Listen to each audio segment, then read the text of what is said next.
welcome back to Elden Ring. Let's get the show on the road, shall we? I hope you're having a great day, evening, morning, wherever you are.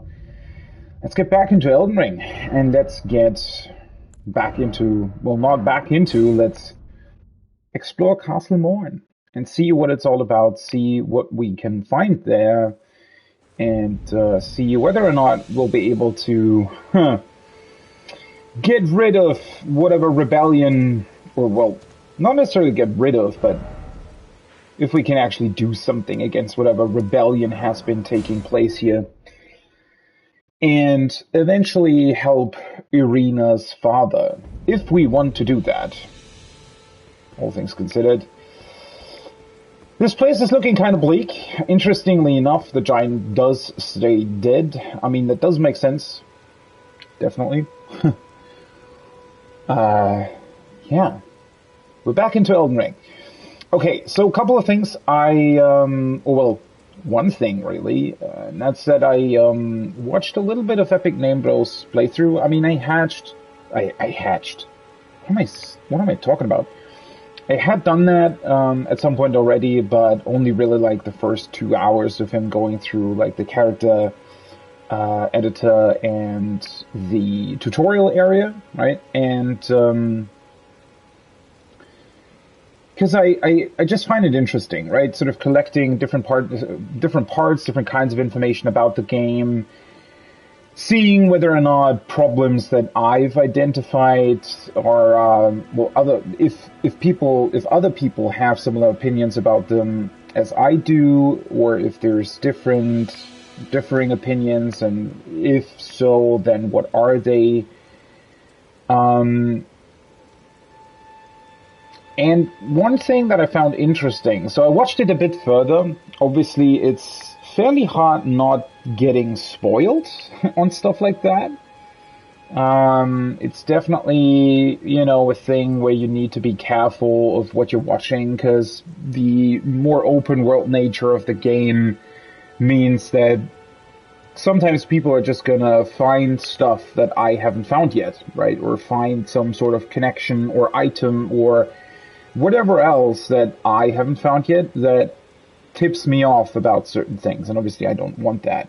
And it hasn't really happened so far, but one thing that I found really interesting that he mentioned pretty much as soon as he actually engaged with a boss fight was that he also mentioned there's something weird going on with the iframes on the roll. And that is definitely something that I have been struggling with as well. And the problem is that not only is it very, very hard to identify what is going on, but yeah, I mean, that logically means that it's also very hard to come up with a solution for it, right? And that's sort of been my biggest problem up until this point, is that I just felt that the dodges were either inconsistent or I simply didn't fully understand how they worked. And that does seem to be a thing, right? So whatever they did on the dodges is certainly different compared to... Well, Sekiro doesn't really have them, but definitely different compared to the way that Dark Souls 2, and Bloodborne handle dodge rolls. I don't know, there is something different to them. It's just really, really hard to say what it is, or why it is, or how to deal with it. I mean, hopefully I'll find out eventually. As I said before, when I was playing through Sekiro, one thing that actually happened was that I struggled with dodging for a long time in Sekiro. And then there was a certain point where I just tried out something for a bit and noticed how dodging is supposed to be done in Sekiro, right? And it's different to Bloodborne and Dark Souls. And what's different is that you don't want to press your analog stick while you're dodging in Sekiro. Whereas that's a really big thing in these games, obviously here as well, right? You want to have a direction. And as I tested yesterday as well, if you just press circle, the sort of backstep thing that you can do, just isn't very good. And the iframes on the backstep are they're far worse. Either they're non-existent, or they're just far worse than the dodge. Point being is, you don't really want to do this, right? That being said, the dodges are definitely different, and yeah, we'll see, I guess, how it will turn out in the end. Also, what kind of weird entrance is this? I just noticed. So, there's like the side entrance, but then instead of actually entering a proper castle, I guess you just enter an elevator. Well, considering how the castle looks like from the outside, and based on the fact that it's built on a huge rock and sort of sits on top of it, it does make sense that there would be a way to actually access the castle. So apparently they haven't actually built up a castle in the entire rock. Which would be kind of overkill, right?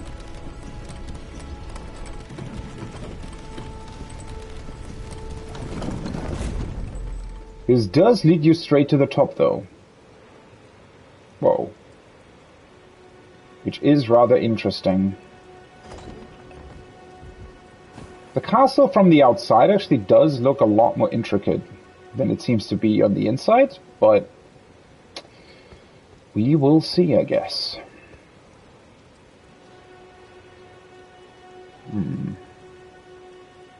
Oh yeah, I was waiting for that. So there's a summoning pool here, but you can also spirit summon, which seems to be, you know, a common theme every time you enter an open area like this. And now I'm really, really wondering what took place here. So Irina talked about some sort of rebellion. All of the dead people, we saw dead soldiers at the entrance, and these are commoners, right? The commoners all have these tree root looking things around their neck where they could put their arms in. But I didn't expect to see demi-humans here. So if she was talking about a rebellion, what exactly did demi-humans do? And they honestly, apparently did quite a number on this place. We look at this, right? Did I activate it? Yeah. This looks, seems to me like they literally killed everybody, huh? Oh yeah, so demi-humans? Were they part of the castle before?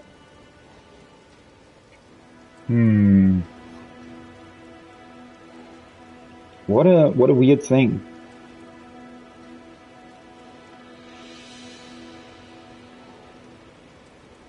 A rebellion by demi-humans? Question mark?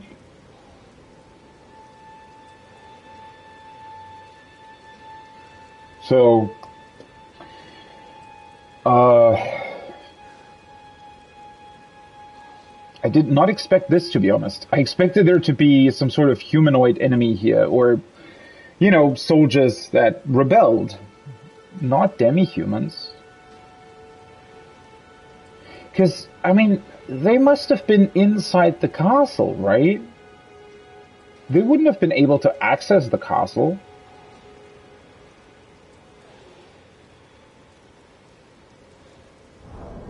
Well, let's deal with them, shall we?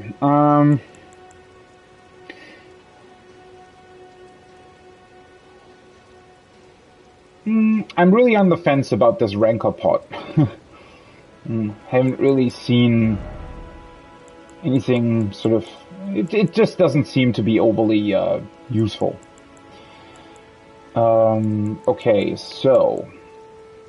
we probably... It feels kind of wrong using demi-human ashes to fight against demi-humans, but I don't know, since they have done a number on this place, you know, let's fight them however we potentially are able to do that. Yeah, let's equip the Kukris. I don't know, I mean, there isn't really anything else that I can equip. I have bone bolts as well. I really need more bolts.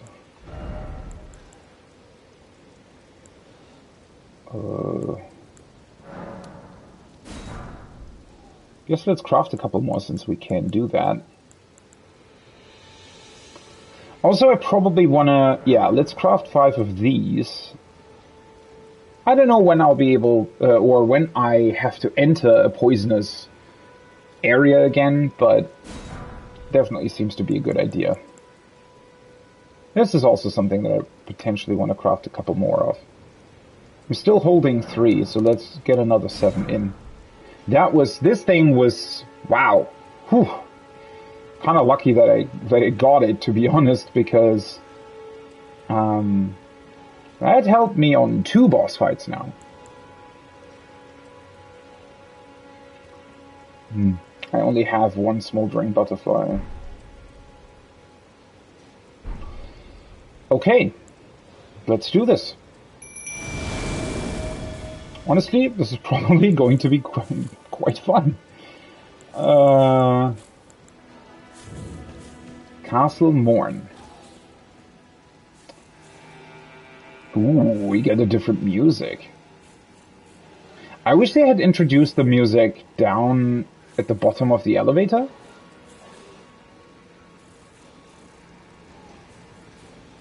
Interesting music. Sort of sad.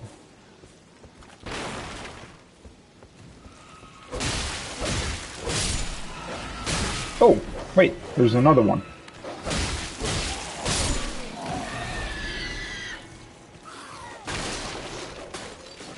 Wait, can you please stop destroying things for no reason? Holy shit, there's a lot of dead people here. Hey, a smithing stone too. I think 1 more and I can upgrade my talents to +6. I don't know if I'm a fan of the music. I do like that there is finally a music change. The overworld music gets a little stale after a while, but... also, what is that thing in the back? You see that? Seems like some big thing is eating there.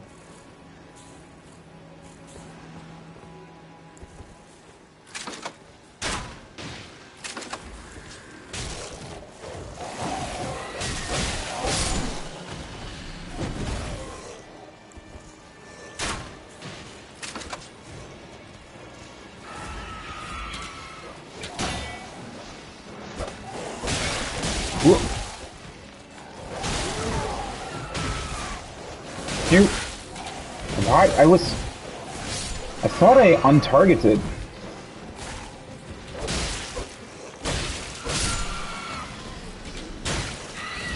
Why are you... The fuck?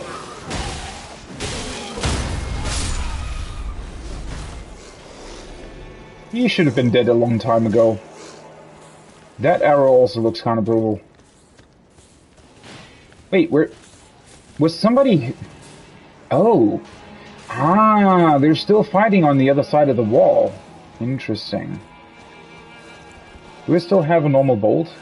I have 1.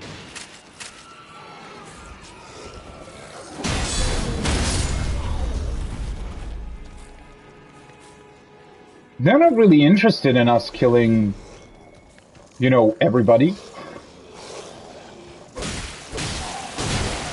What kind of move was that?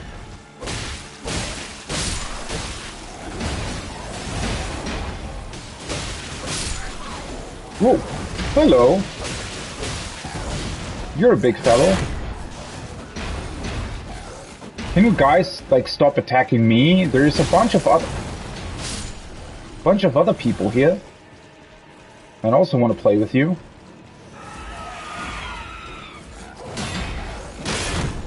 What the? How? What? Why did I suddenly only have half of my stamina? What was that about?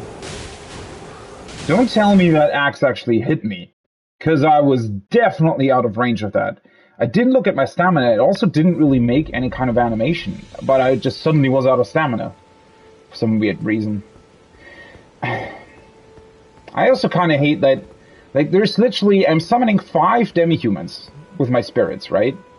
And still, every single enemy is just attacking me. Even though I didn't even, like, really do anything. Oh well. Wow, it takes ages for the elevator to come down. I guess I'm just gonna, you know, send it down anyways.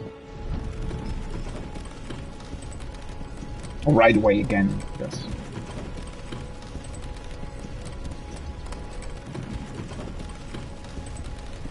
I wonder if we can go back further down into the castle, or if we now have to...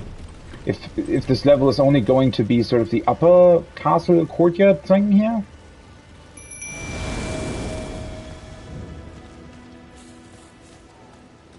Oh well. I guess this means that I can equip the other... Oh, I just did this, and I still forgot that there was a second one. Okay, let me equip the bone bolts now. Although, wait a sec, I still wanted to check out whether or not I can actually use these. Let me see, maybe that's really beneficial for the... Wait, where's the flying guy? What? Did you go somewhere else? Ah, okay. So you can't actually, for some reason I can equip them, but you can't actually use the big bolts. Okay.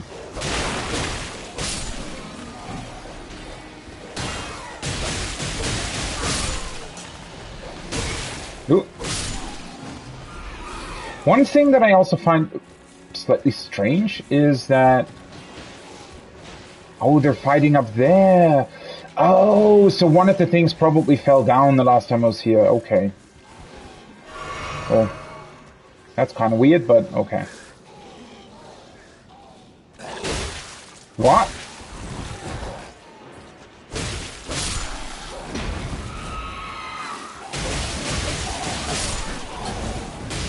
He's still just attacking me, right? No, now he was attacking somebody else, but...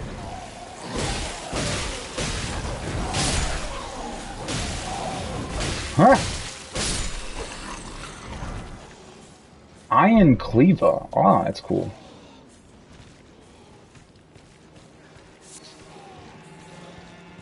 Yeah, there's also... This is a good place to,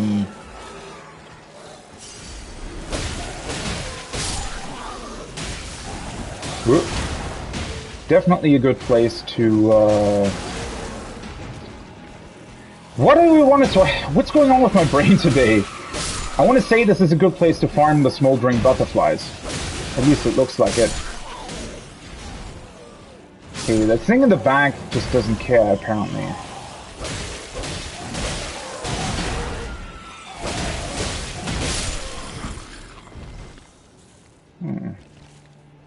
Spirits lost a bunch of lives. I hope that's not Irina's father. That would be kind of sad.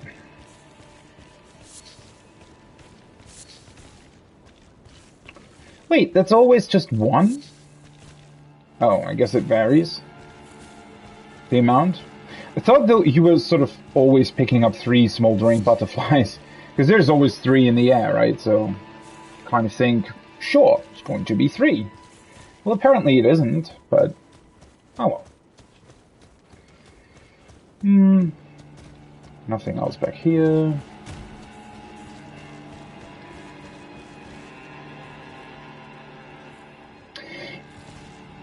Ew, shit. I just looked at the texture more closely because I was wondering, why is there such a huge pile here, right? This can't just be bodies, this has to be, I don't know, a destroyed building or something.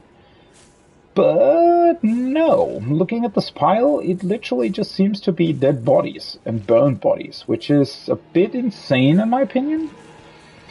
Okay, so, well, the bleak setting is kind of clear here, but this huge pile that they've built up here can't just be bodies. that would be, I don't know, 3,000 people at least. Especially if you burn something, it also gets, like, you know, shriveled up, I guess. This is way too many people. There wouldn't be that many people living in a castle like this.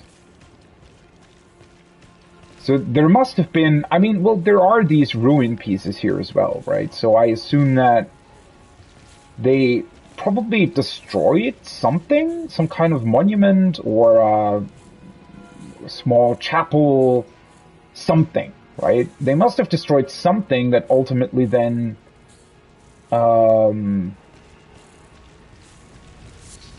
led to them burning this, or not burning, but building this pile of burning stuff, essentially.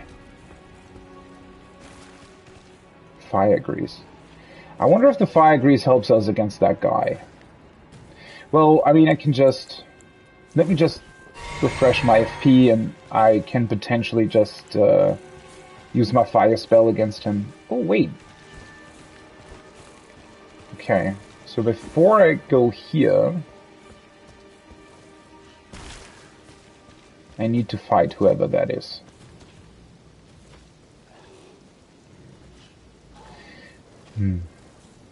Sort of looks like a potential leader of these demi-humans. I still wonder what the fuck did they do here, though. Oh, he isn't even that strong. Interesting.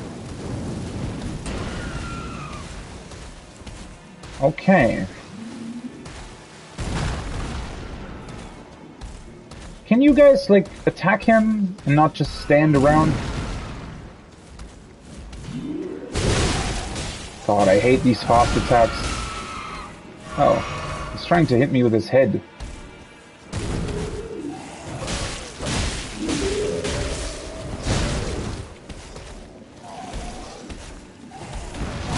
Oh, of course that attack was coming out. What the fuck was that? I literally accidentally rolled into his attack. Oh, he's already dead.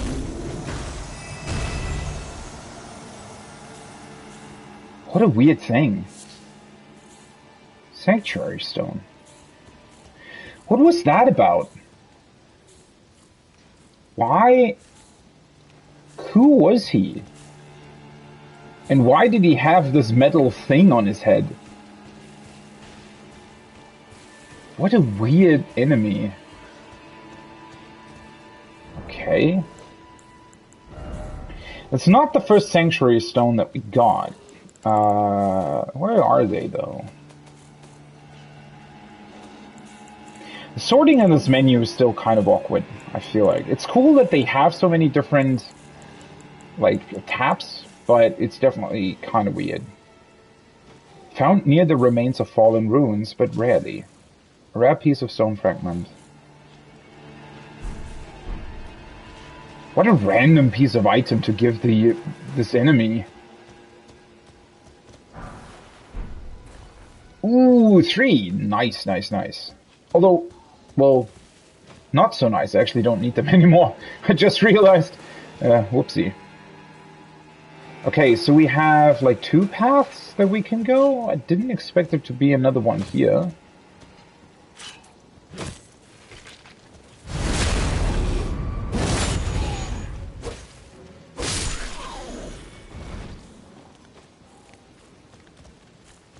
So weird that these spirits sometimes just disappear and then reappear again, and I don't know.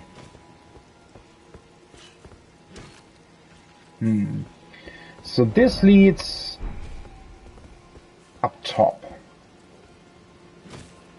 Although on the other side. I kind of feel like this is where we want to be, so let's check out the other door first.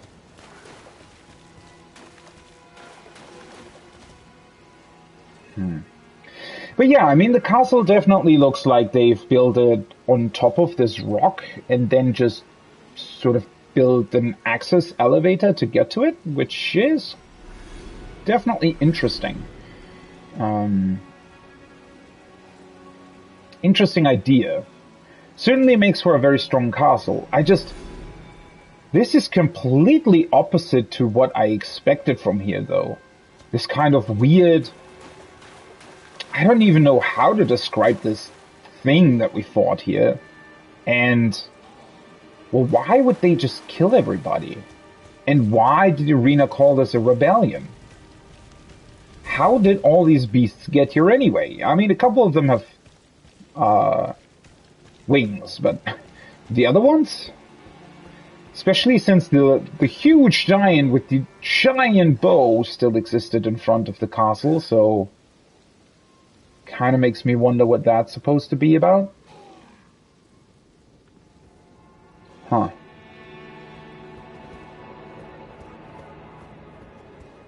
Ooh, that was nice. The dynamic music change. Very, very interesting.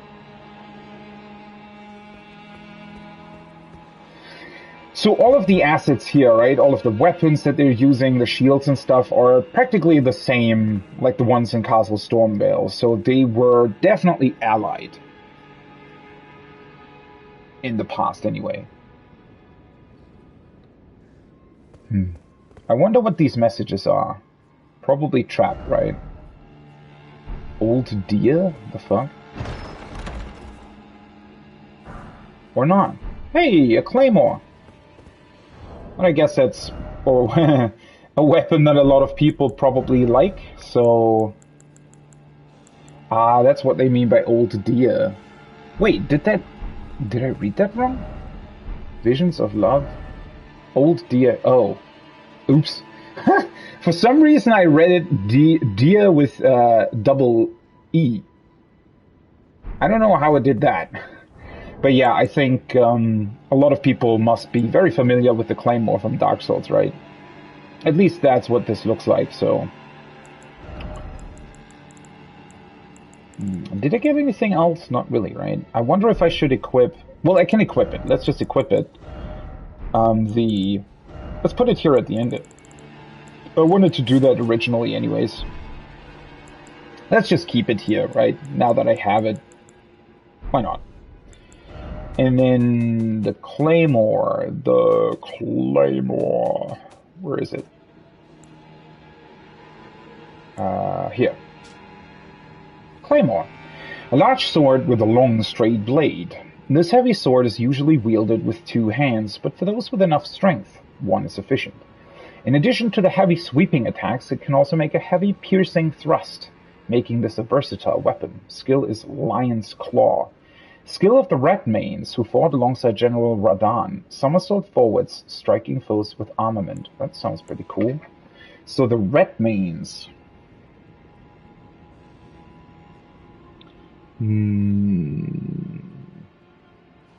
Yeah, as I said last time, at this point there's been so many different names of, well, people or whatever else that everything sort of...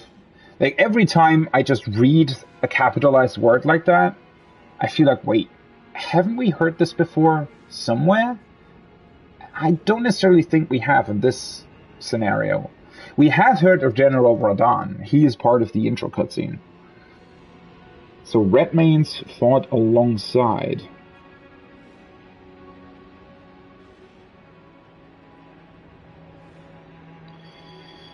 The problem, as always, is though that while we've seen General Radahn in the intro cutscene, we know next to nothing about him. So the information that Redmanes, where we also know nothing about them, fought alongside General Radahn is pretty much giving us nothing, which is a bit unfortunate.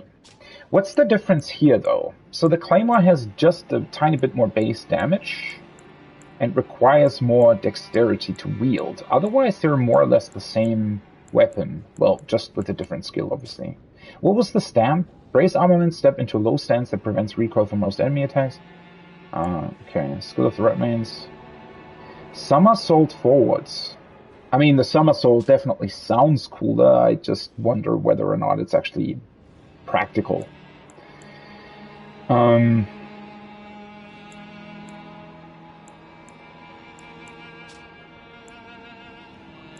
just a bit unfortunate. So technically, or stat-wise, I would say the Claymore is just slightly better. The Lordsworn's Greatsword just looks so cool, right? I kind of don't want to get rid of this. I mean, I don't have to sell it, obviously, but... Also, we got the Iron Cleaver. 15 strength requirement. Scale C with strength, so that's not bad. Can do wild strikes. It's supposed to be an axe. Okay. Fairly large iron cleaver, commonly used by the maltreated misbegotten. Steeped in resentment, these weapons are swung wildly and relentlessly, often after rushing up to foes. And they're wild strikes. I think we've seen the skill before. Yeah. Commonly used by the maltreated misbegotten. So, demi-humans...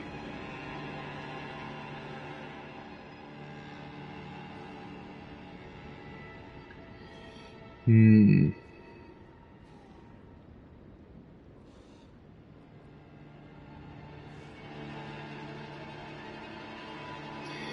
wonder what the deal is with these demi-humans, because so far they've been kind of an elusive part of this game, right? Because at first, when you see them for the first time, they're almost more like apes, right? Just some wild animals that happen to be able to use weapons that they potentially found. But this now looks more like they're actually somewhat part of society, but are mistreated for probably being different or some weird cross between humans and animals, which might have sparked this rebellion, to be honest, right? Clearly something has happened here that made these demi-humans, in this case, act this way and kill everybody.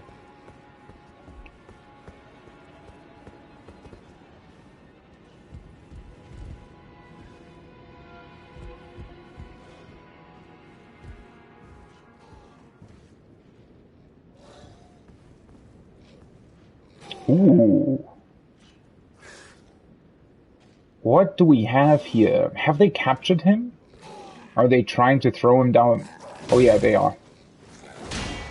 It's a bit weird that this doesn't start immediately. Oh. Oh well.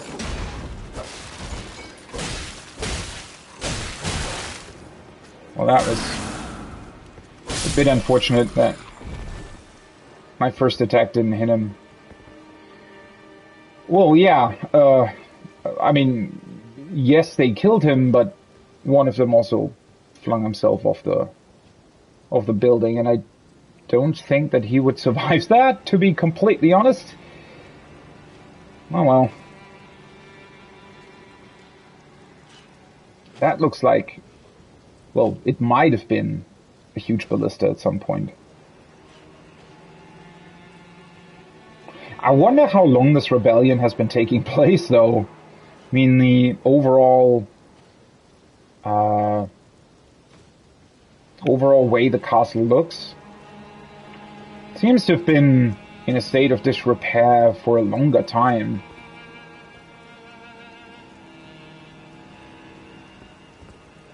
So there's another ladder here. I wonder if this is just so we can approach the upper part from two different sides, I guess.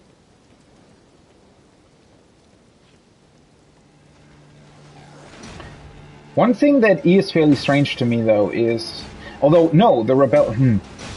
I mean, they're still fighting, right? How can this rebellion have taken place? I mean, it's literally taking place right now, right? So...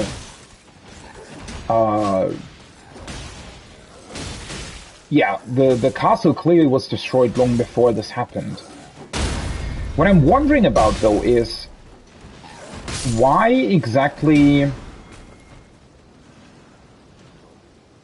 are they hanging people? Because judging by the way they fight, you'd assume that they they wouldn't necessarily hang people. I mean, it looks like they literally just kill everybody and then potentially burn them, but it doesn't look like they would go through the trouble of hanging people if they can just slaughter them, right? Kind of wonder what that means then.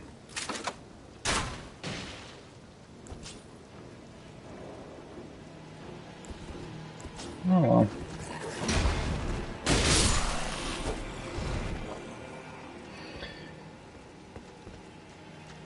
Whoa!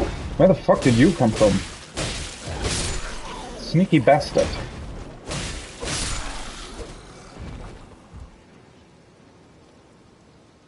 We are very high up, though. This would be an awesome place in Breath of the Wild, to be honest. Kind of wish we had a hang glider, but... yeah. It definitely wouldn't really fit the aesthetic of this game, I guess. Just look at how many people have been hung, though. What is the deal here? That does seem fairly strange, doesn't it? I wonder if maybe there's two things going on here? That maybe there was a rebellion where these people were hung, but then... oh, another one of those. But then maybe what happened is that the demi-humans just seized the opportunity and subsequently just killed everybody? That is kind of what I think might have happened here, right? Because it doesn't really make that much sense, to be honest, that they...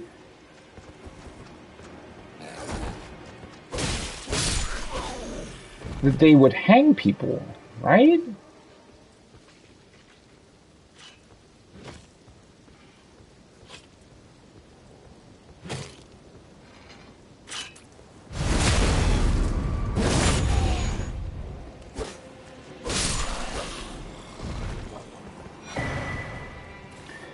A steel wire torch. Okay. Sounds like a fairly, well,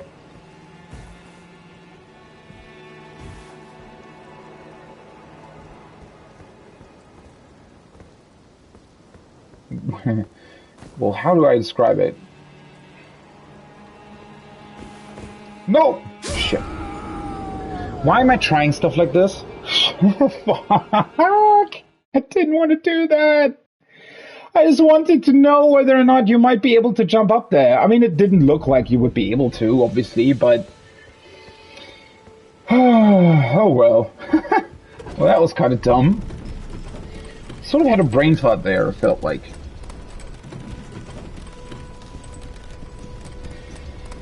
Oh well, time for some rune farming, I guess.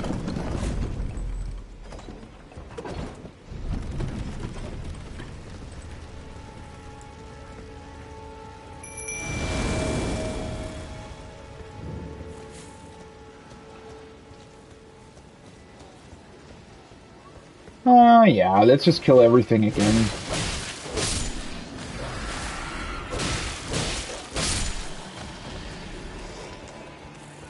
I don't think it's actually that many runes overall, but it's probably better than nothing, to be honest.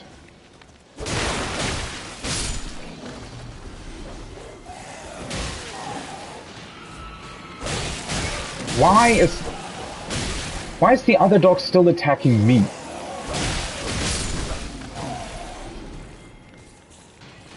Seriously, the big dude respawns? What? Wait, what is he doing there, though? At first, looking at it from this side, right, it looked like he was sort of, it looked like he was eating. I thought that maybe, you know, he was eating the human remains or whatever. But I don't think he actually is.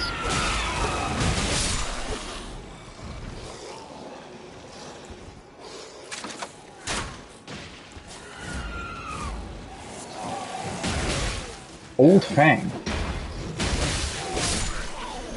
That is a new item. It's a bit annoying, like, pulling them individually like this. Better than nothing, though, I guess.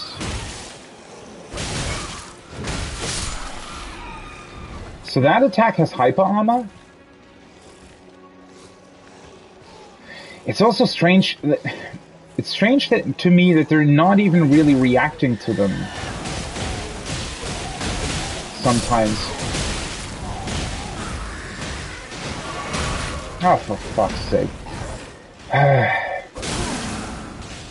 What the why did that deal so much damage?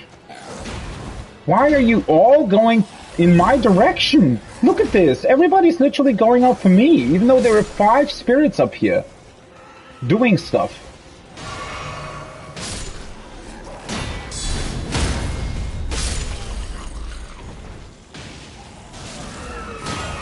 Where?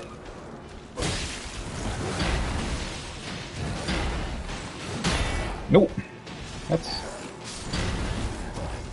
What the fuck is that attack?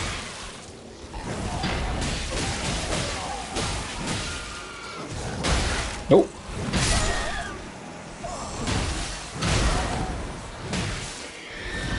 Oh, now I actually lost my runes. Fuck. Why am I doing so much weird stuff? What the hell is wrong with me? I'm just sort of chilling out, not really caring what happens. I don't know. What a weird thing. Oh, for fuck's sake. I hate when stuff like this happens. The weird dude with his axe, though, he's just... some inflated HP pool again, you know. Weird sort of roll catches, weird sort of other stuff. I don't know. Just overall an unnecessary enemy design for a place like this. Although the biggest issue definitely is, once again, that even though my spirits were technically the only ones who actually attacked them, they were still all going for me. Which is kind of... seriously. It just... What the fuck happened there? Just completely defeats the purpose of being able to summon. Why? Why? Why are you not attacking the things that are actually attacking you? That doesn't make any sense at all, how enemies are like, sometimes, that's the thing, right? If enemies would, in general, always just attack you, that would be one thing, but sometimes they also attack the other ones. But then sometimes they don't, and yeah, it's just unnecessarily inconsistent.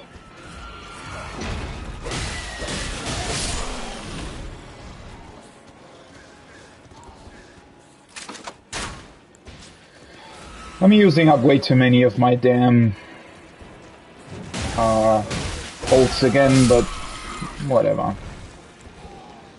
See, also now suddenly my spirits are lunging, or not lunging, but they're going forward for some weird reason. But previously they didn't, even though we were standing exactly as close as we did before to them. Oh yeah, now he's attacking them, right? And now the other thing is also coming in for some reason.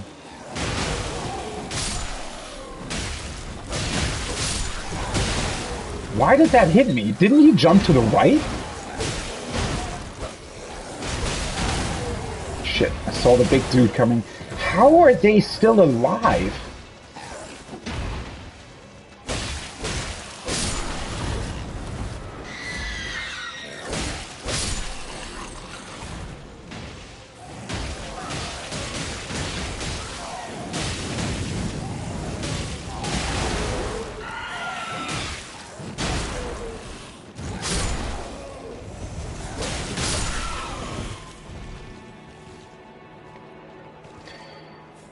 Oh well, we did it, I guess. I made it unnecessarily complicated for myself. Well, I mean, the fact that I just fell down the whole castle made it unnecessarily complicated for myself, but oh well. Shit happens, I guess. Gives me the opportunity to get a couple more smoldering butterflies, though. Also, I think I'm just going to take the other way this time, huh? I wonder if... let's not do that. Do I have something else that I might want to use? Not really, I guess.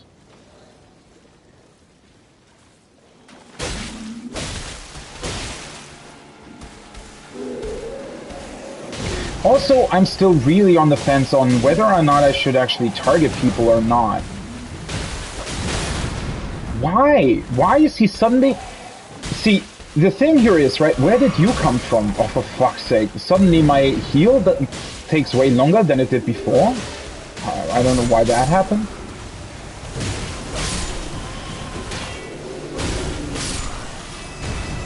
But yeah, so... Like, even though he was... Well... Okay, fair enough. This big dude, right, he literally had a metal helmet that seemingly made it impossible for him to even see. So I guess we could argue that he hurt me. Even though that's probably fairly impossible, but who knows, right? It's a fantasy setting, I guess. It's just that, you know, he was, like, attacking my spirits with normal attacks, with, like, one sort of 180-degree sweep or something, and just because I was suddenly standing behind him, now he was changing it to, like, this... I don't know, 300-degree sweep, something like that. Just felt a bit cheap, is all, that he was suddenly able to do that, even though he technically shouldn't have even known somebody was behind him. Well, maybe he guessed. Could have also been the case, right? Okay. Oh yeah. So why... Every single one of their attacks gets stunned, right? Except for some weird reason, the bite thing has hyper armor. Also, yeah, this place is completely different. I kind of thought that they would be connected, since there was another ladder that goes up there, but seemingly not.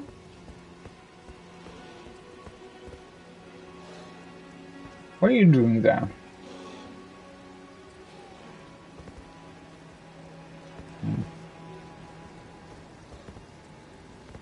But yeah, really, really weird that they would hang them. Of course. Well, this is going to be annoying. Seriously, the small dude saw me as well? Why?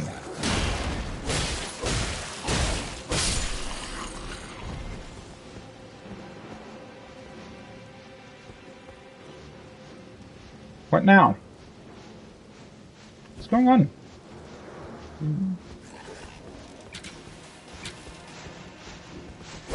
I hate that. I hate that so much.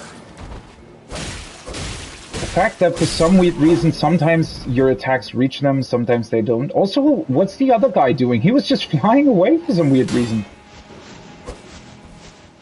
How did that sort of awkwardly hit me the other way? What? The fuck was that? My god, this castle is already annoying as fuck. Why?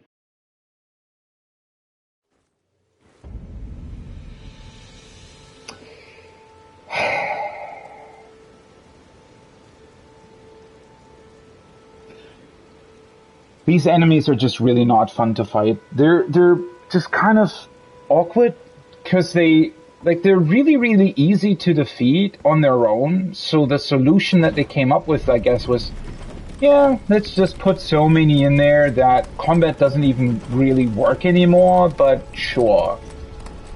Let the player deal with it, I guess. Yeah. Also, I think the reason why you can't really hit them, I think I'm just gonna, like, run through at this point. I think the reason why you can't really hit them is because I was on the staircase once again, right? So the weird elevation difference just made it kind of awkward.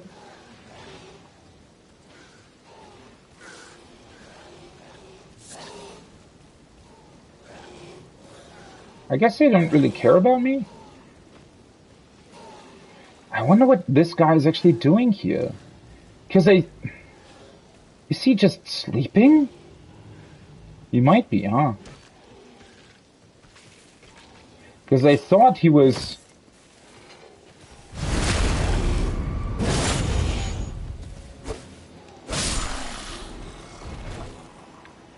From a distance, it looked like he was grabbing his head at some point. And so I thought that he was maybe, I don't know, sad? Or, did he have a headache? Something like that, right? So, no idea what that's about, to be honest. I don't necessarily think that's their leader, though. What the fuck is up with you? Oh, never mind. I forgot about him. I thought he was the dude standing on the bridge, but he's actually not. But yeah, these enemies are, I don't really know. They're a bit weird, because they're really, really easy to fight on their own. But, well, if they awkwardly fly in front of you, or if multiple of them are, you know, together, then they become really awkward. And things like that, right? Why? So, yeah, why does their bite have hyper armor, whereas the other stuff doesn't? And they can just randomly pull it out after you... The attack, I mean. After you hit them. Oh, also, do you see over there how the floor's just not loading in? How does that happen? Wait, what? How? Why does the game not load in the floor over there? You know what I mean? You know, where my head is now? At the end there, the floor hasn't loaded in.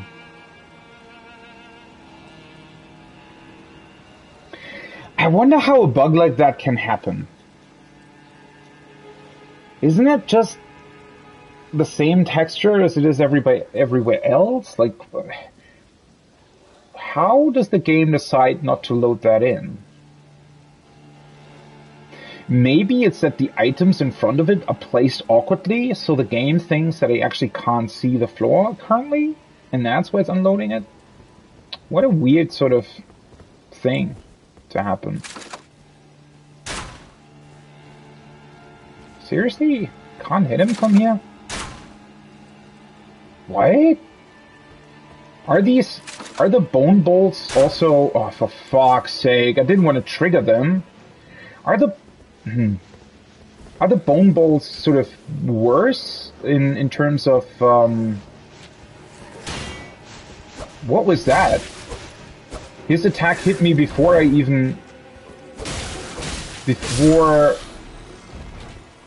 his animation got to me. At least I think that's how it looked like. It felt and looked like I was being damaged even though he still hadn't hit me, where his animation still hadn't hit me. That's a very cheeky move though, right? The sort of dodging down onto your head. Kind of cool that they can do that. Kind of an asshole move at the same time though. Okay, this is how we get over there. Oh shit. I think it's kind of hard to tell what where you're actually supposed to go, I think. There's a bunch of different ways. Oh well, we can always return to the other side. Golden rune. Guess I just need to make sure there aren't any other flying ones here somewhere.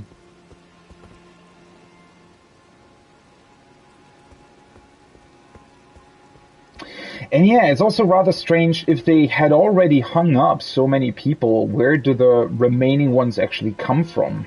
Like the couple of dudes and a couple of soldiers that were still fighting here, where did they come from? Why aren't they dead already? Oh. Oh hey. What? Another site of grace. How would you get back up, though?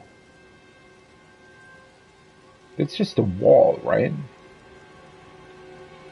This has to lead towards the... yeah. There are probably a couple of places to drop down to from here. And that does seem to be... I mean, it could be a boss room, right? It sort of looks like it, the island.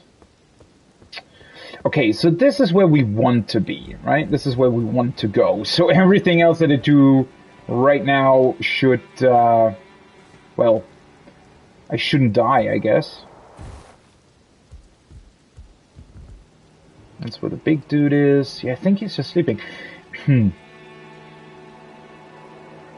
Really don't know what to make of this rebellion right now. Because from the back, right, I thought that he was their leader. The leader of the demi-humans or something. But now I think he's just a very strong dude. They just took along with them to, you know, make sure they cause as much damage as possible, I guess. It's also interesting that there actually isn't that much here, right? It's just these guys. I knew it. I was waiting for somebody to ambush me.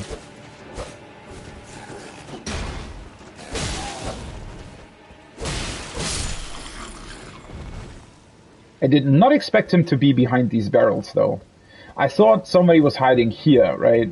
To jump out at you when you go in here onto this courtyard. But no, he was hiding behind the barrels.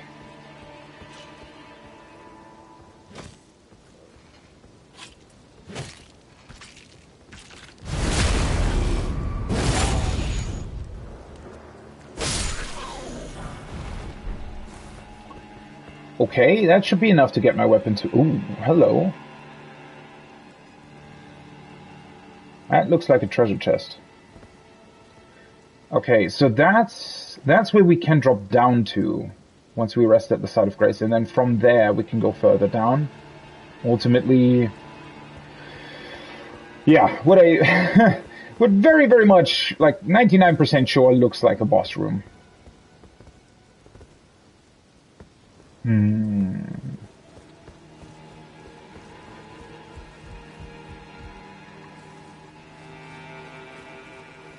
I do wish there would have been a bit more to this place so far, though. I mean, it looks cool, and,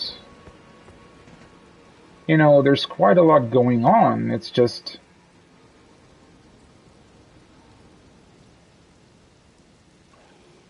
once again, kind of... yeah, ladder, I know.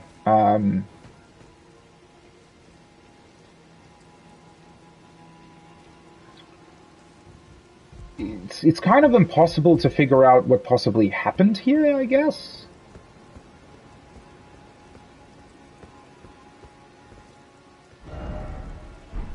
Oh, wait, can we jump over the wall? I mean, we can from this side, we just can't from the other, right? There's no way to go back here? What an awkward design. Why didn't they just place a staircase here or something? What a weird way of doing this, huh? I don't want to respawn enemies here. I mean, it wouldn't be necessarily a huge deal, but...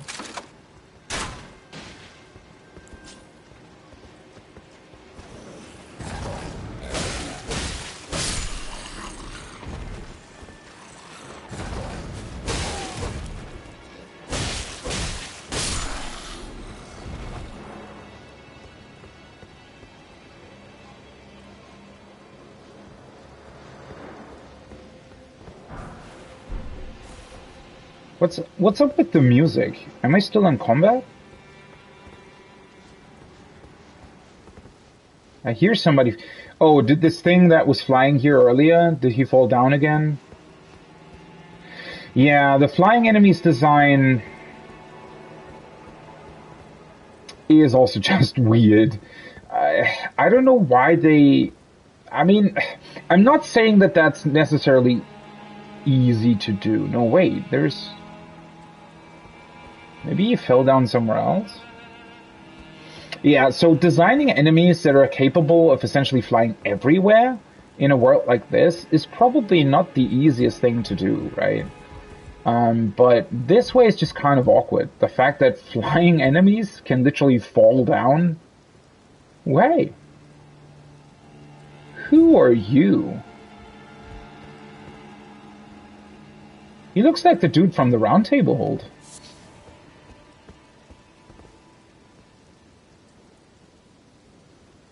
Or maybe not. No, he doesn't. This one has a beard. He looks very similar, though.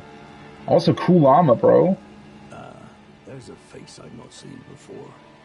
I'm Edgar, warden of this castle, as ordained by Lord Godric himself. But you can see how things have turned out. The menials have all rebelled. They gave me good service, or so I thought. But it seems it was all an act. Foul creatures, as it said. And true enough, they're foul inside and out. I'm sorry to disappoint you, but whatever you come here to do, I'm afraid Castle Morn won't hold much longer. Take this, by way of apology. What? Oh, hi. Wait, okay, so his whole castle, everybody in his castle was slaughtered.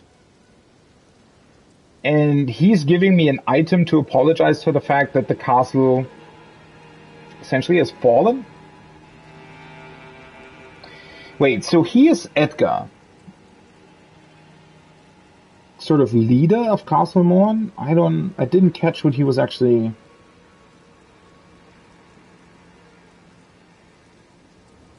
How does that work?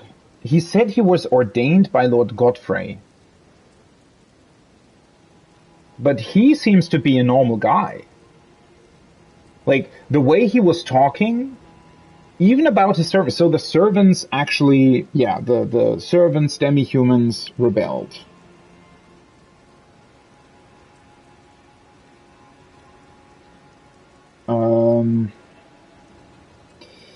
That is... It is a bit awkward for a couple of reasons. I mean, I already said, so everything that we see here, we see the demi-humans slaughtering these people, right? We see this huge pile of burning bodies in the middle of the courtyard. But then for some reason they've also hung some people. That just seems unnecessary at that point. Why not just slaughter them too? Unless, I mean, well, hanging them, maybe they wanted to, I don't know, sort of, how can I put this? They wanted to send a sign, and, I mean, you can see that people have been hung, I guess, from further away as well, right? So maybe that's why they did it, to show others, oh, hey, now we're ruling over the castle? Might be. What is happening here, though? Like, I don't get this Edgar guy. He talked to us as if, you know, let's say, a couple of days ago or something, everything was still completely normal, right? That's the way he talked. But clearly, judging by the state of the world, I mean, judging by the state of Stormvale Castle, for example, everything in this world clearly is not normal. So I'm slightly confused why he is, and what's the deal here? Like, hasn't he realized that his soldiers were also, well, sort of mindless at this point? How does it really... Also, from everything that we've heard and learned so far, it always seemed like... I mean, Godfrey is the first Elden Lord, right? And the Elden Ring has shattered. And after that, the shattering, which was a great war, took place. So all of those things must have taken, well, at least like a year or something, right? Potentially longer. But now he says he was ordained by Lord Godfrey. I mean, maybe...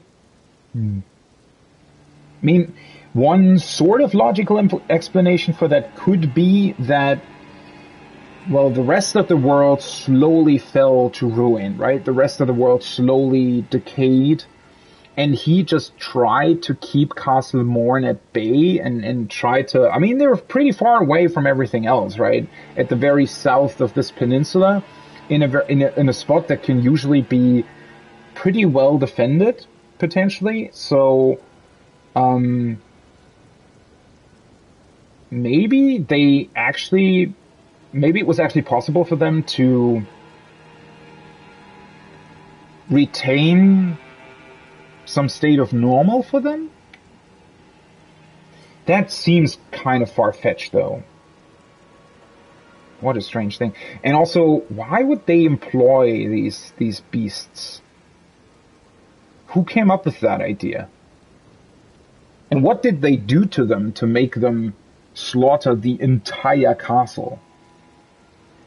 And potentially more people, right? As I said before, the amount of corpses that's lying down there is clearly more people than would have lived in this castle. So maybe they even, well, these demi-humans, they're living on the entire peninsula. Well, are they? Sort of. Not really, but they appear here and there, right? So maybe they actually rounded up some people and brought them here? Although, would that have been possible with the huge giant up front? Okay, let's give him Irina's letter.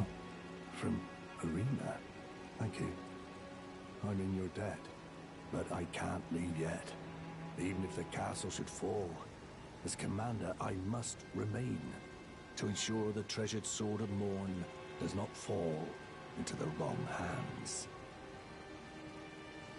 The treasured Sword of Morn.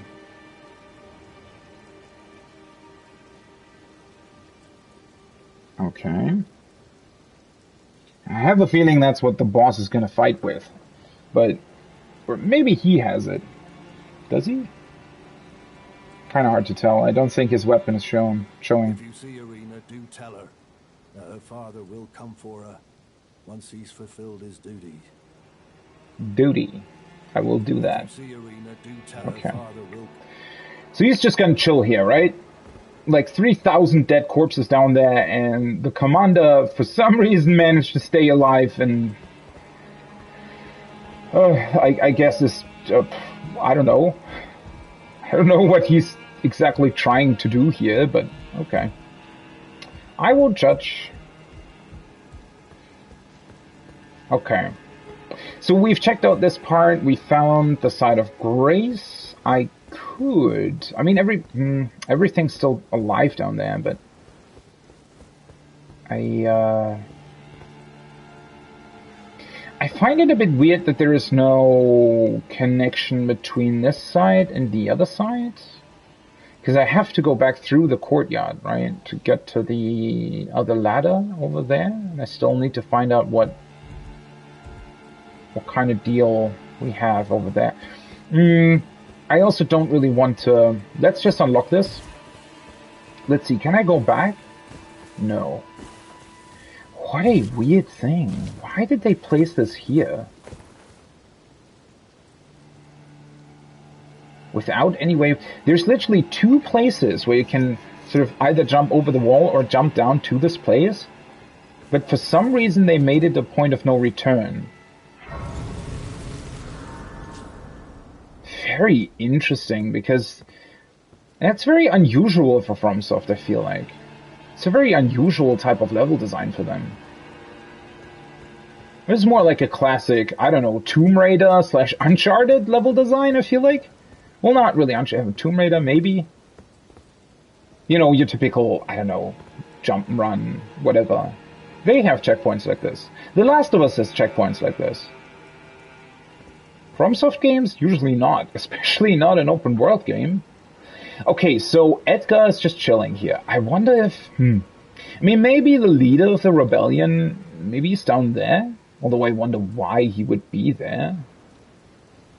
Unless... could be that some people from the castle tried to escape, and he just ran after them. We'll see, I guess. I mean, maybe that's an entirely different sort of person or thing or whatever that's down there. Also, this Side of Grace doesn't have the this golden arrow thing going on anymore. Only the one at the front of the castle. Very interesting. Oh, I guess that was true for Stormvale as well, right? Yeah. This one still pointed somewhere, even though wherever it points doesn't really make a whole lot of sense.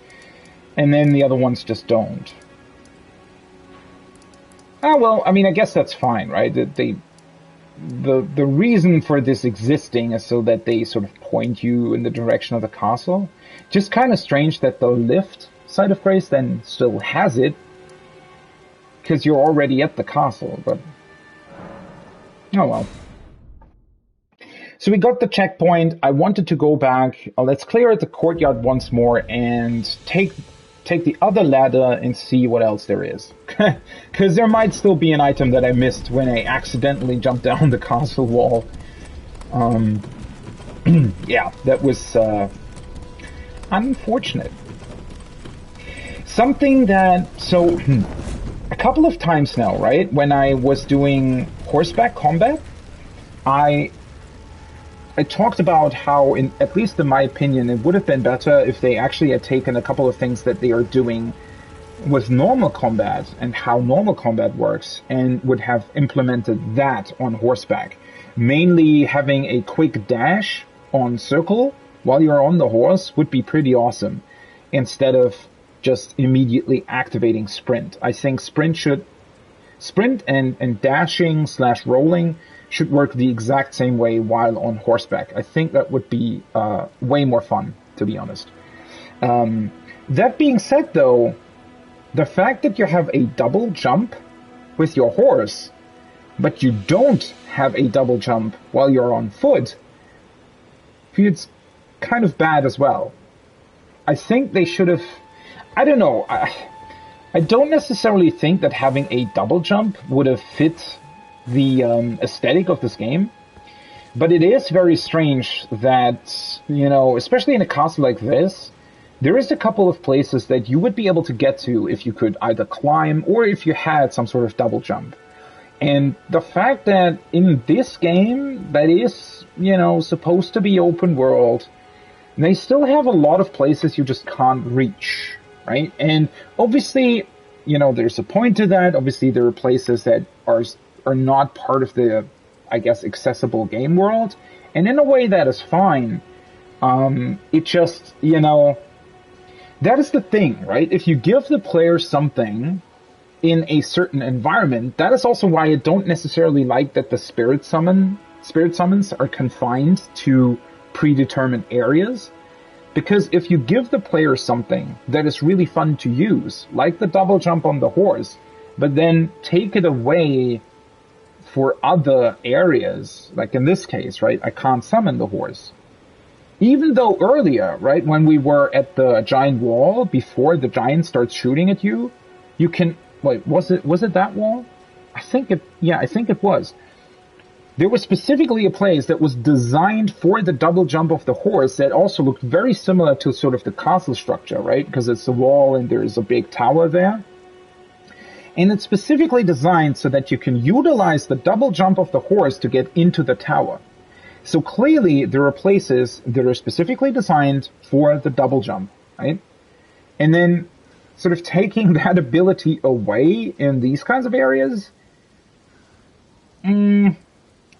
is somewhat of an awkward design choice. I get why they've done it, right? And it's kind of fine. I don't necessarily care.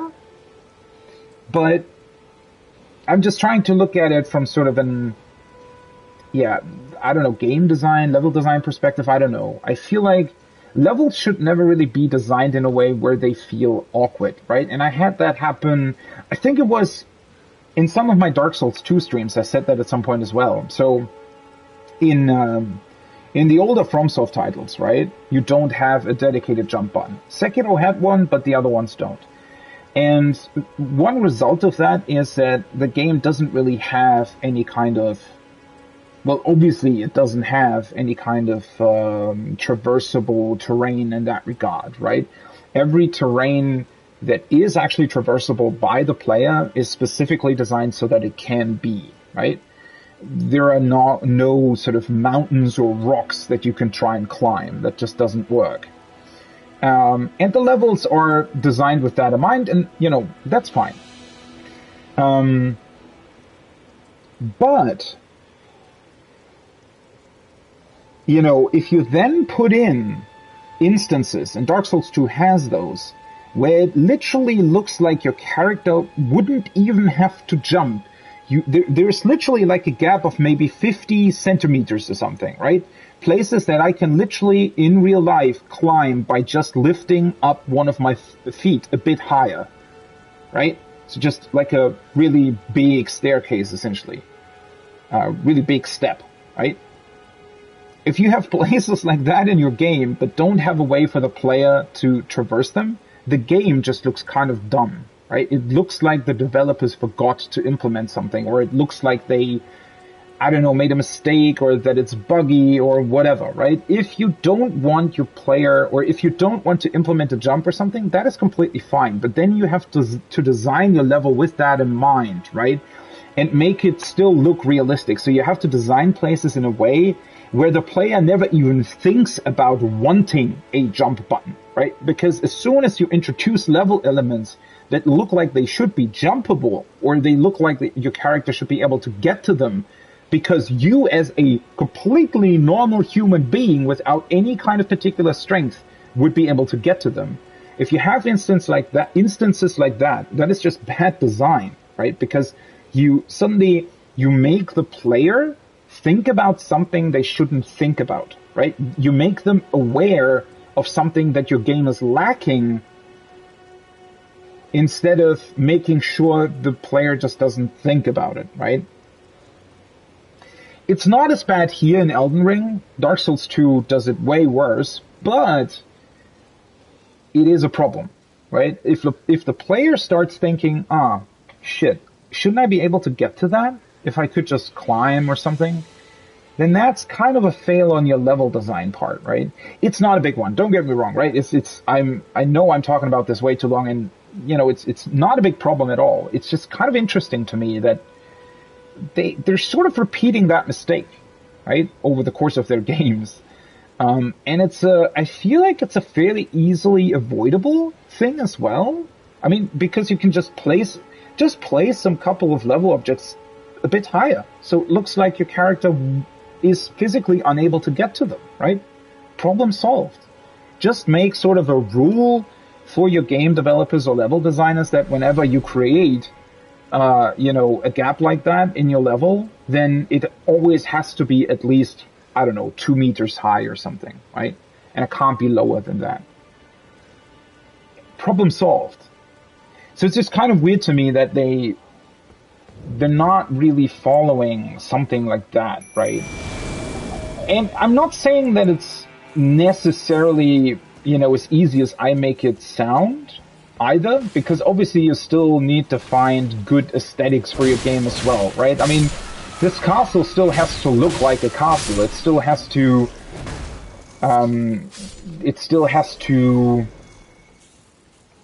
display the vision of the artists that came up with the concept art, right?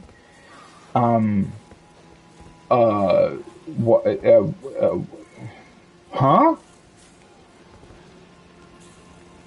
Are you telling me he fell down from there and still has full health? What a weird thing.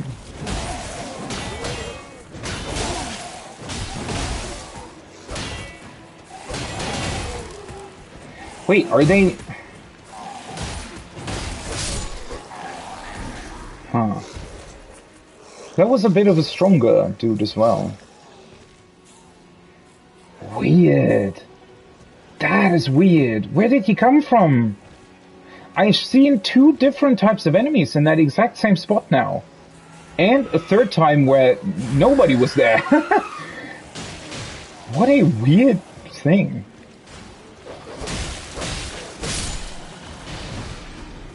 Oh, for fuck's sake.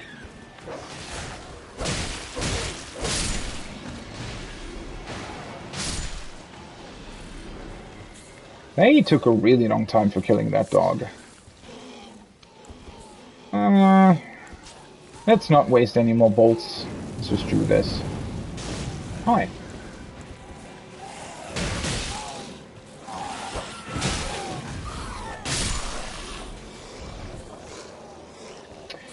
You know what?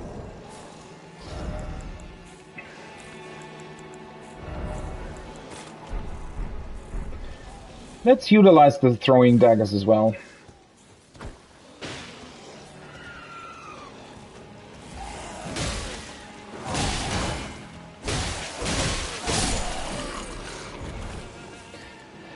Well, at least their bite attack isn't very strong, and it's also,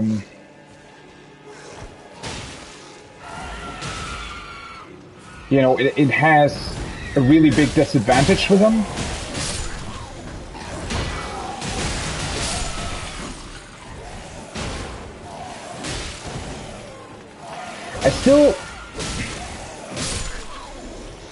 I am still wondering as well how the game decides whether or not enemies are attacking you or your spirits.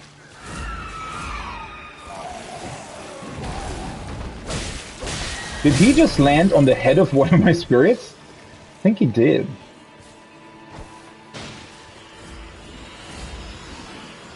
It's also just kind of strange to me that you can pull them individually. What a weird choice. Did I kill everybody else? Yeah. Oh no, never mind.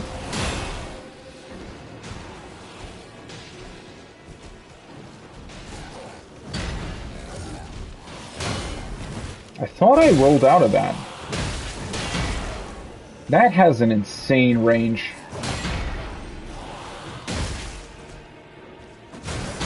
Wow! And he has some sort of back attack with his tail.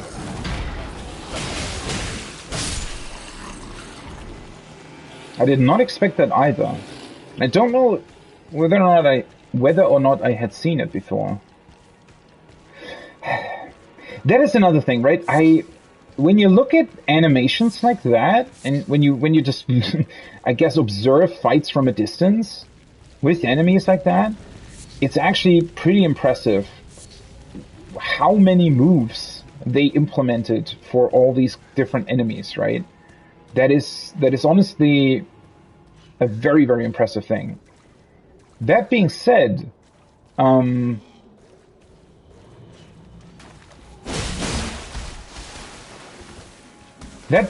it's, I feel like a bit, my dude, are you okay? What was happening?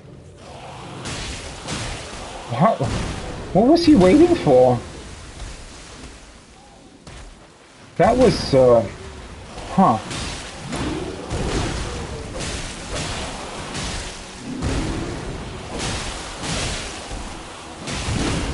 Ooh. I knew it. Wait, he can hit his own people? Oh, seriously, that still hit me? Oh well. He can hit his own people, apparently.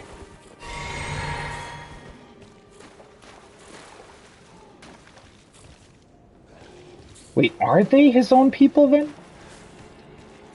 Maybe not?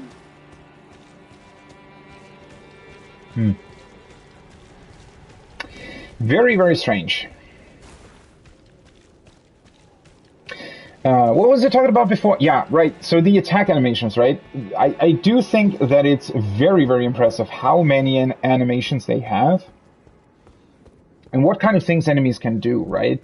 Because even though this, like, stronger dude that was sitting in the middle, right? The leader of the pack, whatever have you, with the big axe. I mean, he is kind of a special enemy here, but you know, you wouldn't necessarily think that he'd be able to do this kind of move with his tail, for example. It's really, really impressive to me that exists here. One of them fell down again. Why is one of them always falling down? Oops. That was an unintentional backstab.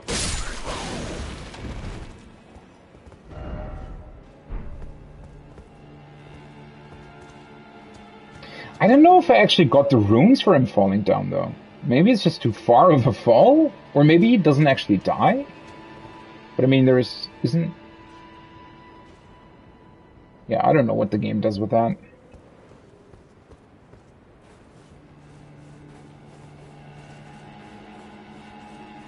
It's just that... you know, while it is very impressive how many different movesets enemies can have, it is somewhat... it can almost be too much, I feel like, in a way, right? It's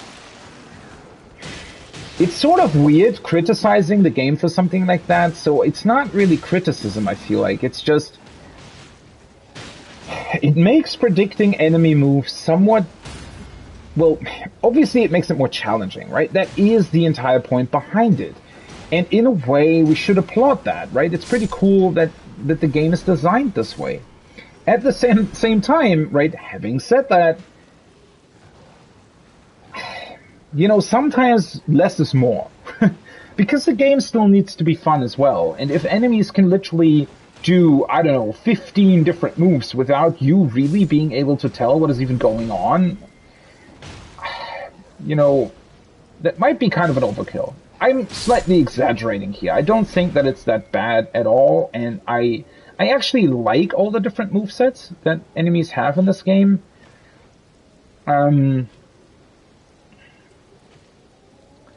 Well, it is also a little bit the chaotic nature that can come out of, you know, having these spirit summons and everything. I feel like, while that's cool in a lot of ways, like the idea of that is pretty awesome, the implementation isn't bad as well. It's just that, you know... Wait. Now I was able to actually stun him even though he was still doing his bite attack. I thought that was impossible. Weird. But yeah, it's... I don't know.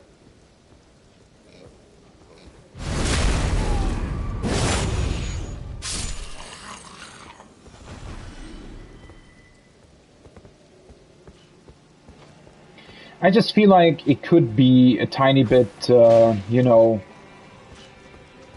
a tiny bit more obvious what enemies are going to do. Or, no, let me rephrase that. I think that, there is kind of a problem going on when you're summoning stuff, which you're often doing because it's a central part of the game, right? The spirit ashes and stuff. But the issue with that is that enemies and enemy behavior just does become very unpredictable when there's so much going on, right? And when there are so many sort of NPC entities on screen at once.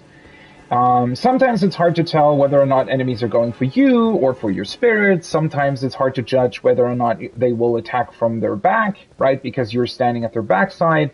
Are they using their back attack? Are they using their front attack? And then especially with summons like this where there's like 5 spirits around, it can literally just happen that you sort of, well, the spirits sort of fan out a little bit, and because of that, enemies will frequently use their dashes and stuff to cover ground quickly because they're constantly trying to switch between you and your spirits, right? And because of all of that, especially in bigger areas like that with a lot of enemies, it can just result in a very chaotic thing, right? Everything just sort of ends up being this chaotic battlefield, and that can be fun as well, right? I'm not necessarily saying that that's bad. It's just FromSoft's biggest strength is designing one-on-one combat, I feel like. Especially between humanoid creatures. That's always what I enjoy the most anyway. I'm not the biggest fan of their like huge bosses or bosses that are either way too huge for the screen, right, where you can't even see them entirely when you're standing next to them, or where they're just like these big slow dudes or something. I always think that that's also why I just enjoy Sekiro so much, because you're usually fighting normal humans, essentially. Right? Maybe strengthened by some sort of magic or rejuvenating waters or whatever, but in a way, normal humans. And I felt like that was, I mean, that's why the Cosm thing, well, the last boss in Bloodborne's DLC, or Lady Maria, or the Yharnam Shadows in the woods, why those are also my favorite, and Gascoigne, obviously, why those are my favorite Bloodborne bosses as well. I feel like they just work better than having, you know, these giant bosses. It can still work, right? There's still cool other bosses in Bloodborne as well, and in FromSoft games in general. I'm not saying that they're necessarily bad, I'm just saying that humanoid bosses are better in general. And if you then fight one-on-one, that's also where the games shine most, right? And while it is very, very cool that they've implemented the spirit mechanic here and clearly designed spaces for it to be utilized, I mean, you know, that's not the first time that we've encountered like a giant open place with, you know, 10, 15 enemies in them all at once, where you're able to spirit summon. That is clearly intentional, right? And it's clearly intended for you to use the spirits as well.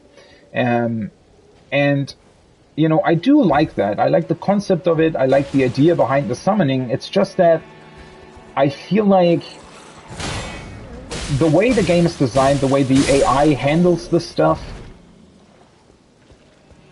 you know, I'm not saying that it's bad at all. That's not what I'm trying to say. I'm just saying that the one-on-one stuff, especially against humanoid enemies in FromSoft games, is so good gameplay-wise, right? That everything else just seems weaker in comparison, right? Still probably a lot better than other games do this type of stuff, right?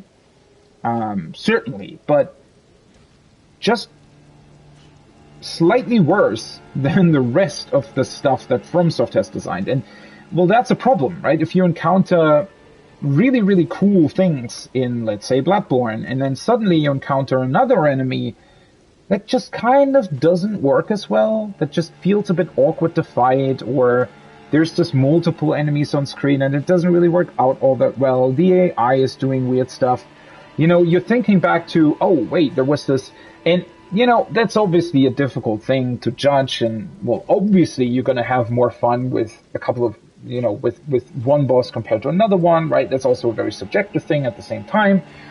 So all of that obviously also plays a role, right? And it's not a big deal that, you know, things like that happen or that it works that way or whatever. That's just the nature of games in general and of art and all that kind of stuff, right? But while you're playing through it, I just kind of wish that, you know, it would have worked a little bit differently. And with the spirits especially, they've done some stuff that makes them interesting from a design perspective. Interesting, you know, in the sense that I find it interesting that they made these choices. And what I'm mainly talking about here is something like, for example, the fact that they're dealing very little damage, but they also have fairly large HP pools, which is pretty interesting. That is definitely different to design concepts in games that have, I wouldn't necessarily say similar systems, but certainly, you know, maybe from a basic standpoint, let's say similar systems. Usually in those games, when you can do something like this, right, where you can summon help or whatever, they're pretty easy to defeat usually, right? So they are helping you, but at the same time, they usually don't really have that much HP. might not... Oh. You just died. Oh well. And, you know, they might deal damage, like good damage for a short period of time, but it's just interesting to me that they sort of went the other way here. And yeah, it does create a couple of interesting encounters where you're, I don't know, it's kind of hard to talk about because it's so, it does just create chaos, right? And it's kind of hard to think of a way to avoid that necessarily. Maybe they shouldn't necessarily have implemented spirit summons with so many entities, right? Maybe it would have been better to have spirit summons that are probably just one thing, but they do very different things. So the jellyfish, for example, that can poison opponents and sort of stays at the back. So it's essentially sort of a supporting caster, if you will, right? I thought that was pretty cool. Then the two soldiers that you can summon, one can sort of tank for you and the other one also attacks from range, is pretty cool. But when we move into the territory, for example, of the three wolves, I feel like that's already a little bit too much, right? Three wolves can be very chaotic, especially because the wolves themselves, you know, they're very, very frantic in their movement, they jump all the time, and they can sort of huddle together around an opponent, where it can be kind of awkward if you then also want to get a melee ranged attack, right? So, honestly, looking at the spirit summons, well, I'm utilizing this one for the most part because it's, I think, well, judging by the numbers anyway, theoretically should be the best one that I have, other than the one that I can't summon yet because I don't have enough FP. But just from a design standpoint and looking at how the AI handles this stuff, I feel like maybe less would have been more as well in this case. You know, make them like really unique entities, but just make them one, maybe two max, right? Not three, not five, but maybe two. I think it would have been better. And it gets even more chaotic if you then add on, you know, a normal NPC summon, which you can also do in front of boss rooms sometimes. So, yeah, then it gets even more chaotic, right? So, And yeah, well, one of the issues is also how the enemy AI is obviously reacting to the spirits, right? And as I said before, what happens is that the AI just attacks very relentlessly, which can feel very chaotic, which it doesn't necessarily do if it's only you they're fighting against. And they also sort of, they tend to switch a lot between melee and ranged attacks. They use a lot of their very fast rush-in attacks. They frequently jump back or use jumping attacks or large cleaves, right? All those attacks that maybe if they were only fighting you as one entity, they wouldn't necessarily use, is what I'm trying to say. Okay, and well, yeah, this chaos that ensues doesn't fit the core gameplay of this game too well. It's not bad, but it's just not as good as you fighting on your own. But then, you know, fighting on your own can also be a bit boring when you know that you have these spirit summons, right? Because they're a part of the game. And so you want to use them as well. It is kind of an awkward conundrum. And I feel like, yeah, if we're thinking about some sort of middle ground here, something that might be, you know, a tad better design-wise, then I think maybe a solution would have been to not introduce too many spirits at once. Or if you do that, then potentially they should have tried to... that could also work, right? In a scenario like that, where we were in the courtyard here, if both your spirits and the enemy AI was sort of designed that they automatically would turn into like one-on-one battles. So every spirit of yours would attack one enemy. And, you know, the game, I mean, they could literally design their AI to go for that. I don't know if that would feel kind of awkward, right? I don't know how that would look if you then sort of approach a battlefield. It could look a bit too robotic in a way, right? Not feel as natural because, yeah, something like that might just be, it might feel awkward, right? It might feel awkward because like realistically speaking, right? If you are, well, if there are 5 of your spirits, wouldn't it make more sense for them, like logically, right? If their AI could think, actually think, they would probably try and pick off the enemies one by one, because obviously they can overwhelm them because there are 5, right? So maybe it would look awkward if they designed the AI in a way where they specifically are programmed to fight one-on-one. That might look unrealistic. But maybe they could have implemented something as well where instead of limiting the spirits to be only 2, they could have limited the AI to only fight 2 things at a time or something, right? That might have been a solution as well. But then again, you know, it's not such a big deal that I would necessarily think, oh, you know, we need to put a bunch of time into this, which is also, I suspect, why it's not necessarily, you know, they haven't necessarily done this because, well, especially, you know, AI behavior like that is probably one of the more complicated bits of this game. Ew, these weird slime things.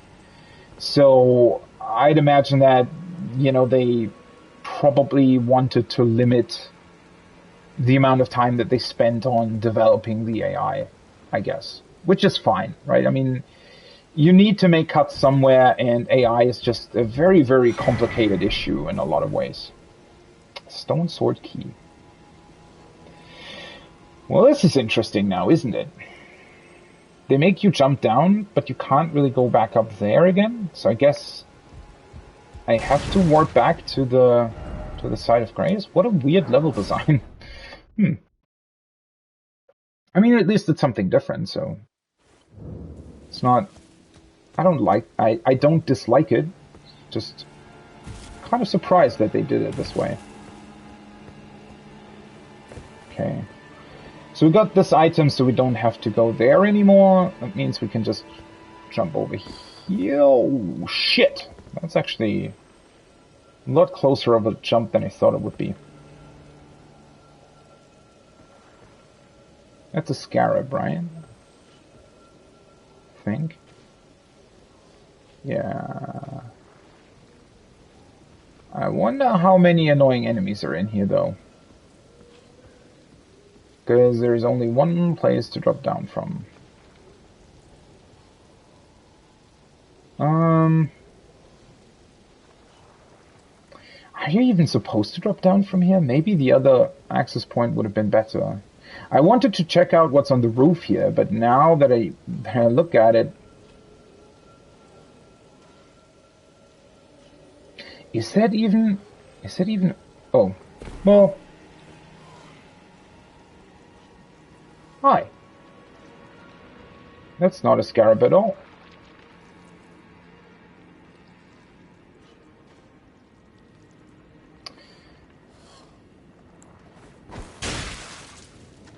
Oh, he was looking the other way. Interesting. Is there just one of these things? Is he making the sound? Please help me. I'm of noble blood. If those hideous mongrels eat me, I'll be forever marred. Anything but that, please. Think of the disgrace. You're a ghost, though. Or is he talking about his body? Is he the one that makes the sound? It feels like that's actually outside or something. Can I hit him?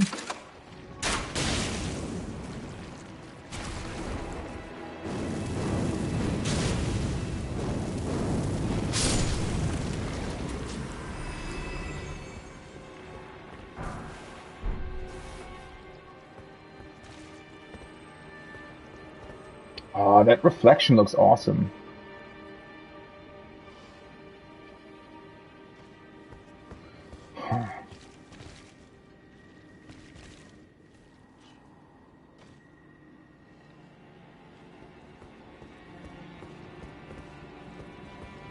What a weird spirit. I still don't really get what they're supposed to be. And once again, there are these weird mushrooms around them. Why? What is their thing?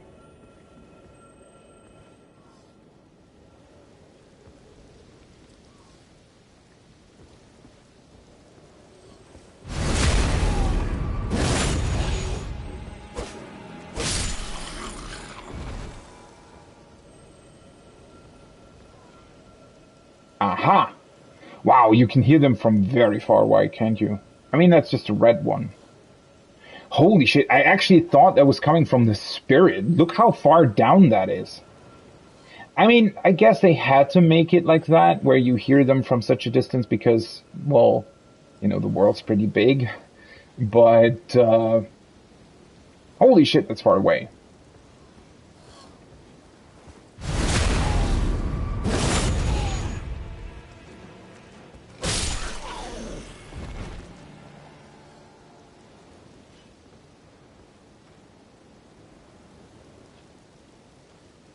How does this work normally, though? Like, why is the castle built this way? Or rather, not why is it built this way, but how do you usually get down here? Shouldn't there be an access point to the rest of the castle? A staircase, or a door, or something like that. Oh, for fuck's sake. Why is that so awkward to use?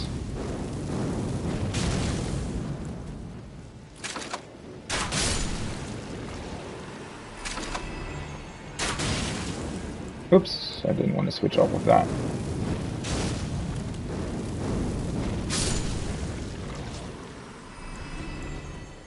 Well, at least they are weak to fire. Sadly, there isn't really any point in being here.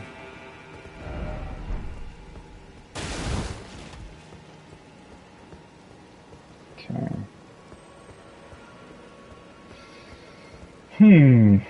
So I guess we just have to jump further down then.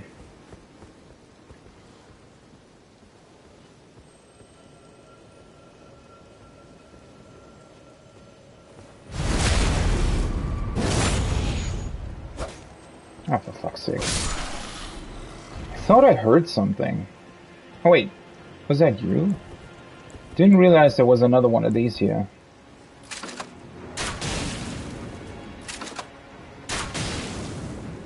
I wish the bolts would, like, hurt them a bit more. How effective is this exactly? Oh, it's not bad. Huh. Wait, what? Oh, they use FP, I forgot. Well, that's kind of an issue, isn't it?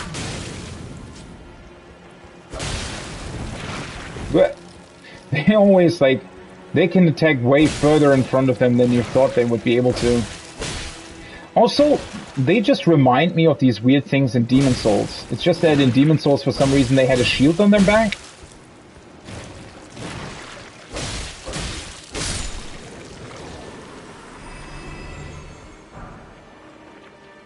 Glass shard. Well, I guess they're a pile of, I don't know, garbage or something. Reminds me of that garbage bag Pokemon. I mean, there has to be another side of grace here somewhere, right? Probably close to the boss room as well. That is one of them big dudes, though. Are you serious? Why? How?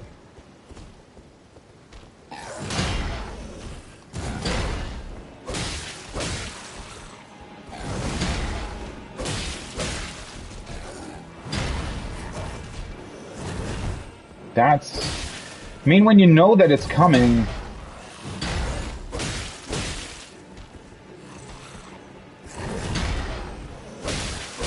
Ugh. Okay, I'm still somewhat confused with the supposed weird iframes on the dodge roll, though, because in a fight like this, you know, one-on-one like this, with an enemy that has fairly slow attacks, I would say, the iframes on your dodge roll do seem to be very, what's the word? Usual? No. Expected, I guess? I mean, they're just normal, right? What you would expect out of a FromSoft game. But then with faster bosses, or bosses that have sort of very frantic attacks or a lot of follow-up attacks, it does seem like your dodge rolls, or the iframes on the dodge rolls, are somewhat weird. Or just different than you'd think they would be. But the problem is, against, like, foes like these, it's very, very hard to confirm that, or it's very hard to figure out what the actual problem is. A twin blade talisman. Sadly, I don't have any twin blades. Well, I have in Dark Souls 2 currently. So far, I haven't found any twin blades in this game, though.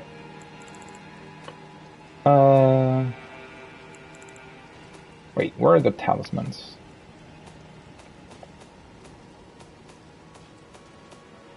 There they are.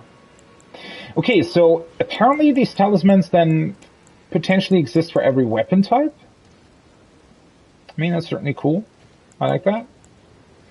Enhances final hit of chain attacks. Oh, never mind. It does something else than I thought it would. Talisman depicting a twin blade and a confessor. Enhances the final hit ending a chain of attacks. The twin blade technique is a tradition of the confessors, who closely guard the secret of how they preserve the momentum of their attacks. And thus is the final strike of their onslaught all the more deadly. That is rather interesting, because that's literally who I am. A confessor. So, maybe I'm actually going to equip this, at least for the time being. I wonder how, well, it's actually, I wonder how often I actually get to do the end of my combo, right? Because against normal enemies, where it's kind of easy to get to the end of your combo, they're usually dead at the end, right? And against enemies that have much more HP and are harder to defeat, and therefore also have way stronger attacks and way more different attacks, and where you have to dodge and all that kind of stuff a lot more, it is actually quite rare to get in a whole combo. Especially if this is, I mean, this, at least by the way it's written, it should enhance, well, every combo on every weapon, right? Just, it only enhances the last hit. Technically, though, that does put you at a disadvantage if your weapon has a fairly long combo. Although, having said that, I think most weapons actually do, so it's not that much of a difference, I guess. But yeah, isn't my combo like 5 hits long or something? It's really, really hard to get out a long combo like that against, bosses or whatever.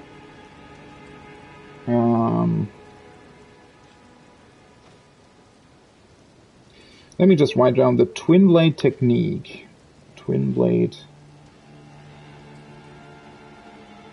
What am I doing? Put the Q at the wrong spot. Technique is a tradition of the confessors. It's just that, since my character is a confessor, it's also just cool to use it. Fits the aesthetic and idea behind my character, I guess. But I do wish that we get more talisman slots in the future. I hope you actually get 5 at the end of the game. That would be pretty awesome.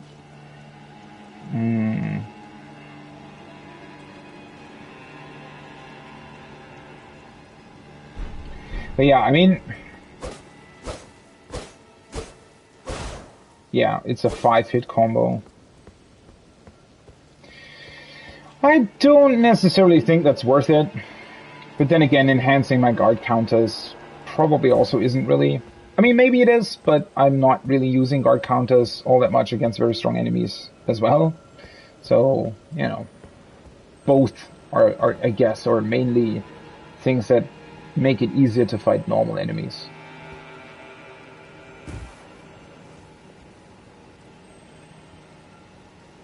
But yeah, my question remains, how do they normally get down here?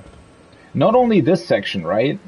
That's already kind of weird because I don't think we have seen a door that would lead back inside of the castle. And so I'm kind of wondering, well, how do you get down here normally? Because other people surely just can't jump onto the roof from there. That would kill most people, I guess.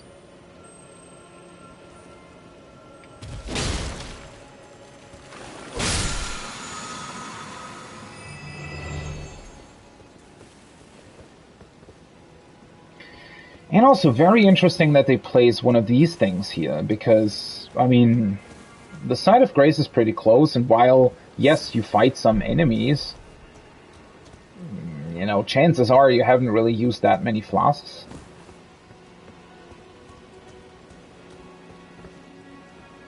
Ah, well, can already see the fog gate from here, so... Although I wonder why there is a fog gate. Strange. Because sometimes bosses... Wait a second. So I think Margit did not have a fog gate when you first approach the boss room. But Godric does. And this one as well. Huh. I wonder what that's about. Maybe it's got to do something with how they're loading in the level or something, but that would be kind of awkward. I mean, I'm not the biggest fan of fog gates in general, because they... I don't know, I felt like they were making... Like, the fog gates in Bloodborne and Sekiro, I never really had a problem with, because they make them look sort of... They make them just look like a gameplay element, right? Oh, hey, we're blocking your path because, you know, this is a boss fight, and when you're fighting a boss, you're fighting a boss, and that's it, basically. But the fact that there are two different kinds of fog, one being the sort of golden stuff in front of boss doors, and one being the white one that's blocking off your path unless you use the stoneward keys, that already makes it weird, right? Because now, once again, the player starts asking, well, why are there two different kinds of fogs? What's the meaning behind it, right? Why do that? And I feel like it would have been a more intelligent choice to not do that at all. Just leave the fog gates, don't implement them, and instead... I should probably... Ugh, what is that? Oh, rats? Should probably drink my FP potion. Yeah, don't implement fog gates and instead just...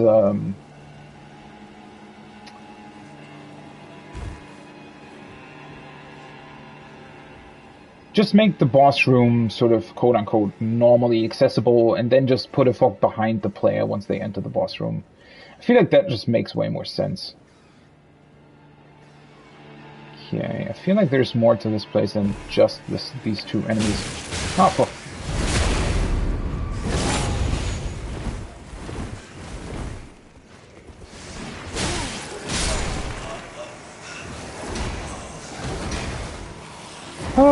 I should have known that immediately kills me. That was unfortunate. I thought I got lucky there with the backstab, and yeah, I don't know. I think I kind of thought I would be able to stun lock him or something. Oh well, no harm done. I wonder how easy it is to run through here, though. I mean, there are not that many enemies here, right? Will they even... Can't I just... Wait.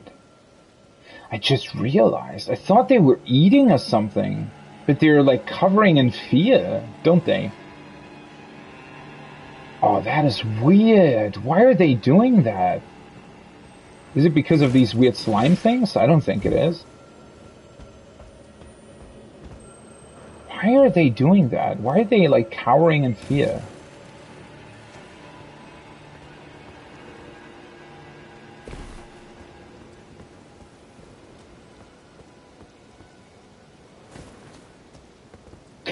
What a weird thing. Yeah, I don't... what is going on with this place? Seriously. Like, how the fuck would a normal person access this place? Right? This is clearly a normal place. Clearly people have placed stuff here. How did that get here?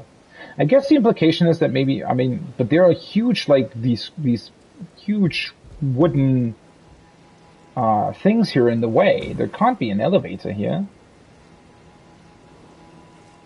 It's just, I wish they would just, you know, just put a door there. Just make it look like you could enter the castle, but block the door off. Destroy it. I don't really care. Just do something to it that makes it realistic, right? That... oh, for fuck's sake. Seriously, did I hit the wall? I can't believe it.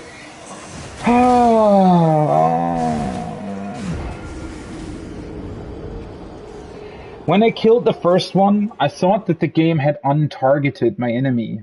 And so I tried to retarget the rat, and it just didn't let me. Or rather, it untargeted it again, and then my character turned and I wasn't able to shield the attack. What a weird design. What a weird level design.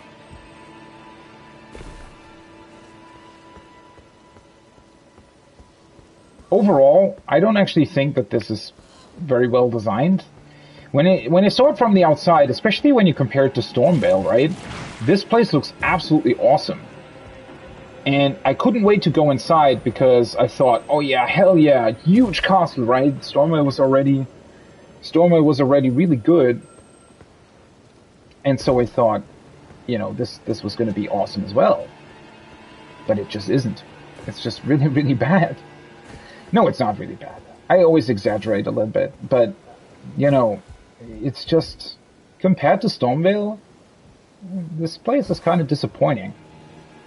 And it's just kind of awkward. You know what?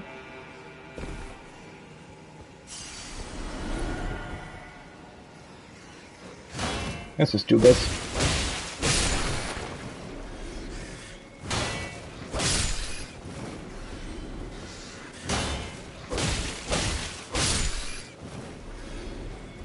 There's another one. Yeah, and this whole awkwardly hitting the wall mechanic.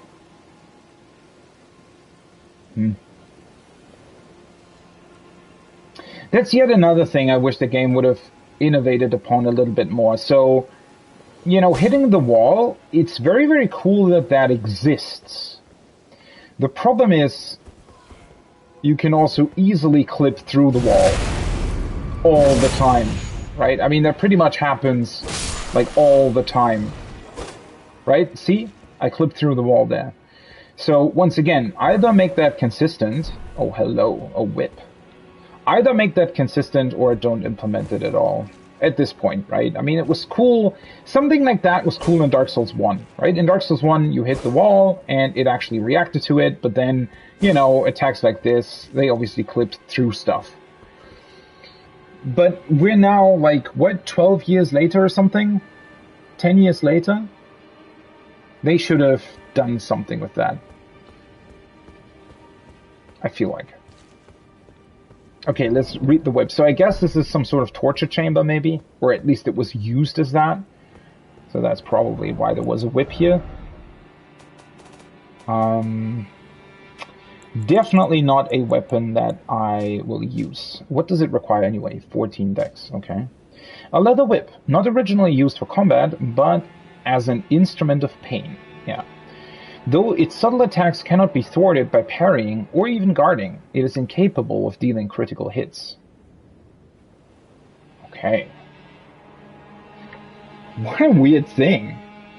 Oh, wait, yeah, critical hits are just sort of backsteps and stuff, right? Yeah. Well, that makes sense. And it also has a kick. Okay.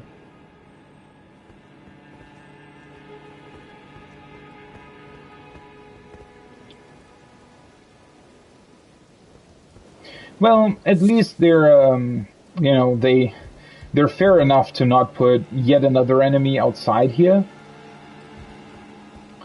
So even if you run outside because of the rats, you won't be immediately killed by something else. Aha, and there it is. That's what I was looking for. So that's the sign of grace that we use for that boss.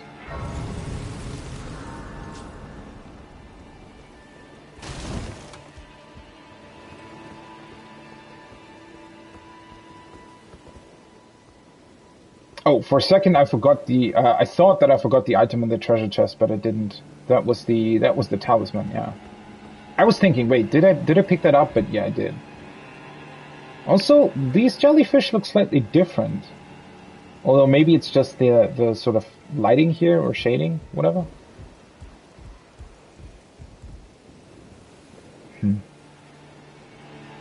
What an interesting area.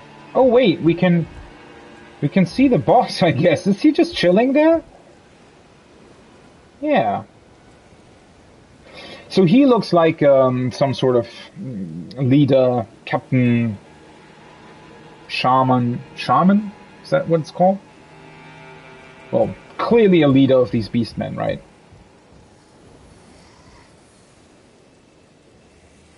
Another one of the big ones. Can I? Fucking hell. Really?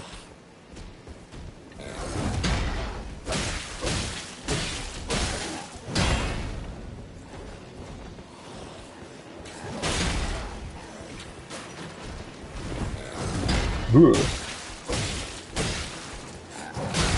Nope, Huh?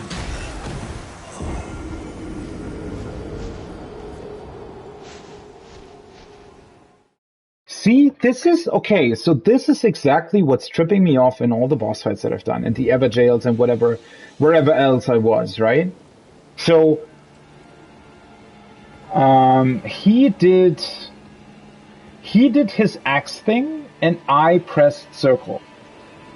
But for some reason, in that particular instance, my dodge roll didn't come out. He hit me, and then like a second later, or maybe even longer, my character suddenly dodge rolled. Even though I didn't press circle twice, he still dodge rolled, even though it had been like a very, very long time since the actual input. What a weird thing. I wonder what's going on there. What determines whether or not you can still get your dodge roll off or not? Or seriously, is he telling me he's sleeping exactly on my runes?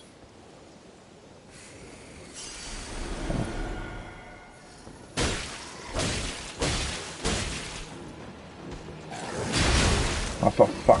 That's also just bullshit. That is such bullshit, right? That the instant you attack one of them, the other one just jumps on you and you're dead. Because they practically one-shot you. What a weird design. And then you can't even sneak around one of them for some weird reason. I guess I can just pull one of them from like a distance. This is just unnecessary though. Right? I mean, you come down here, you see the boss room, you even see the boss already, right? You go in, oh hell yeah, let's fight a boss. And then you have to deal with this awkward situation. Why the fuck is he getting up? It doesn't make any sense. I was literally standing on top of him when I was trying to get back my runes.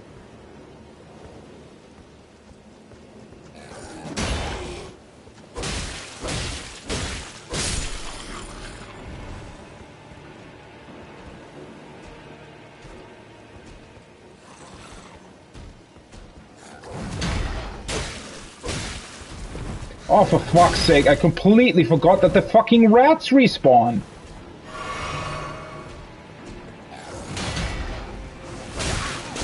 What the?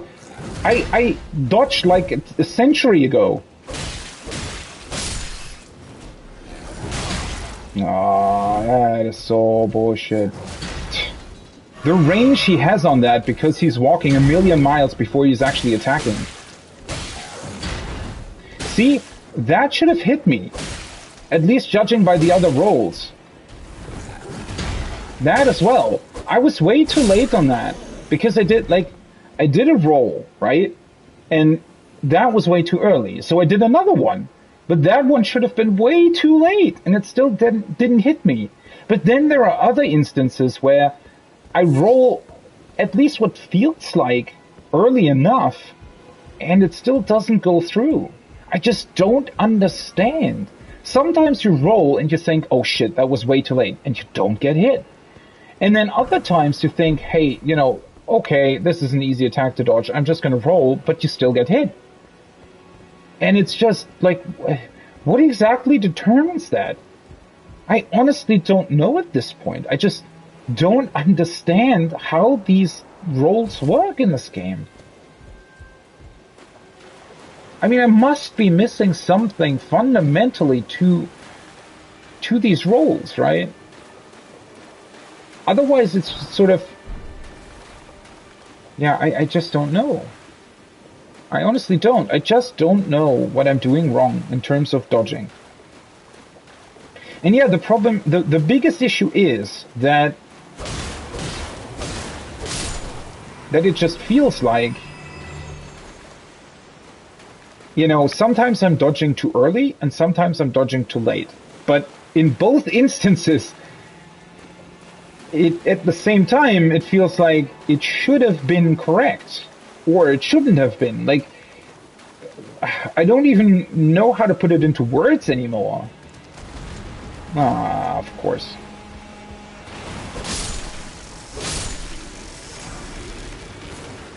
I did this for 15 fire arrows. Hi, buddy. Seriously, because the game didn't let me target him. Can you please... The fuck? Sure, just clip through the rock. It's fine. Are you kidding me? That was a one-shot? I mean, not entirely, right? I was missing, like, I don't know, 50 HP or something. Oh, for fuck's sake, now I have to run down there again. I mean, I can just run in and out, it's fine, but...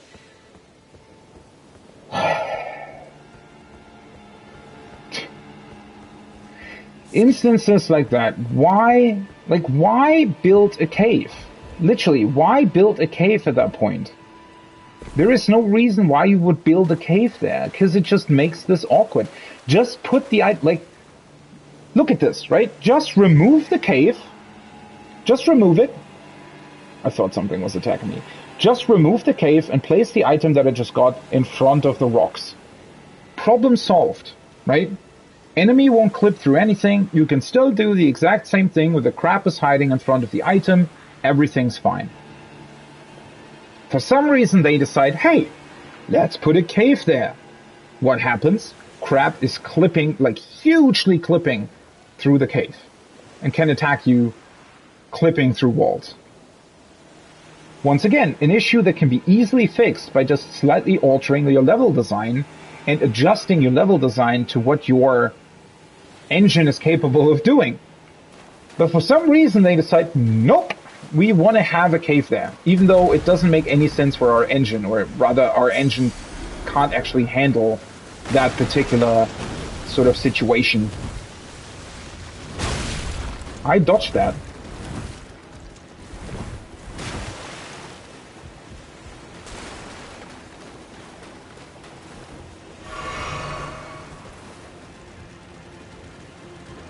Well, who's stuck now, huh?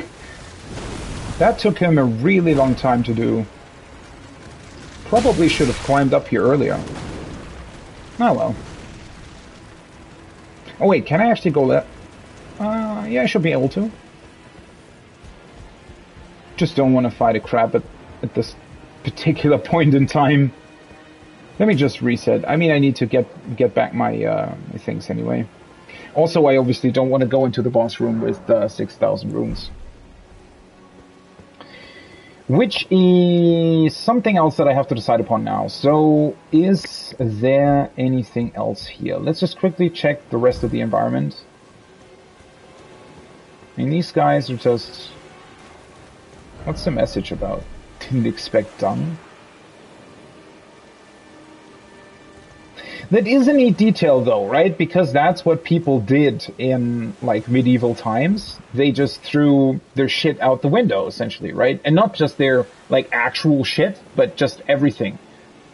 All the kind of garbage, like, you know, the trash from the kitchen, essentially, all that kind of stuff, right? They just threw out the window. Which ultimately led to, for example, the pest, I think, was a disease that, you know, happened more or less because people did that. Because the hygiene in the cities and stuff was pretty poor, right? And it is a very nice detail that they would include that here, right? And make it look like, oh yeah, the people here did that as well. Okay. Well, I mean, doesn't seem to be any kind of other item here. I got that one already, so I guess let's prepare for the boss, shall we?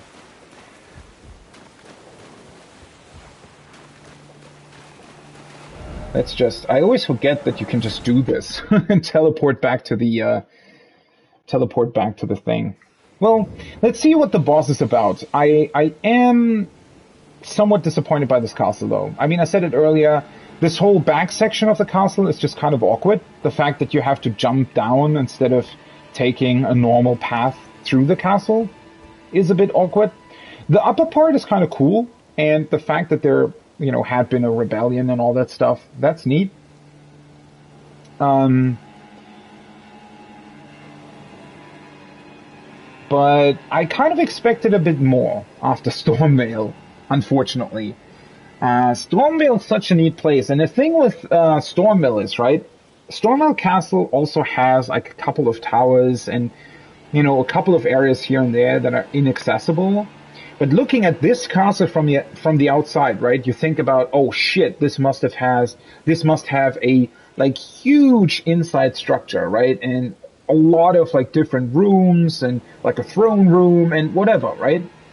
And I think, well, it probably has. It's just they were sort of skimping out a bit here. Like they didn't design the whole castle. And again, judging by the amount of people that have been hanged and burned, clearly there were a lot of people living here. So yeah, I do think that the entire rock is sort of supposed to be the castle.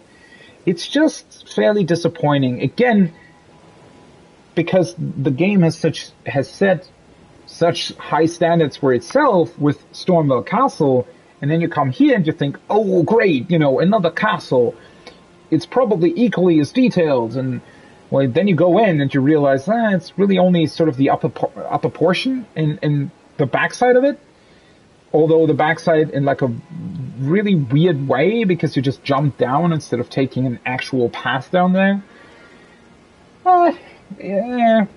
You know, you can't really fault the game for that. I mean, the game still has like a giant world, right, and a bunch of stuff in it, so overall it's not a big deal. It's just kind of unfortunate. Okay, what are we going for? I think I want to have Mind at 16, right? I do want to keep leveling Mind to hopefully get more FP. I think that's probably the best idea at this point. I do have another sorcery that I want to use that requires, I think, 23 intelligence, but I do think that I want to level my Mind up first. At least to something like 18, even though that technically doesn't even do that much for me. But I think I want to level Mind up first. And then intelligence. Also, I still want to put a couple of points into vigor. Especially considering that I take more damage now. You know what?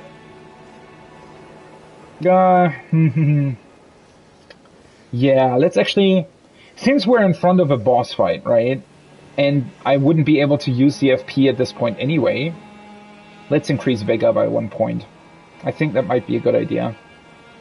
Because I feel like at this point that's definitely my worst stat, right? I think the game sort of expects just a tiny bit more vigor. That's also why I'm constantly sort of almost being one-shot by these enemies, right? Yes, I'm taking a little bit more damage because my damage negation is decreased because I'm wearing the eye that increases your stats.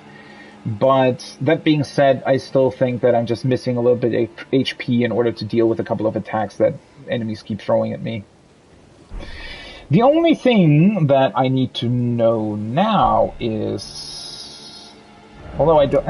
nah. Let's just teleport back to the merchant and... I just feel like in the sell menu, it's way easier to actually get to the point or to the amount of runes that you want. So it's 9505. Hello there. 9505. Let's use these. Let's use these. That's what? 8,000, yeah. Oh, it's actually perfect, because I'm at 35. Do I want to sell the mushrooms? I need them for something, right? But I don't need that many. So, what? 5... Oh shit, I need 500 more, right? Well, that's 200. Let's sell like 18 of these. Right, I probably have... Where are they? Well, I don't know that many, actually. So it's what? 5 more, right?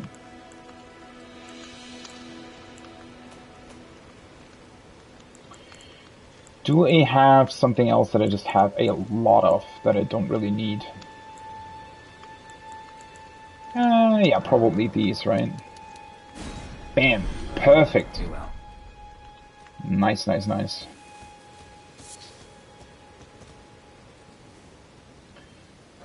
So, let's level up Vigor.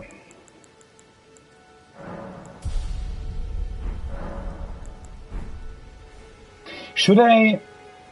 Ah, well, I can do that at the other one. Should I swap out my spells? I'm wondering. Also, so, another thing that I'm wondering about here. Is this going to be... Ah, no, that doesn't make any sense, right? Because the Horara Lu, Chieftain of the Badlands, that's somebody else. That's somebody else entirely. That's a Tarnished as well. So this is just some generic, like the boss, I mean, is just some generic demi-human beastman thing, I guess. Okay, do I want to stay with these, or do I want to exchange them maybe for the soldiers or something? Let's just stay with these for now. I want to see what the boss is about first. We can keep that. What the fuck is happening? Did the rats just destroy something? Probably. Wait, let me actually take a look at my spells.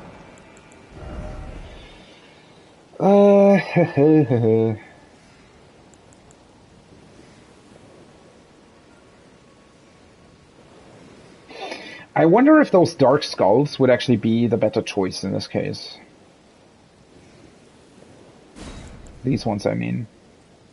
I could also try and poison the boss again. Although I think I'd much rather use the poison grease for that, because I just have a lot of that.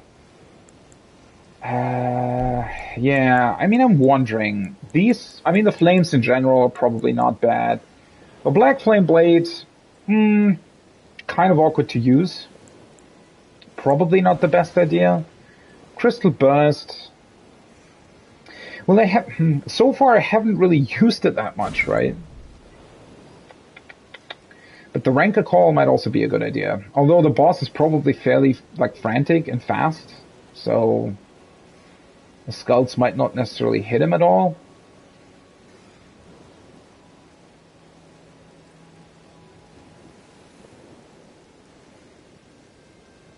Well, I mean, let's just test a bunch of stuff. I mean, the crystal burst, I'm just still kind of confused as to how it's supposed to work. Like, are you supposed to be fairly close to the enemy or something? Because the only time that I tried it so far was against... I should have probably tried this against a couple normal enemies, huh? Yeah. That would have probably been a better idea. Never mind. But yeah, the only time that I've tried it so far is against the Knight Rider. What was he called? Not Knight Rider. Knight's Cavalry. Yeah. Well, almost the same thing. And on horseback, especially with a fast enemy that is also on horseback, using the Crisp Burst was very ineffective. Very ineffective. I'll keep it on for now. I'll keep these things the same, and then...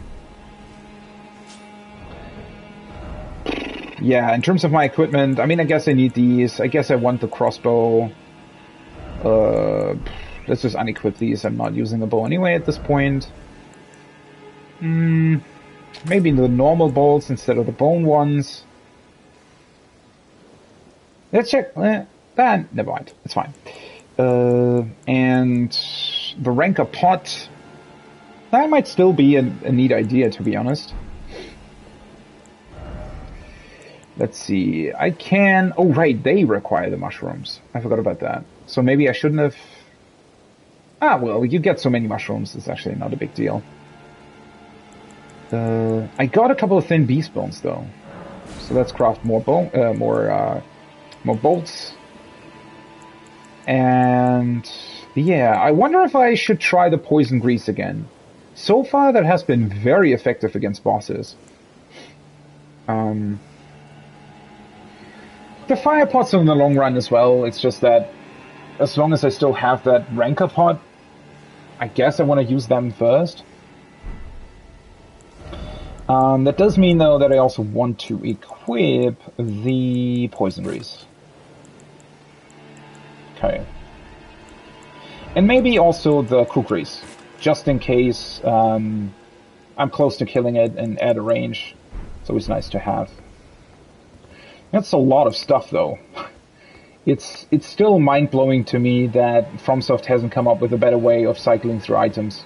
I mean, you shouldn't have to cycle through items at all, right? It should work in a way where, I don't know, you press a certain button and then another button at the same time, and that uses a specific item that is put to that type of slot, right? It's kind of dumb that you have to cycle through items. Also, I guess they didn't bother to do anything when fog hits water? What an awkward effect. Sort of takes the magic away from these fog gates, doesn't it? Oh, wait, you can literally summon here as well? Wow! Wait, you can summon Edgar to help you? I mean, why not? Well, so... I'm still not entirely sure. I kind of don't really want to keep summoning because it just makes bosses kind of chaotic and awkward. At the same time, though, I'm using my spirit summons anyway, right? So that's kind of a given. I could fight bosses normally, but I mean, there's always New Game Plus or whatever, right? I just want to Castellan Edgar. I just want to use these summons. It's always, you know, when a game presents something that you can use, I want to use it, right? I know that it takes, you know, some of the challenge away from these boss fights, or even makes them a tiny bit more awkward. But, yeah. Oh well. Hello, my dude.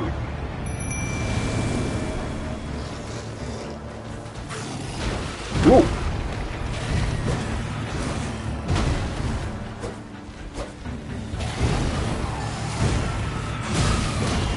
That still hit me? Once again, I'm not really understanding what makes bosses attack certain enemies and what doesn't. Ooh.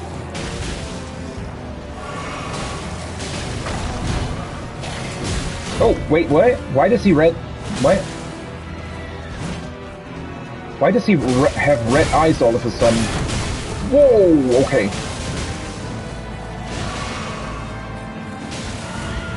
Does he also get stronger when you fight him at night or something?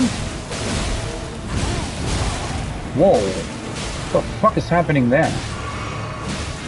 Is he poisoned?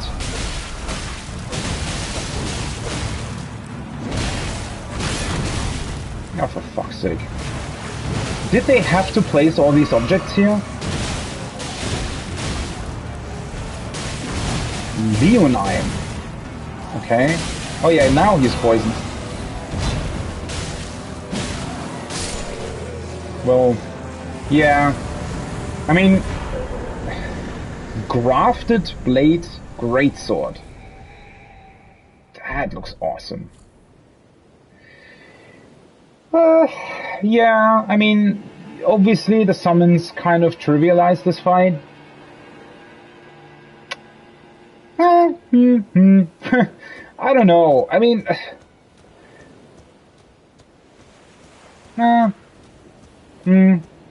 yeah. I'm still really torn whether or not I should use summons. It's just, I wish there was a way during like a normal playthrough to just, you know, to use the summon and sort of defeat the enemy, you know, see what's up, see what kind of, you know, thing that he drops, and whether or not it sort of advances the quote-unquote story, right, or whatever. I want to know what happens next, is the thing, right? And I want to know as fast as possible, I guess. And I want to use these summons, because it's fun, right?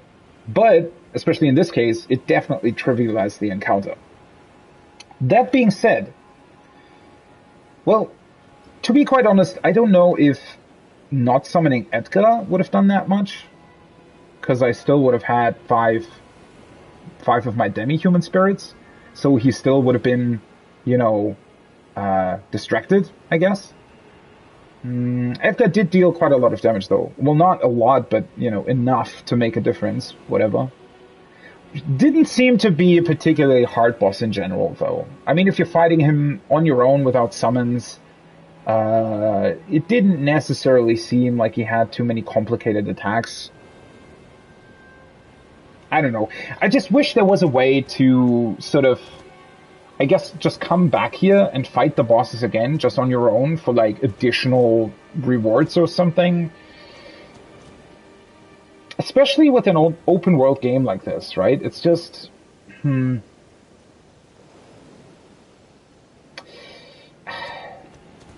Ah, well, I'm gonna play it a couple more times anyways, and then, you know, on my next run through, I'm just not gonna summon. I'll do everything on my own. But now I just want to know what happens next. Lost Grace discovered. So, I mean, that's pretty cool. The fact that you can summon Edgar, right, knowing who he is, and that you can essentially kill the leader that is potentially responsible for this whole thing. I'm gonna assume that he was sort of the leader of the demi-humans. Leonine. I wonder if the... Let me just write that down. Castlemorn boss. Leonine. I wonder if we will hear that name again. Unfortunately, once again, we just don't really know what might have happened here, right? Which is such a weird thing. And then this place in general, I wonder what this is. So, I mean, I guess this was a graveyard at some point. It is just kind of strange that all the gravestones are sort of awkwardly thrown together. I wonder why, because I'd imagine, you know, if you have a castle like this that is built close to the ocean, and you have an island like this, and there's gravestones here, I wonder if, you know, originally this place could have been, well, their graveyard, right? So they probably wanted to be buried close to the sea, and maybe it was even specifically designed with the sea in mind, right? So that maybe they buried people like in the sand, and over the years, you know, sort of their remains would be just washed out to sea. Maybe that was actually some sort of cultural thing that they did here. But now it just looks kind of weird, as if the beasts came in and just, I don't know, put all the gravestones together for some weird reason, and maybe they wanted to sell them or whatever. I don't know. Because, I mean, clearly, there's a lot of dead bodies here, right? So some of these bodies must have been carried down here for some reason. Which is weird, because they also burned them, right? If they didn't burn them, I would have maybe even said that they might have wanted to eat them, right? And their chief was down here, or... I mean, maybe that was even a her, potentially. The boss, I mean. So, if they hadn't burnt them, I would have guessed that maybe they brought them to their chief and then they would have eaten them. But considering that they're burned... Why make the effort, right? I mean, up on the castle, they just put them up in a huge pile and burnt them. And they didn't really care about the pile, apparently. So, why are these here?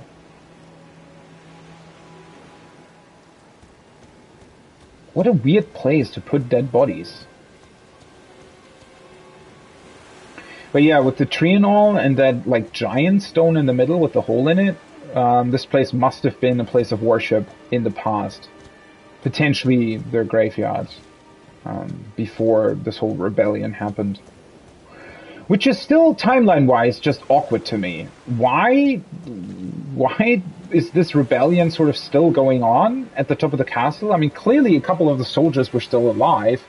But at the same time, a lot of the burning and these piles of corpses and stuff, they do look like the rebellion took place a couple days ago, rather than just now.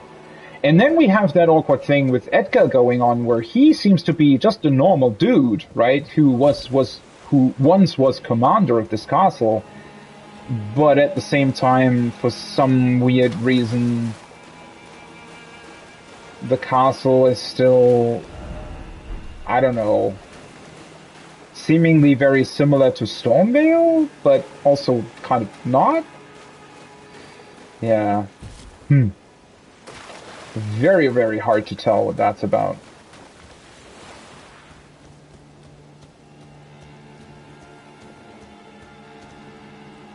Just look at the size of that thing, right? And then the only place you can sort of go is literally the upper level. Oh, well. Okay, so these Guidance of Grace, they are still on the map, though, interestingly enough. I kind of thought that they would maybe disappear, right? Wouldn't the thing that led us here disappear after we actually dealt with the reason why it led us here? Unless that was not the reason for it?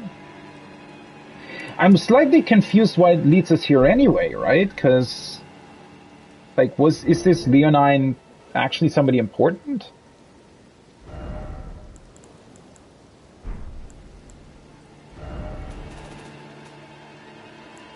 We got this thing, the Grafted Blade Greatsword.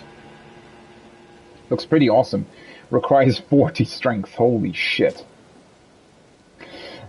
Also weird, right? Because a character that would be close to actually capable of wielding this would have pretty much one-shot this boss, right? If I had, I don't know, 38 strength or something, this boss would have been even more of a cakewalk than it was with all of the summons that I did. So, interesting drop. This is the sword that Edgar was talking about, though, apparently. The Storied Sword of Castle Morn. I did not expect it to look like this. Reminds me a lot of Game of Thrones. I wonder why that is. A revengeous weapon. It is burdened with oceans of anger and regret. Very interesting wording. One of the legendary armaments. Whatever that means. A lone surviving champion from a country now vanished was so determined to continue fighting that he claimed the swords of an entire clan of warriors. Wow. Unique skill, Oath of Vengeance. Swear an oath upon the greatsword to avenge the clan, temporarily raising all attributes for a certain duration. While the oath's effects are active, poise will also be increased. Holy shit, that sounds pretty badass, to be honest. Does cost 20 FP though to use it. 21 weight, holy shit. I wonder if that's what the boss was doing, because he had red eyes, right? And I was wondering for a second there, wait, do you have to fight this boss like during the day to make him easier or something? Which would have also been kind of a funny way. I mean, something like that would get old very fast, right? But would have been interesting all the same. But what was it going to say? Yeah, that's probably what he did, right? He used the skill and raised his own attributes, and that's why he had the red eyes, I guess.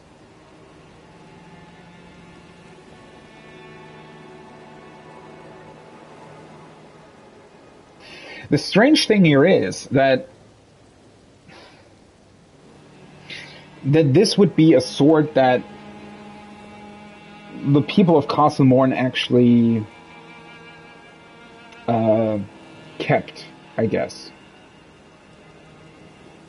Right? It doesn't at all feel like a sword that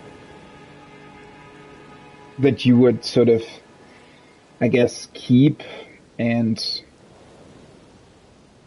you know, keep as like a family heirloom or something. Because it looks rather savage, and I mean, the whole idea behind it and the vengeance stuff seems to be kind of mean-spirited. So I wouldn't necessarily keep this as a as the storied sword of Castle Morn, right?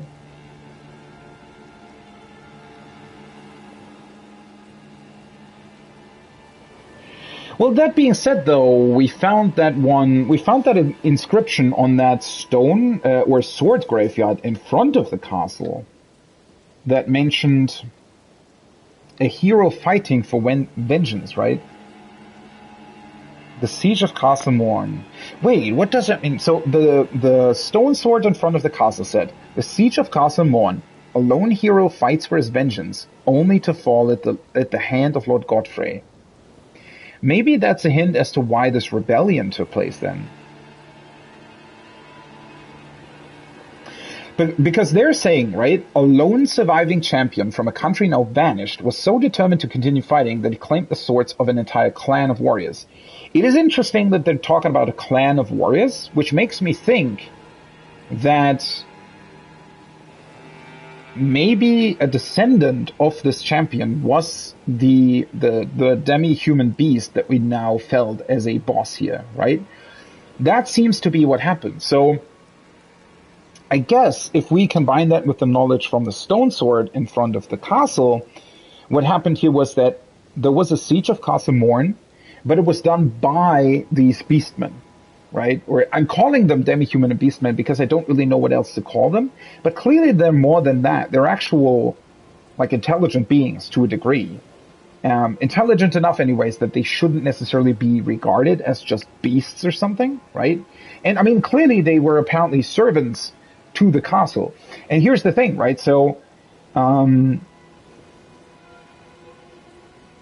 the stuff that we've heard makes me think that maybe in the past, these beastmen were already subjugated by the inhabitants of the castle. That's why they laid siege to it, and the hero of the beastmen was fighting for vengeance because he wanted to take revenge for what the subjugation had done to his people, essentially. But that siege was then broken by Lord Godfrey, I guess, right? Who subsequently, or maybe even before that, you know, had installed Edgar as the commander of this castle. So Edgar and Godfrey were clearly allied, right?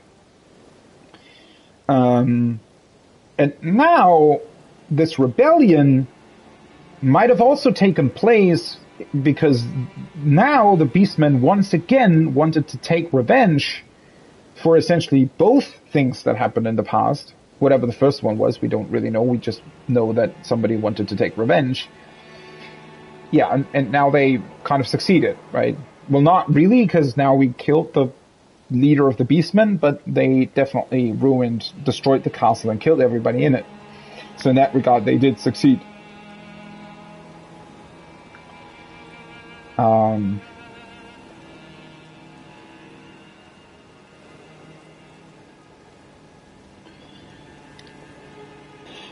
It is still strange to me. I guess then the reason why the sword was maybe kept at Castle Morn and highly guarded was potentially because they thought that if they wouldn't guard it, a beastman would come in and once again use this oath of vengeance to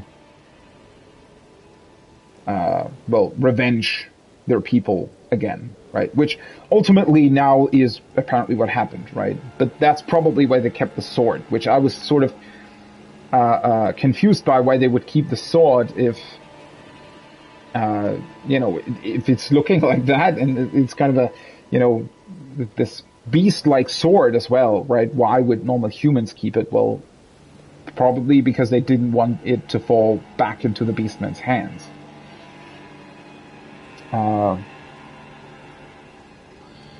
Okay, the sword. Oh, for fuck's sake, my pen. Sword of Castle Morn. It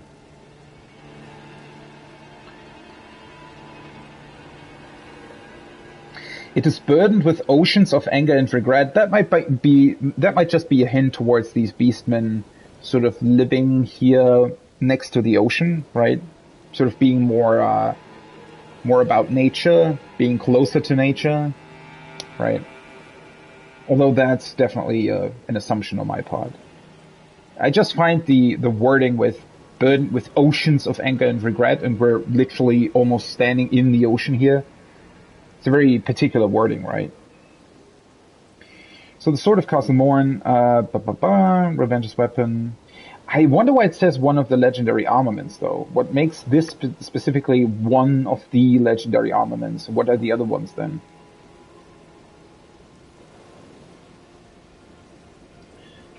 So it belonged to a lone surviving champion.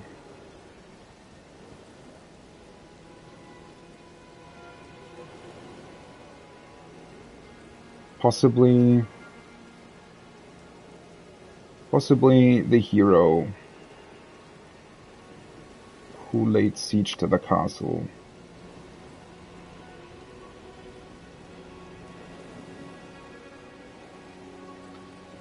And was felled by Godfrey. And then hero most likely demi-human.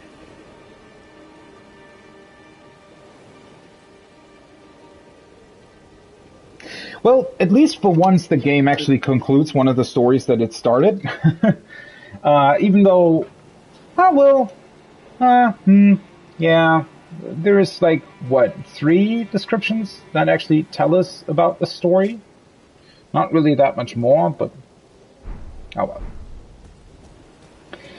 That does mean, though, that we've pretty much finished with the entire peninsula, right? I think. At least to my knowledge, there really isn't anything more to see here, or to find, or whatever. Let us work back here, and hopefully Irina will be there. Maybe even with her father? Potentially? But yeah, it's interesting that the guidance of grace is still working the exact same way, even though what I think it wanted to lead us to doesn't exist anymore. Oh,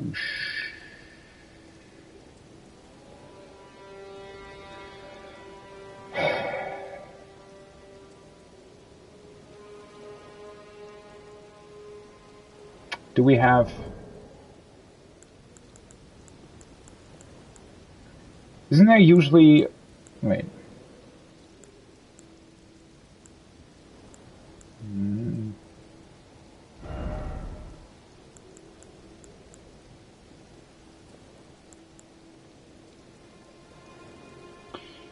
I guess prayer would work.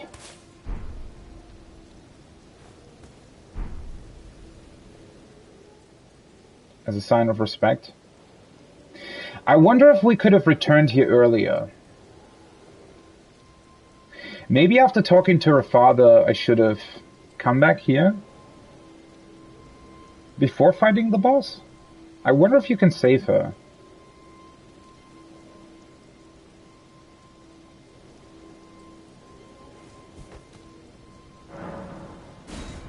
Well, thank you, game, for that information. She's dead. Cool. Let there be death.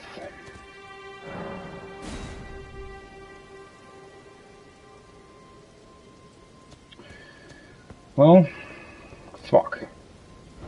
Can I go back to her father then? Oh wait, wrong direction.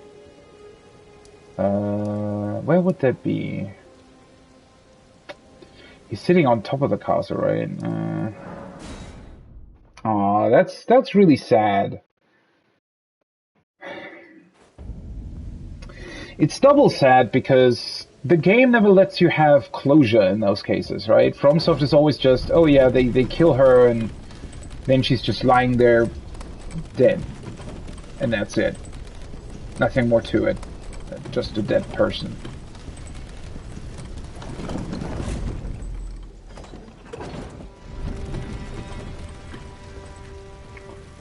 Okay, the beastmen are still here. Where was her father? I think I need to go that way, right? And he might be pretty annoying to get back to, right? Once again, I what an awkward decision to make the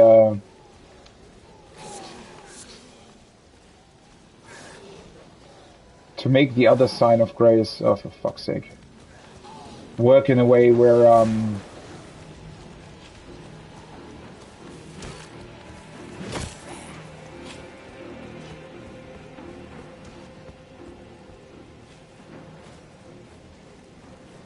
to make it work in a way where you can't go back from it.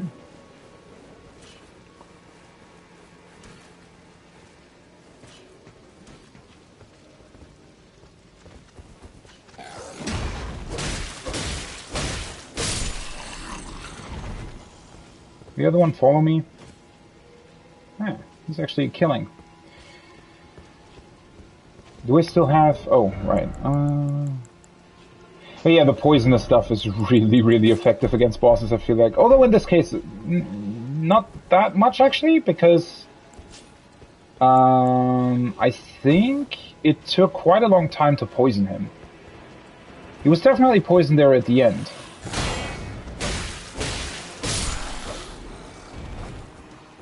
But it did take some time. Seriously? That's kind of awkward. It's also a bit weird that you're actually able to throw these knives further than the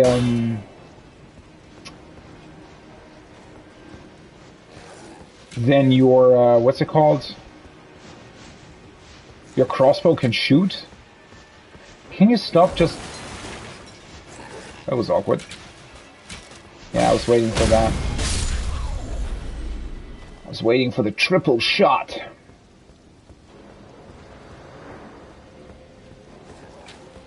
Triple shot, one opportunity. Ugh. Ugh.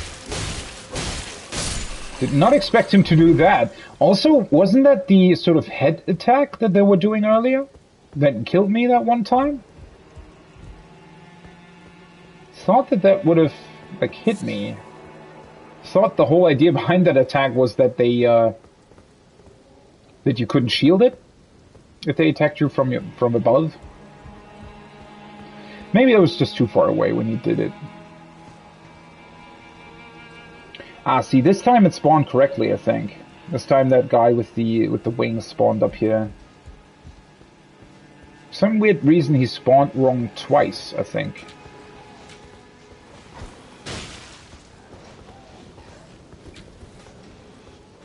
Can you please just come here? Thank you. No, no, not that way. Come to me, please. Thank you. How?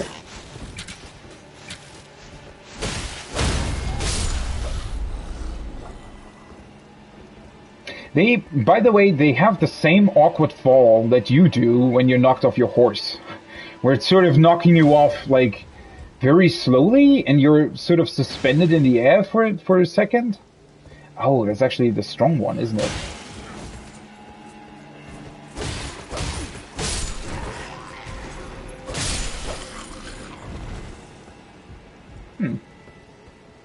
Yeah, that is really strange, right? I wonder what happens that...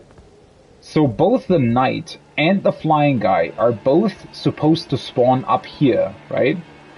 But both have individually and separately from one another spawned down there for some reason. There must be something wrong with their spawn points.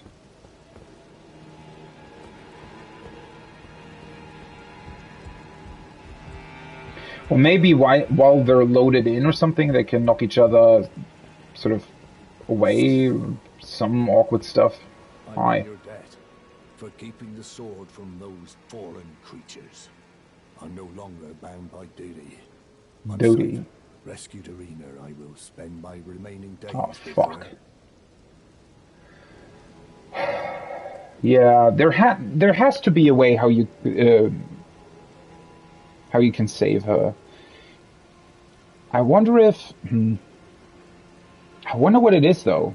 Thanks to you, and devote my remaining Oh shit, days he to said her. something else. Arena has a gentle nature, though.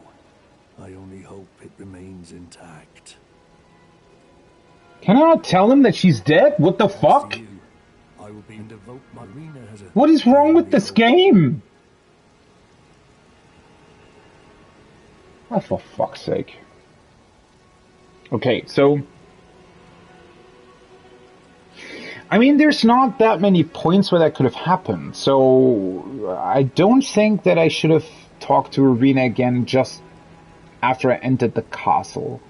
Maybe I should have talked to her right after giving the letter to her father. Maybe that would have avoided her death. Could be. That's sort of the only place there is, right?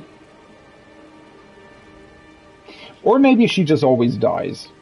I don't think so. I mean, this does seem to be something you can influence. to you and devote my Arena has I just find it incredibly awkward that you're not able to tell him that she's dead. What a weird thing, right? Once again, this awkward... Why? Why is there not more interaction that you can have with these NPCs? It just feels so backwards, right? It feels so outdated and quite literally just... Oh, there he is. Okay, yeah. Arena, how could this be? My daughter deserved better. The fault lies with me. I chose duty over my daughter's safety. And that is how fate has answered. I'm sorry, dude. I'll find them. The foul wretches responsible for this. I'll hunt them down and exterminate every last one of them. Rest assured, Arena, it will be done. I have a feeling Edgar's going to die too, unfortunately. Also, I know this might not be the time for it, but this kind of cloak that he is wearing, is that the same symbol, the same sort of dragon lion symbol that we've seen on Castle Stormvale? Potentially, right? The foul wretch. I'll hunt them down. Rest assured. Can we help him with that? Like, what's the deal here? So he wants to hunt down some creatures. But other than in the castle, there actually aren't that many here. I mean, sure, I think there's a couple of them sort of somewhere on the island, but most places on the island, I mean, there's here, this place has a bunch of those headless ghost soldiers, right? We have the tentacle monsters, the sea zombies, There's a bunch of normal soldiers, a soldier on a horse. There are just these weird puppets. Actually, now that I cleared the castle, maybe I should go back to this person, because that was still something that was rather confusing. I mean, I think there were a couple of beastmen here, but other than that, I don't think many of them actually exist here, except for the castle itself.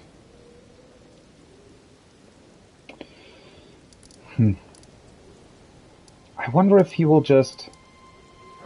I don't think that... Will he return to the castle and just slaughter everybody? I don't... What's the deal here?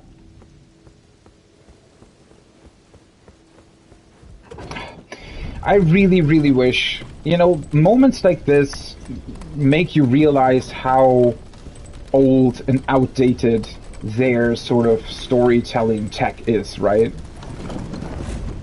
Because it's just... I don't know, the fact that you have to, like, awkwardly sort of teleport back and forth between multiple save points and whatever just doesn't really make that much sense. Yeah, I don't think he's here. So... Let me just check back on this woman that was tied up here. I don't think that that has anything to do with the Arena Edgar questline. But it was very weird all the same. Because it felt just awkward that you couldn't free her, you couldn't even tell her something, right? She was just, like, shackled up and that's it, basically. I mean, this place doesn't have anything to do with the, what's it called?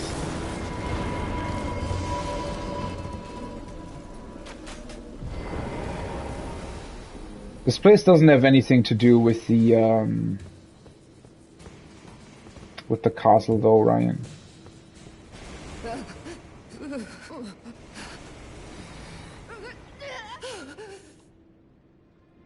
Yeah, she's just the exact same that she was.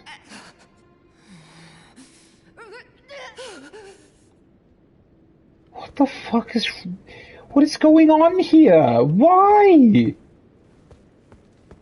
Why is there a person here that is chained up, clearly in need of help, and you can't tell her anything, you can't free her, you can do nothing?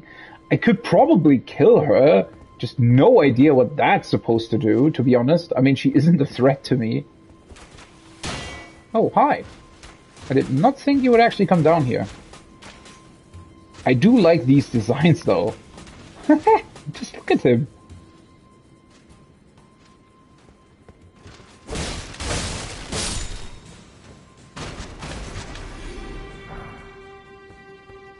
Drops arrows. Shit, yeah, I know. I wanted to read the message. Necessary item required ahead. Therefore, no attacking ahead. Okay. That sounds like a good hint. So I was wondering about that. Yeah, this very much seems like you need some sort of item to free her. It's just incredibly awkward that you can't even tell her that you want to do that, right? I mean, obviously I need something in order to interact with her, but the fact that you can't even tell her, hey, by the way, I am somebody else, I'm not the person that tortured you, you know, I want to free you, I just don't know how, right? That would be the logical thing here, but nope. Okay, but if this requires an item, where the fuck is that supposed to be? Huh? I mean, I don't... Is it literally just somewhere randomly in the world? Or is it actually an item that is close to her? Yet again, a very, very peculiar thing. Oh, it's called Morn... Wait, let me read that again. That's an interesting name. Moangrave. Moangrave, okay. Well, I mean, the castle's name in general is very interesting, right? Morn?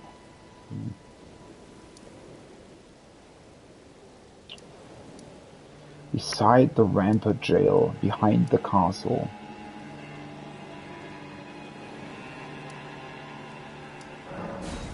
I wonder if he's still here. That is just... How am I supposed to know if he's gone now, right? How am I supposed to know where the fuck he went? Yeah, he's gone. Of course he is.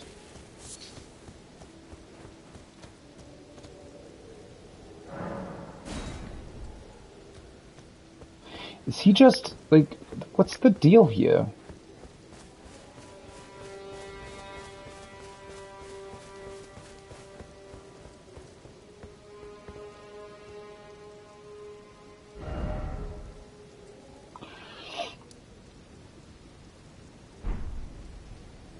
I don't think...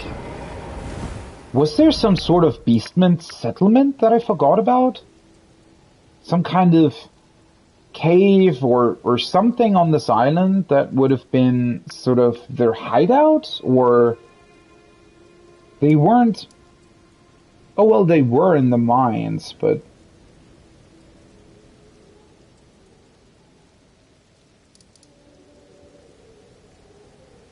That's pretty much it, right?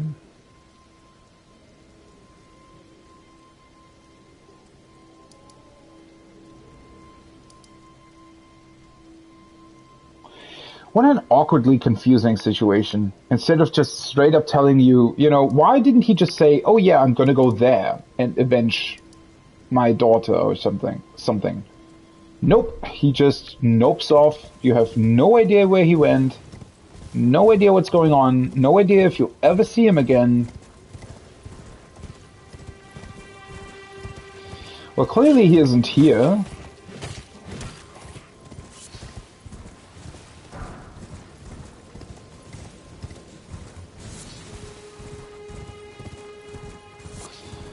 The problem is just, I don't want to, you know, ride through the whole island to try and find this elusive Edgar. And how the hell are you supposed to know where he went? He could literally be anywhere. And also, as far as I know, these specific beastmen, right? These ones here with the wings, I think they're only here. They're only on the Weeping Peninsula, right?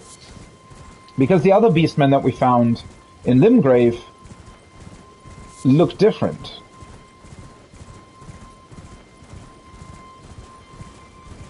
I'm pretty sure.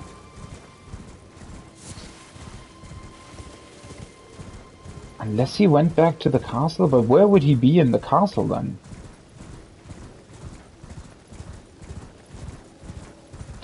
That is so incredibly awkward, right? I mean, maybe I missed it for some reason. Let me... Oh, fuck. My ears. Ugh. Okay.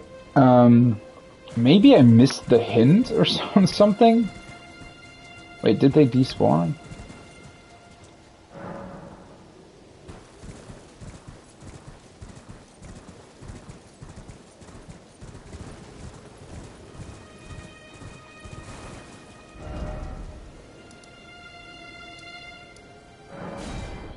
But I mean, we also haven't really seen... I already was in the courtyard, right? So the courtyard, it's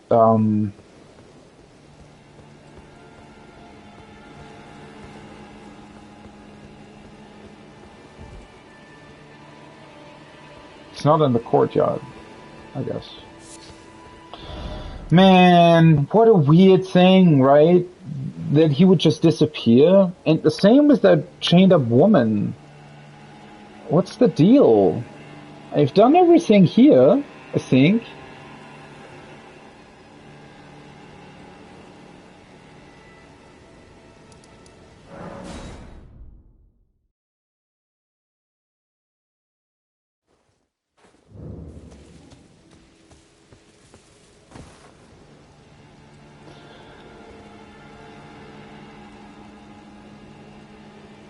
Huh.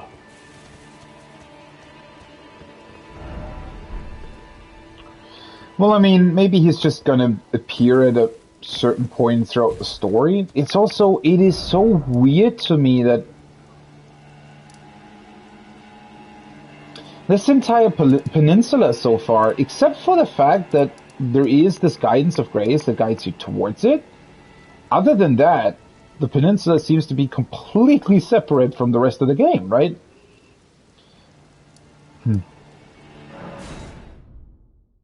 I wonder if the dude with the white mask is still here.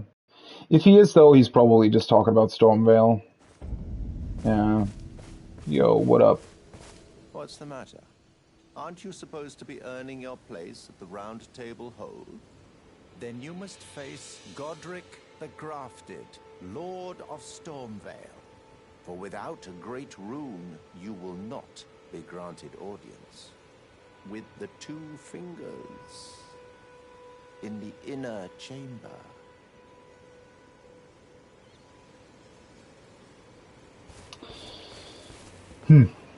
Well, cool. Yeah. So, what do we do now? I mean, I have become stronger, right? So there is a decent chance that I would be able to defeat Godric, especially with all the summons in place.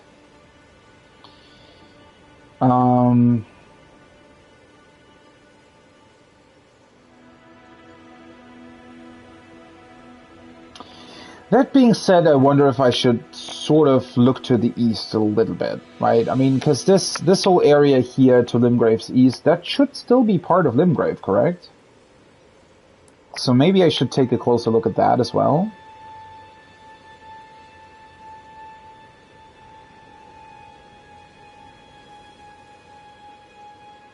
I mean, there's definitely also a couple of things that we can still do here, right? We can defeat the dragon, we can still clear this hero's grave. We're not entirely sure how to deal with that sort of stuff deal things. What am I saying?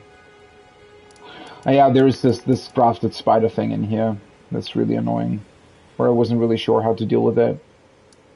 Because it has such an insane HP pool. I could try this Everjail again. Maybe that would give me a good hint as to how far I've come in terms of damage and everything.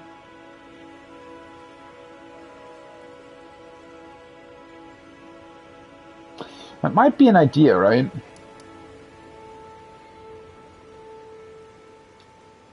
Although at the same time, I definitely would be interested in trying to uncover the map here. It shouldn't take too long to do that. And then I would just have a bunch more stuff to explore, I guess. God, it's really bothering me, right? Especially at the exact moment that you think, oh, great, now we're kind of finished with the Weeping Peninsula, but then you still have this awkward woman where you're missing an item that for some reason you didn't find on this peninsula. And then also the thing with Edgar. No idea where he's gone.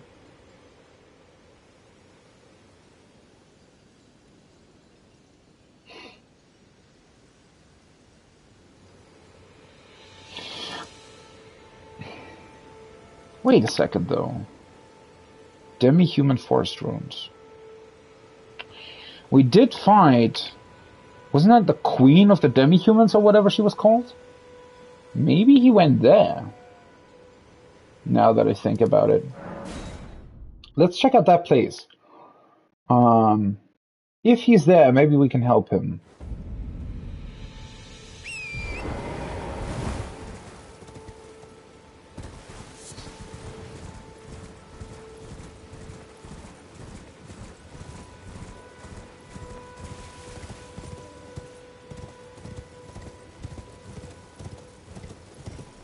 That is still so awkward as well, that the silver branch thing is still there.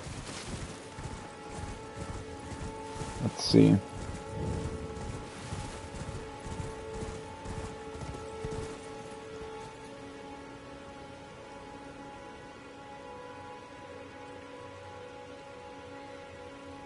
Well, I mean, the queen is gone, but that's probably because I killed her. These are other demi-humans, though, right?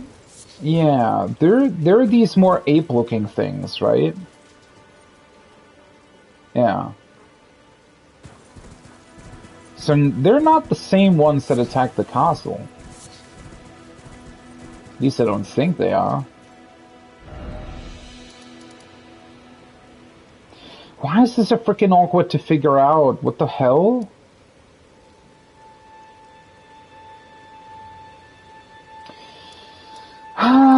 Well, to be honest, we probably just find Edgar at some point somewhere. For some weird reason.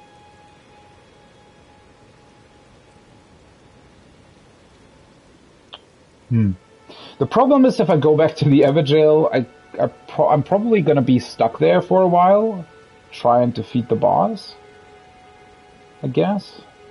Let's just uncover the map first, to be completely honest. I just want to do that. I want to know what more is waiting for me here.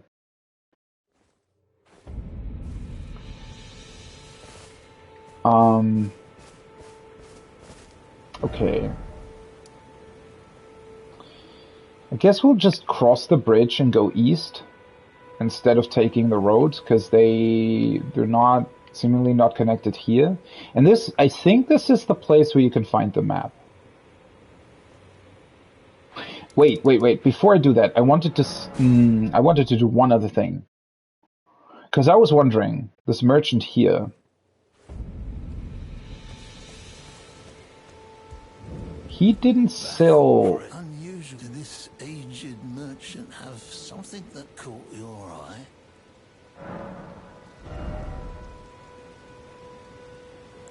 No. I thought for a second I had maybe missed an item that might be usable to free the woman. But it doesn't look like it, to be honest.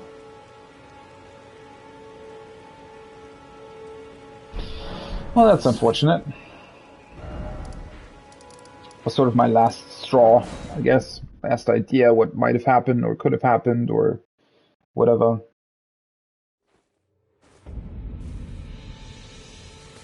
Okay, so let's check out this thing. There's another of these stone sword things. I kind of wanted to call it graveyard, but I don't think it is. It's very weird, though.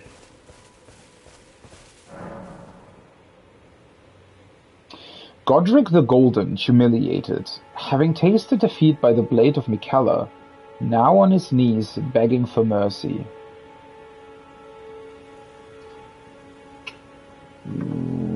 What the fuck? Okay.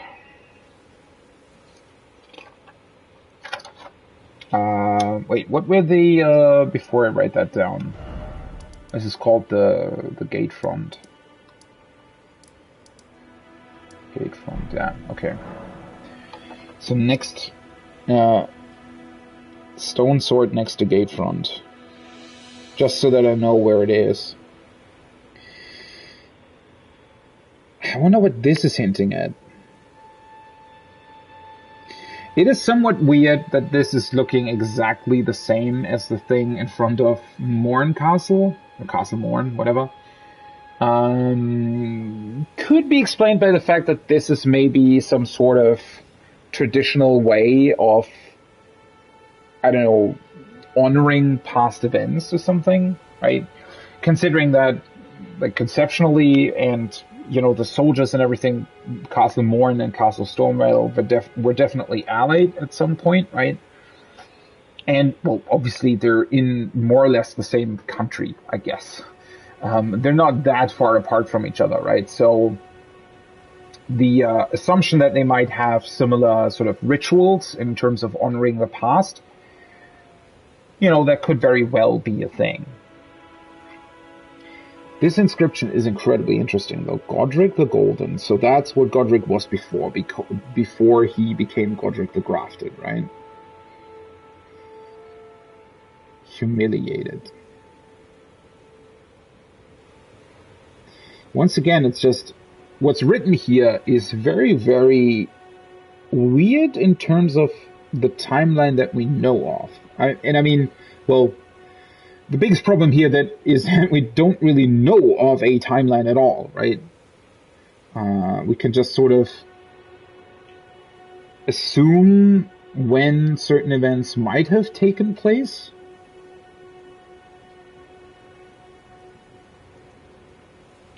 Now on his knees begging for mercy. The problem is, I should probably watch back the actual dialogue that Godric is saying when you attempt his fight, and also the things that Margit said. Although the things that Margit said might not necessarily be connected to this. But, so the thing here is, right, I wonder if this might have taken place, because isn't Miquella connected to Marika? Miquella, isn't that the dude that is displayed in, which one was it?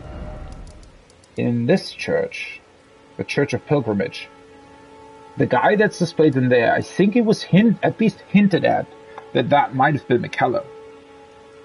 And so that has to be in some way connected to Marika as well, or at least it seemed to say that Miquella was, or existed, during the time where Queen Marika was also still there.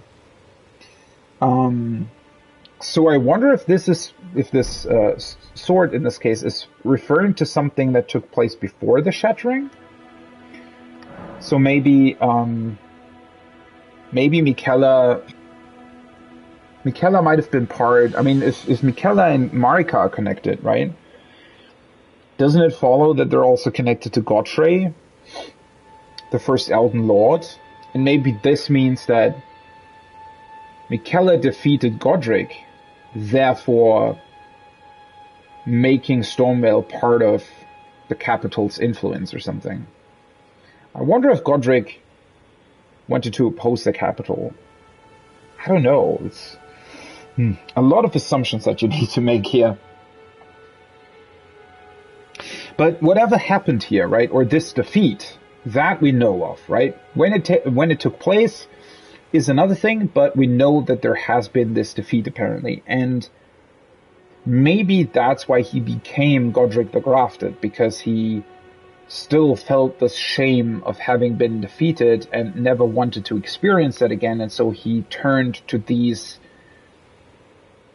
grafting techniques, right, where he, well, ultimately in the fight against you in the second phase, actually rips off a dragon's head and attaches it to his own hand, right?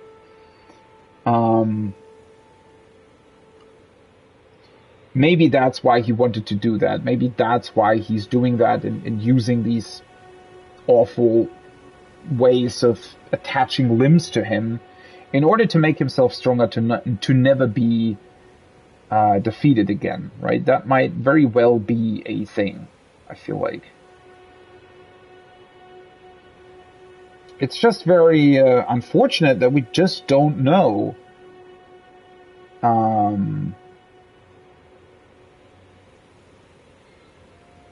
We just don't know when this took place, right? So we can't assume anything in terms of, was Godric connected to Godfrey? Were they allies? Were they opponents? Maybe they didn't have anything to do with each other at all, right?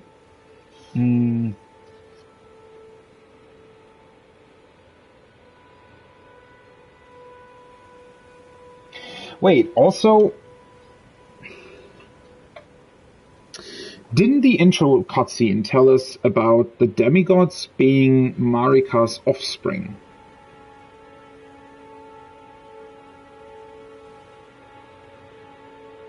And isn't Godric one of those demigods?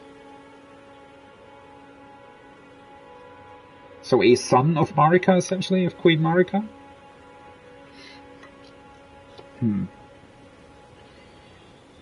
So maybe then, even back then, Godric might have also already, maybe he wanted to split off from the capital or something. Maybe he didn't like being ruled by them.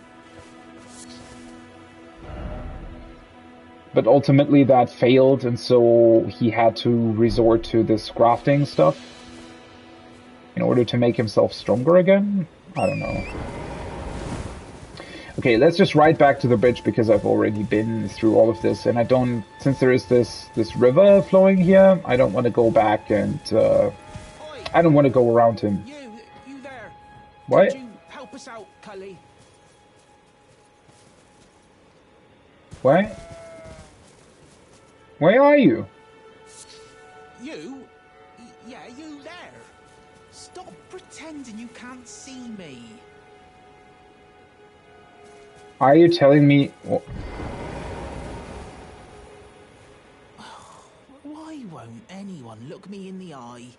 I'm not that ugly, am I? You're a tree, my dude. Where is he?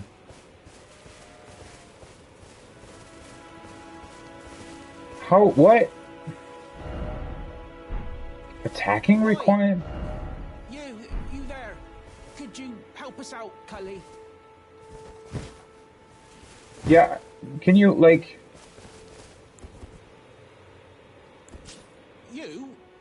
Yeah, you there? Stop pretending you can't see me. Well, I can't. That's the issue. Why can't I tell you that? Why is my character, like, has my tongue been ripped out or what? God, this is really... I'm sorry, but this is really frustrating. It doesn't make any sense that you wouldn't be able to talk to this person. I don't want to attack him. What'd you go and do that for? Yeah, well, I wanted to talk to you, for fuck's sake. Oh, yes. I remember. Some clod turned me into a tree. You were just breaking the spell, weren't you? Thank you. The name's Bok. Bok. I was pushed out of the cave. Told not to come back. Not ever. Okay. I ended up as a tree. Lucky you came along, really. Pushed out of a cave?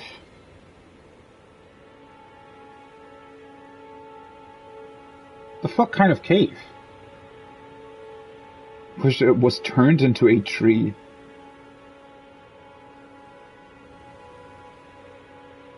That's really bad, though. Like, why the fuck do you have to attack the tree? Why can't you just talk to him first? That is just so awkward. And it's not like the game doesn't have an interact button or anything that you could use and press triangle on it to examine the tree. No, you have to attack it. What a weird thing. What a shame. When they threw me out of the cave, they took everything I owned. Still have a nice hat, though. This is all I have to express my thanks. I hope you can forgive me. Oh, 10 mushrooms. If you can afford to wait for a while, I could sneak back into the cave and bring back something of actual value. Then I'd be of some real use to you, I reckon. What kind of cave are we talking about? Right, but I'll need a moment. I'm frightened of them, so I have to gather myself. You don't need to get anything. Get the fuck out of this place. Knocking, just thinking about that god-awful cave on the shore. Cave on the shore. Right, but Oh, for fuck's sake. Are you telling me now I have to guess where he is going in order to save him as well? Because that very much sounds like he's gonna be killed if I don't save him. Cave on the shore. The only cave on the shore that I know about is the coastal cave, though. Although, I mean, yeah, he looks like an actual ape, though. Much more ape-like than the other... well, ape people. So what now? Do I just teleport back here and hope that he's here, or what?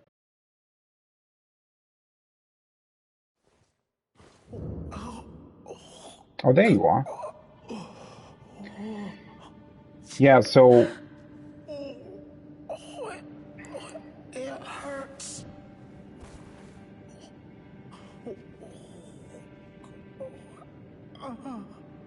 wish I wish I could have told you to not just go back here. Oh,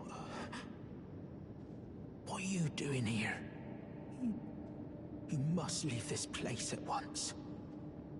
They'll rush in and beat you to a pulp. Nah, I've already defeated the boss. You'll end up just like me. Oh, right. This cave is where we got it. So maybe that's what he wanted to get for us, huh? Wait. Is that what I think it is? You got it back for me. My sewing Oh, needle. that was his.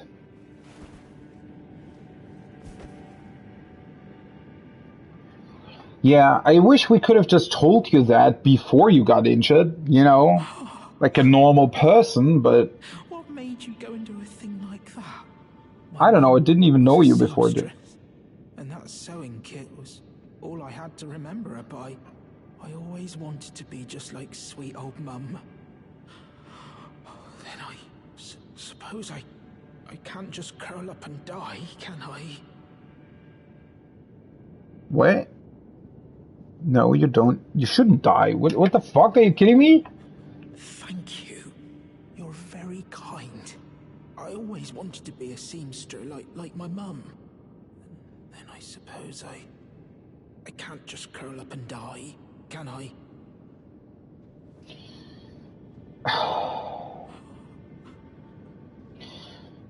So, what now? The fuck's going on? Yeah, I know. God, I hate their quest design. Fucking hell. Just implement some mod and RPG mechanics already. I'm sorry, this is so dumb. Why is this, like, why do I have to rest at the site of grace to progress this quest or whatever? What is going on? Like, why isn't he just telling me, oh yeah, I'm happy now, I'm going there and whatever. No, you have to rest, you have to, like, whatever, reload the game, or, I don't know.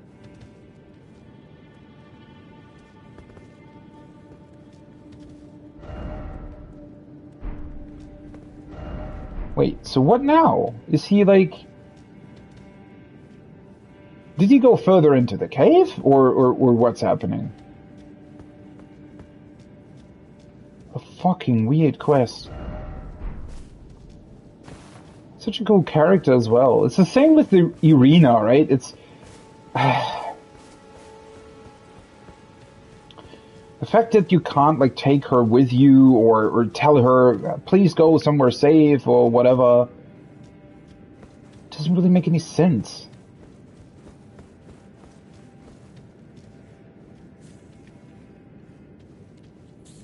Yo.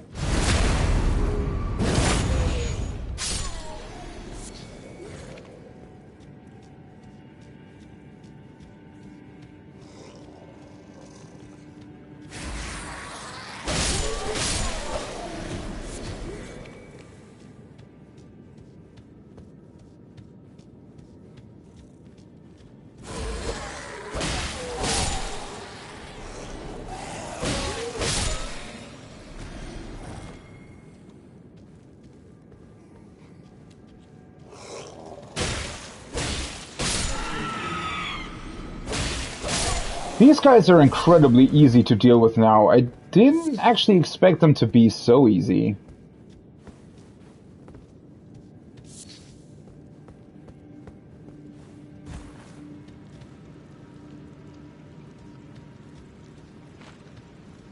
Well,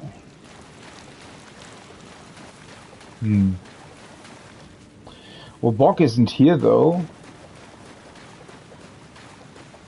Apparently.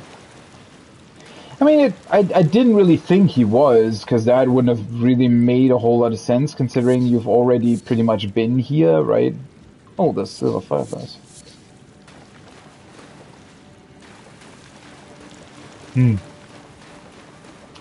I don't think he's going to be on that Dragon Island either, though. God, this is just weird. Why doesn't he just tell you where he's going? What a weird thing. Same with Edgar, right? There's just, like, logically, there's no place they can go.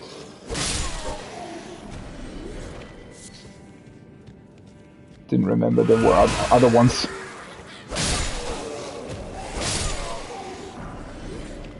Oh, hi. Falchion. Didn't I think I got this already at some point? Probably sold it. Wait, where is it anyway? Yeah. Curved sword with a single-sided blade. Delivers slashing attacks with its sharp blade, but is ineffective against thick armor and hides covered in tough scales. Wielders of the weapon employ a unique style that enhances attacks with spinning motions.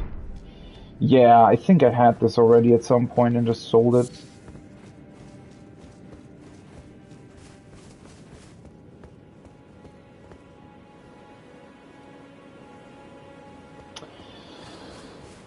Well, what now? I don't think he's here.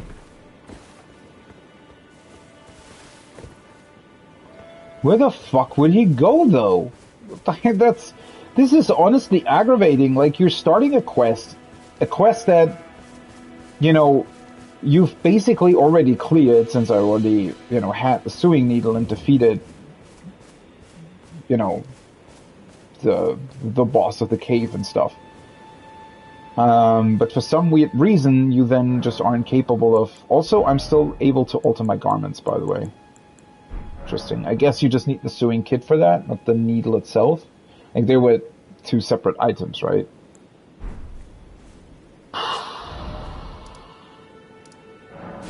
Yeah, I don't know. I mean, he could literally be everywhere, right? Everywhere, nowhere.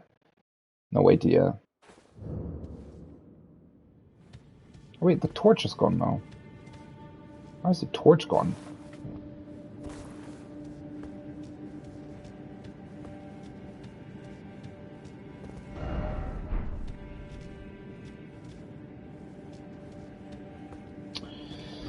Huh.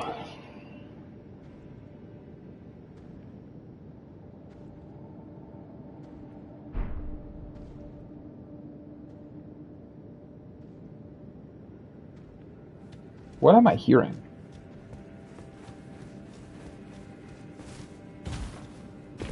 Thought I was hearing footsteps, but it's probably from somewhere inside the cave. Oh. Let's turn this off. Maybe it's just in the round table hold, although that would make even less sense. Yo. You again? I don't want any...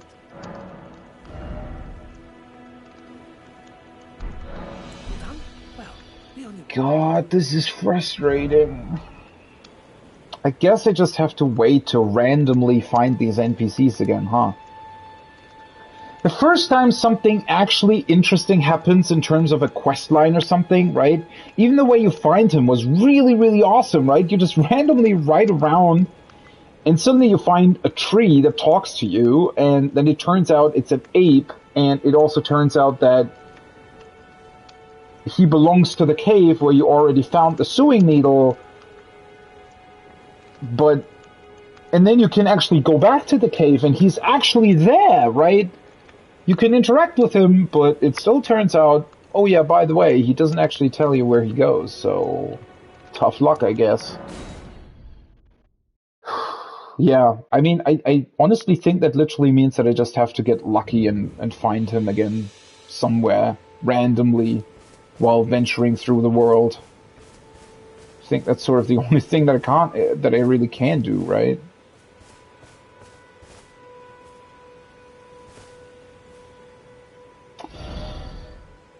Well, I wanted to go back to the round table hold anyways, because I think I can upgrade my weapon to +6 or even 7, possibly. If I want to do that. Although at this point, I don't think I really have another weapon that I would like to equip. As of now, because these are just normal swords, they're kind of boring. I just like the aesthetic of the Warhawk's Talon, even if it isn't that good, right? Sure, I could go for a greatsword. Does weigh a lot though, so I'd need to adjust a couple things there. This is kind of interesting as well, although, yeah, I don't know. A couple of other cool stuff. Could use something like that as well, but nah.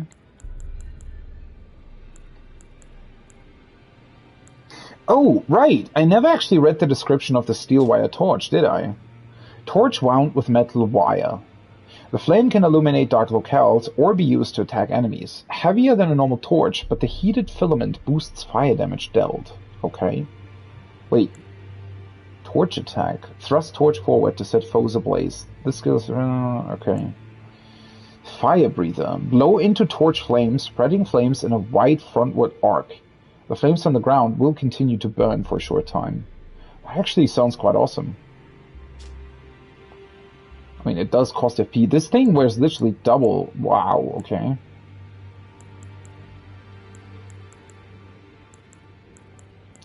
But yeah, I think I'm gonna stick with my weapon for now.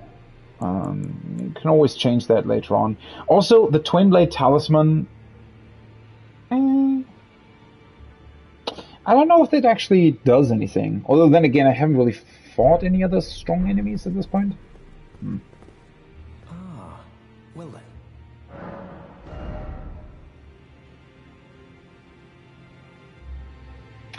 Maybe I'll actually come back to him and buy a couple of these things, right? Especially Cure Poison and Catch Flame might be good in a couple of situations. And they're not too expensive, so it does make sense to get them at some point. Okay. No idea who he's talking about.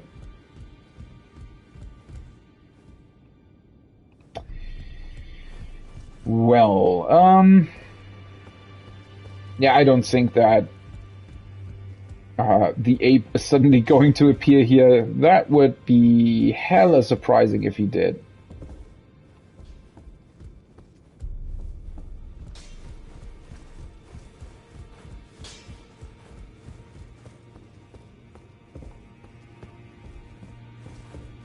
And this is just where you unlock the rooms, right? So he's not going to be here either.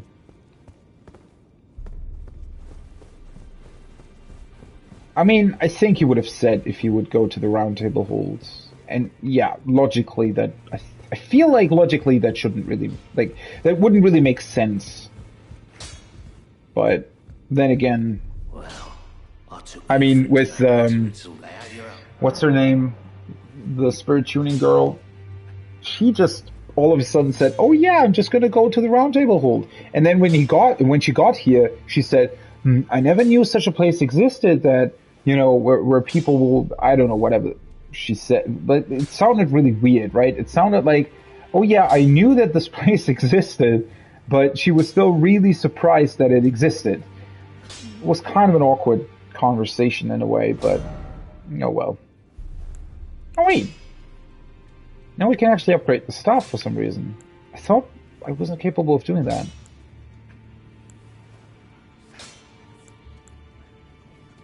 Okay, so we have 8 smithing stones too. That'll get us to +6. That is, what, 8 additional damage. It's not bad at all. I wish it would increase scaling though. That would be so awesome, right? To get to B.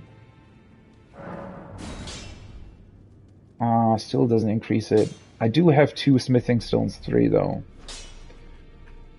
+7, that's another 8 damage. That is pretty good, yeah.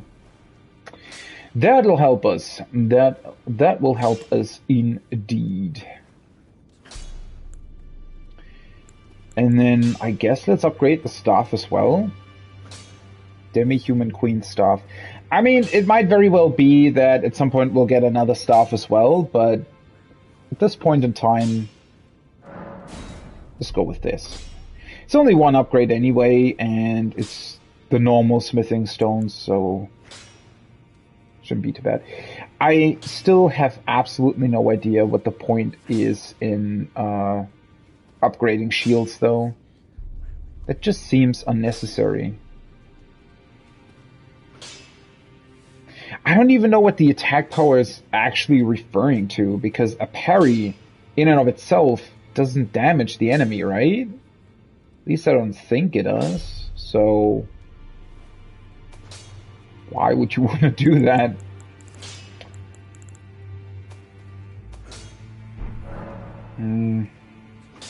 Well, technically, I do want to sell a bunch of stuff. How many runes have I left?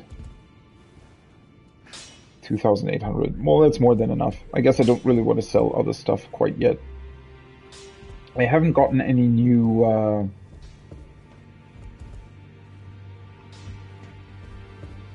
any new upgrades for the ashes either.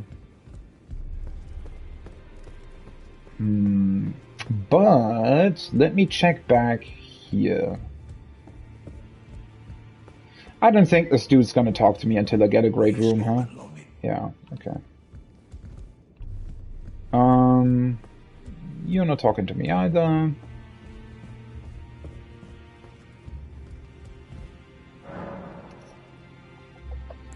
Still absolutely no idea what a bell bearing is supposed to be. I was just wondering if maybe I forgot about an item that they sold that might free that chained up woman. Yeah.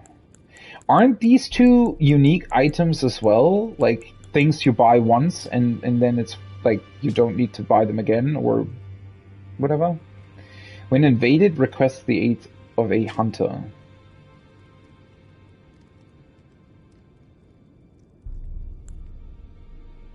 And then puts the wearer in ready state to answer should someone in another world call for rescue. He will be summoned to the world as a hunter.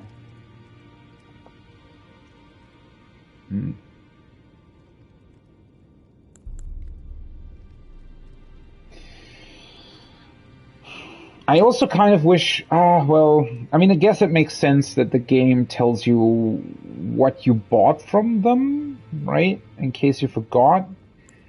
It is, however, a slightly bit annoying that the items that they don't have anymore are still displayed.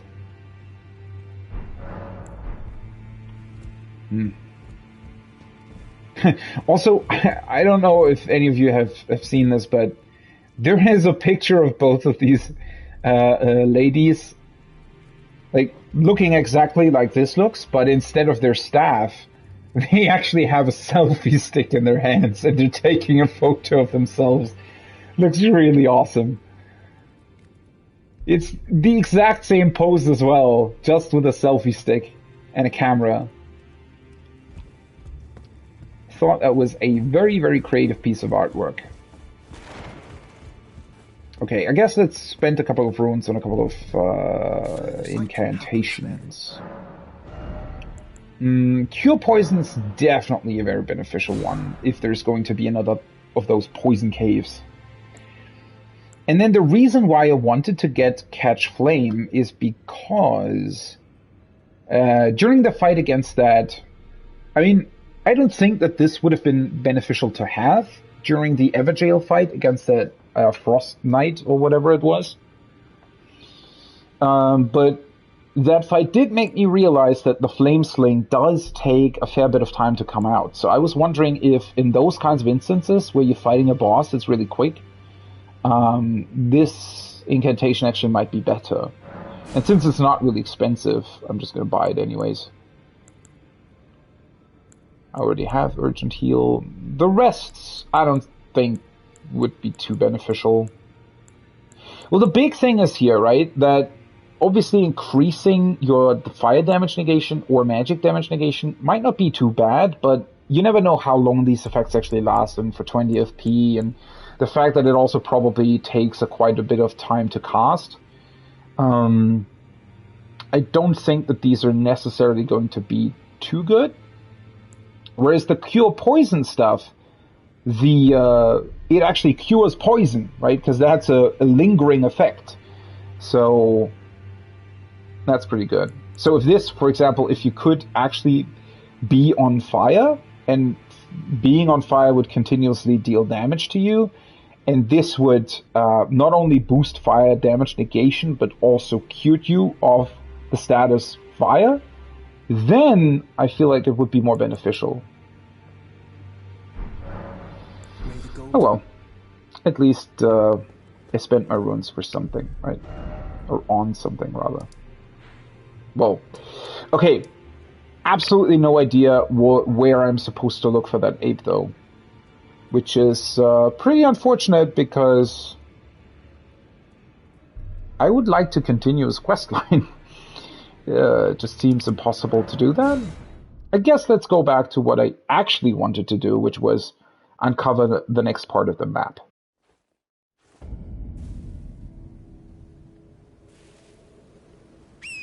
I mean, I guess I could take a look at whether or not he just respawned where we found him, but I don't necessarily think that makes a whole lot of sense.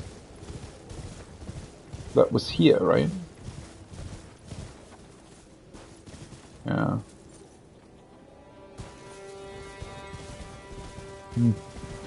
Well, hopefully we'll find him sooner or later, although, well, that's the issue, right? In this game, or rather in FromSoft... Wait a second, wait.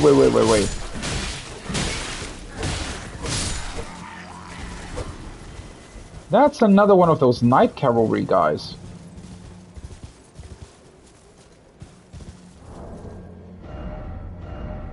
Can you wait a second? I said, can you wait a second for...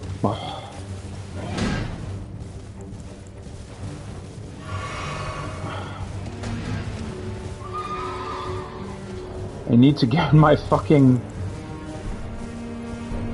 Alright. Let's do this differently.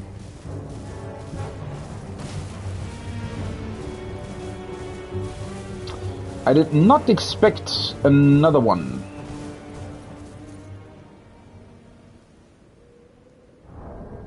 He's just chilling out. I think he just got teleported back to the bridge. I wanted to equip... Where is it? This one, the poison grease. Whoops. Also, well, I mean, I still have 5 flasks. Should be enough. I was just very surprised at him suddenly being here. So at least that makes sense then, because they were talked about as being, well, the Night Cavalry, right? And you would expect there to be more of them than just one.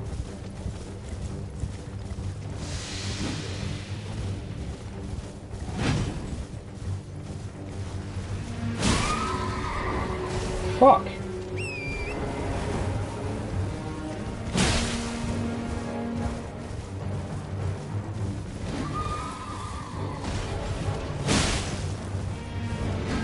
Oh, he has a different weapon, I'm just noticing. Oh, shit.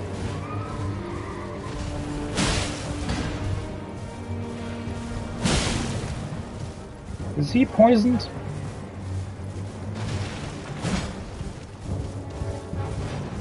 So, I guess there are different weapons that you can get from these guys then, depending on where they are. Seriously. I hate it that they can so awkwardly be somewhere else. Why didn't that hit?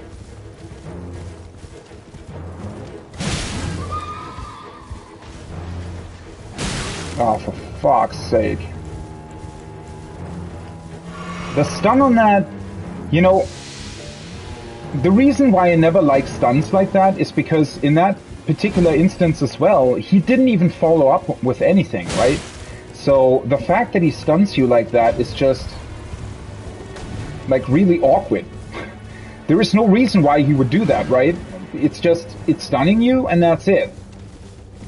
So, what was that? Why wasn't I immediately attacking again? I pressed R1 twice.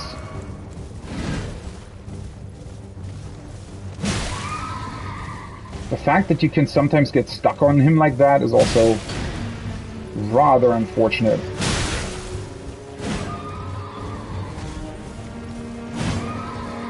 What the fuck is he doing?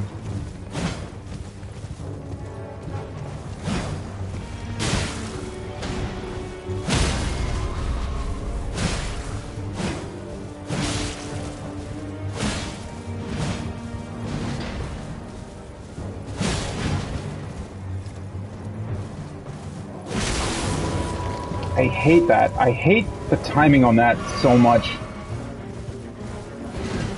Well, I guess it didn't actually poison him this time though, right?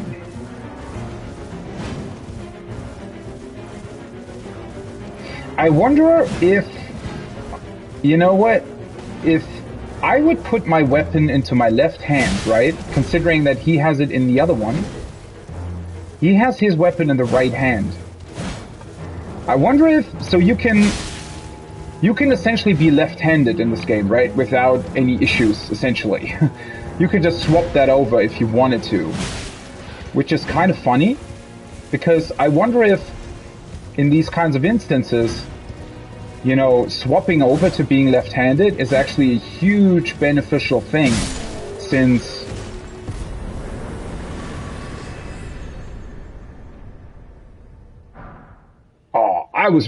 I thought for a second that I wouldn't actually get anything. Holy shit, that took a really long time for the game to load that.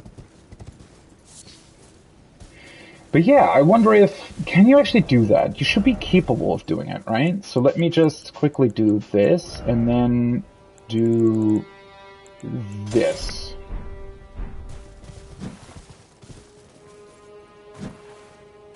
No. What the fuck?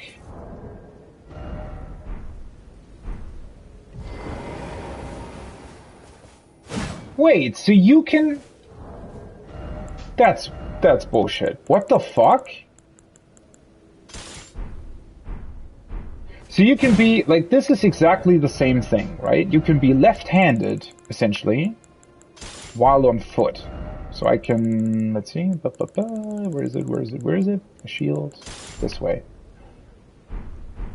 So now I'm left-handed, right? I can attack with my left hand, I can shield with my right one, or rather, I can't.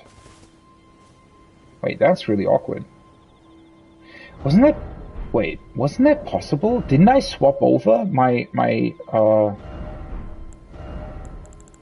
is that only possible with, like, smaller weapons or something? No. Never mind then. Okay. Then I misinterpreted that. I thought I actually switched over my entire set to being left-handed at some point. That would be a really neat trick, right? If you would be able to just be left-handed, and then you could attack him from the side where he doesn't have a weapon. That would be pretty funny, honestly.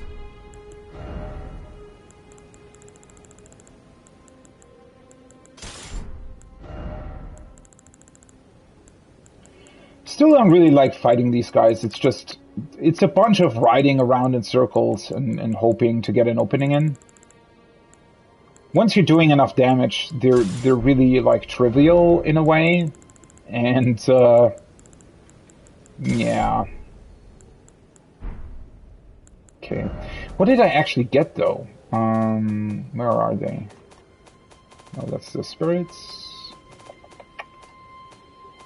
Why am I always forgetting where these different things are?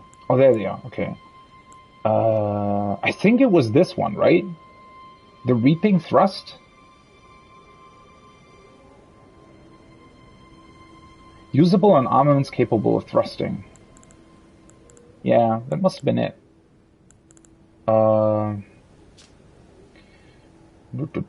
This airship war against the armament, keen affinity. Reaping Thrust. Twist to build up power, then unleash a flurry of thrusts. Doesn't sound too bad, to be quite honest. If you were playing with a halberd or something, probably fairly powerful.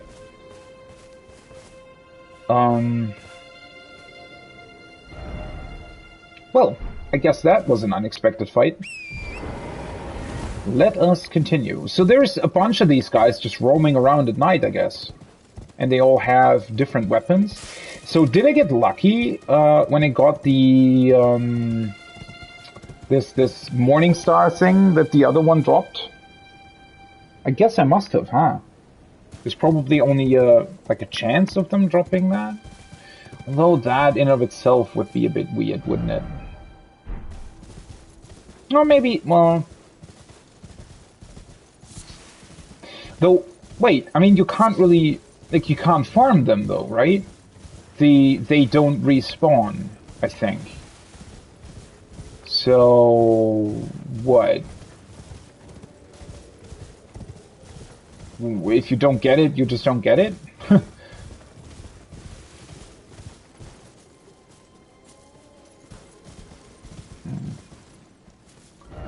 Okay, so far nothing new. I basically have to go straight, more or less. The path is looping towards the left.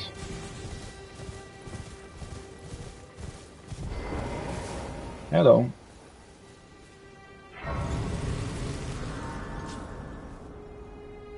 Let's just chill here for a minute.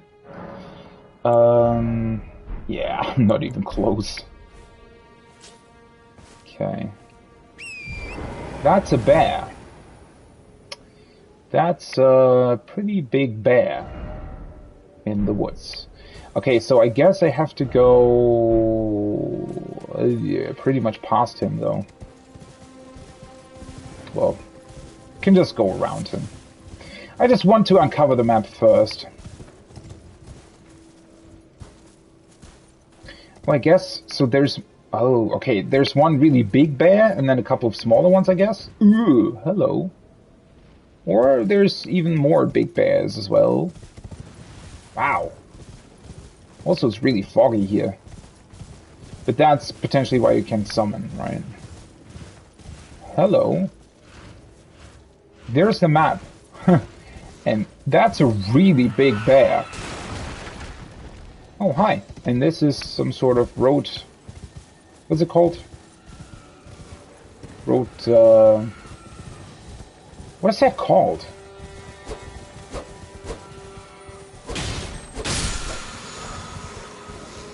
Ground slam. Okay. Nice.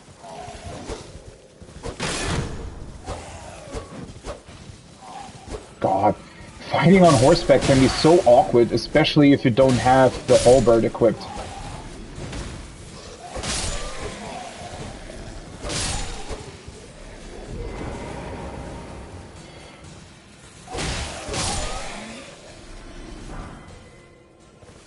Okay.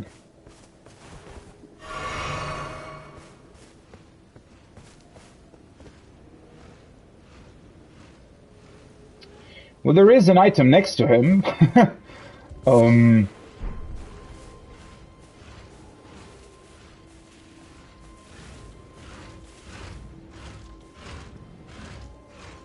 I wonder if you can sneak up on him. Kinda don't really want to do that, though. That's just the red one.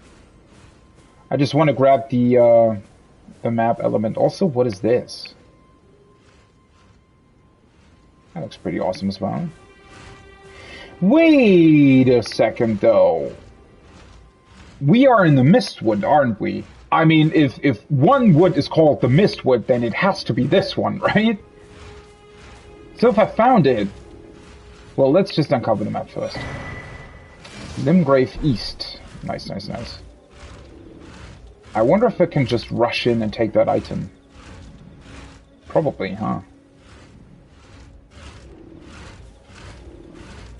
I wonder when he'll actually see me. I mean, he won't be much tougher than the one that I fought in the cave, though. Nice. Limgrave East. Well, this is weird, but okay. There's the next map piece. Okay, so this is definitely the whole of Limgrave, though. Okay. And this clearly is the Mistwood, right? Mistwood outskirts, yeah. And the, well, great! I mean, that does give us an objective, which is getting the Flask of Wondrous Physique. And also, it's interesting to me, so they very clearly sort of mark the change of the area, and this is the red area. Well, clearly it is, right? Because we've already been here. So, well, that's kind of great. I wonder if, let's maybe do the same with Limgrave as we did with the Weeping Peninsula. And I'm just gonna try and pretty much clear the map.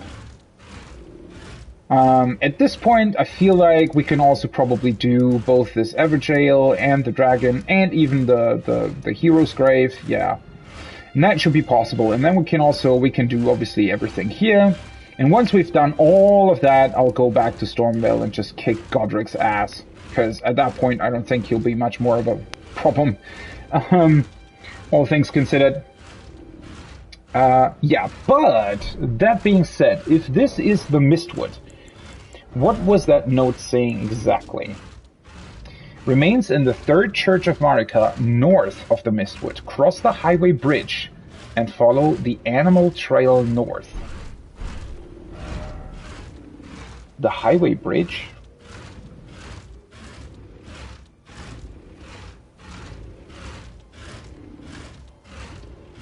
Huh. Well, it could be here, right? This looks like more like normal ruins, though, not necessarily a chapel. The highway bridge might be referring to this. I mean, north of the Mistwood, that's this general area, right? The only bridges, though, are these two, I guess. And the highway bridge? I mean, this is higher than that one. Follow the animal trail. Like, did it specify another direction when it said follow the animal trail? I don't think it did, right? Oh yeah, it did. Third Church of Marika, north of the Mistwood. Cross the highway bridge and follow the animal trail north. So... I mean, that sounds more like it would be somewhere here. Highway bridge?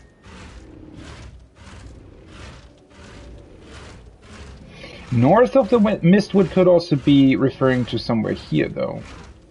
Kind of hard to tell. Well, I mean, I want to check out the entire area anyways, right? So, I guess that'll be fine. I do find it somewhat interesting how they've broken up the map, though. That was somewhat weird, I feel like, because, you know, because there's this mountain range here, and I feel like that would have been a more sort of natural cutoff point. I mean, maybe they wanted to make the map pieces seem a bit more random.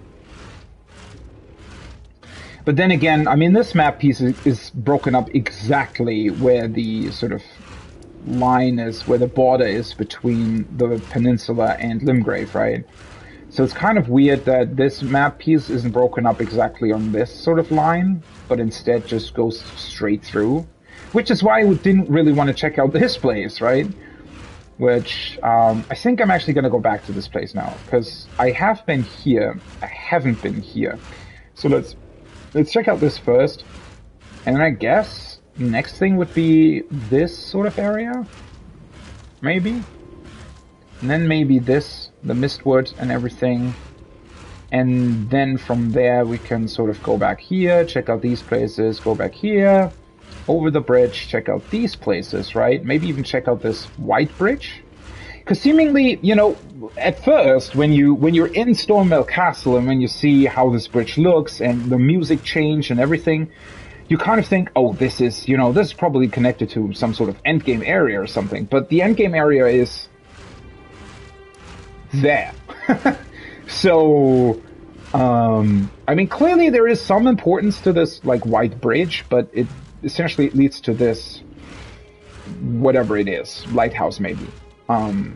Right, so, yeah, we can definitely check that out too.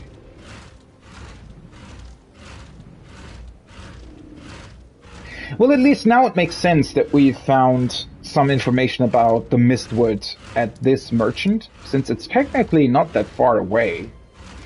I kind of was just really unsure whether or not I should uncover more of the map at the beginning of the game, right? Because the game sort of makes you feel like, oh yeah, this is sort of your starting area, but it isn't really. I feel like the Weeping Peninsula is more or less supposed to be your starting area. Oh well. Okay, let's try and grab the item that's behind the bear, and then I'll go back to, I guess, this side of Grace, and we'll go back here. Maybe I could actually, with the upgrades that I got now, I could potentially try and fight Agheel? I don't know how I would do that, though. Wait, I can also just... He just doesn't care, right? Now he cares. Bye-bye. Ugh. Whoa.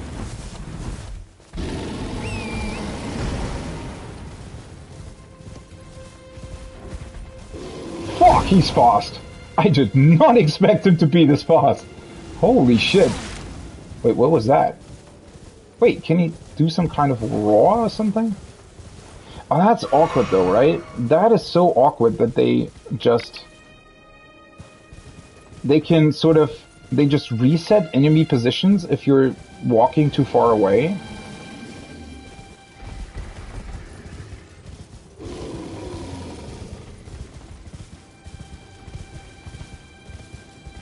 Now he's really confused. Okay, let's go back to here and actually look at the cookbook. Also, weirdly enough, this is cookbook number 4. Making me think that maybe Limgrave East is actually the first area you're sort of supposed to go. Yeah, I mean, well, it is an open world, right? So speaking of areas you're supposed to go, I guess is kind of the wrong way to look at it. But there is clearly a difference in how strong enemies are, right? I mean, this boss in this ever jail clearly had more HP than the boss in this ever jail, right? Or than the boss in this ever jail. And yeah, I don't know. I mean, there's just a bunch of stuff that makes you think that a couple of places... I mean, then again, these 2 caves were clearly for the beginning of the game, right? They were pretty easy. This one as well. So, you know, it's not necessarily done in a way where one specific area is related to a specific, I guess, strength of monsters. But, I mean, you can tell when something's clearly harder than another area, right? Okay. Didn't we get something else as well? Ashes of War or something, right? From the little scarab guy. This the cookbook.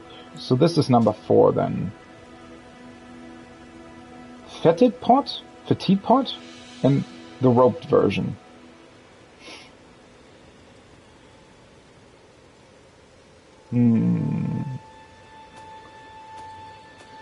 Doesn't sound too interesting, but alright. Also we got the Stomp, or Ground Slam, not the Stomp.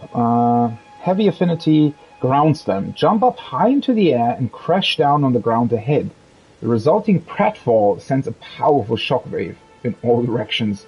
Holy shit, that sounds actually pretty awesome.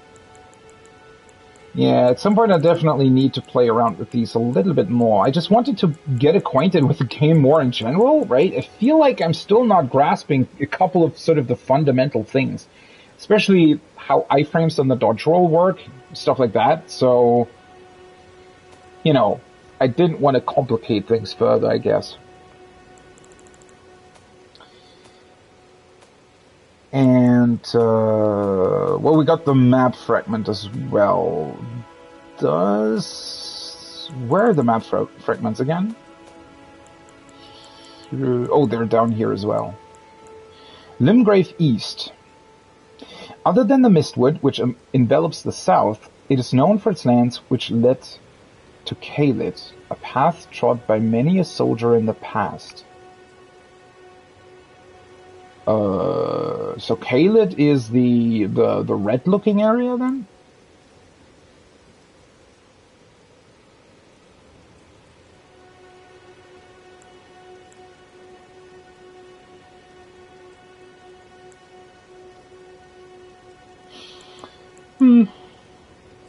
See about that, I guess.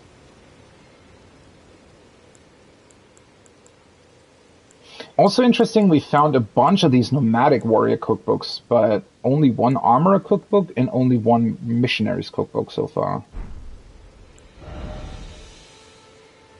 Okay, so this is the new one. Ah, so we can use the excrement now. Cool. Throw at enemies to cause buildup of deadly poison. Nice! Even more poisoning stuff. I wonder if... because it says deadly poison.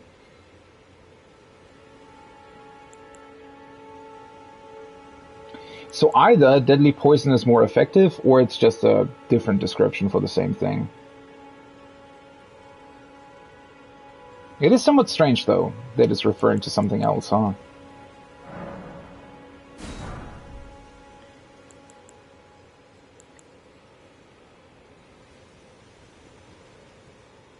Poison has been one of my favorite things to use thus far, though, so... yeah.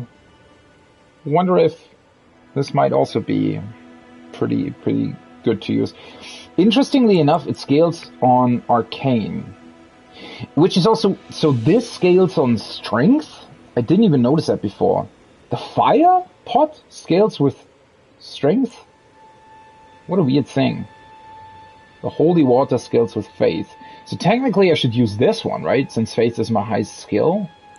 Weird. And this scales with Arcane.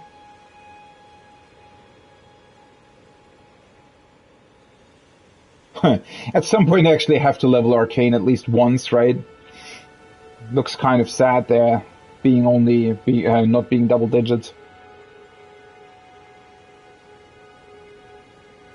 Well, I mean, that will definitely be a very, very good recipe, though. At least I'll try to use it a bunch. Okay. Wow. All of a sudden, the whole of Limgrave is getting really foggy, huh?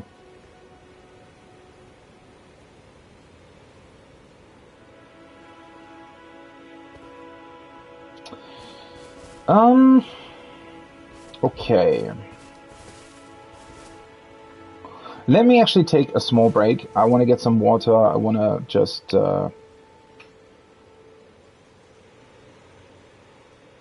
yeah. I'm going to take a short break, 5 to 10 minutes, and when I'll be back, we'll play more Elden Ring and we'll uncover the secrets of Limgrave East, I guess. And maybe try out a couple of things that I need to get back to, like trying to kill the dragon. No idea if or how I would actually approach that. But I want to try. Anyway, 5 to 10 minute break, I'll be right back.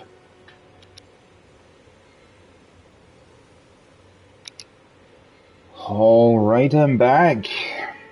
Wow. Looks much better without the fog, right? What a picture to come back to. With the great tree in the distance. I'm just gonna start calling them great trees again. I find the name Minor Earth Tree just weird, considering their size. Yeah. Let's call them great trees. I mean, they're still not the Earth Tree, right? So, I feel like the name is still fitting. Okay, so, what did I say earlier? Let's get up here. Let's check out these ruins. I mean, I don't imagine there being too much there, but yeah. And then we'll take a look at this area. I expect there to be not that much here, to be honest. Well, do I want to try dealing with the dragon at some point? I wonder how strong he is now that I've upgraded my stuff, right? And I have different spirits. Well, I wonder what the best spirit summon for the dragon would be, actually, because he's moving so much, and he's probably, like, he has probably pretty strong and large attacks. Oh well.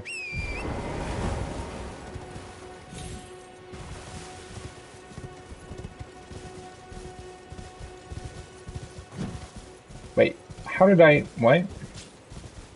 Oh. Ah, that's interesting. So if you two-hand on your...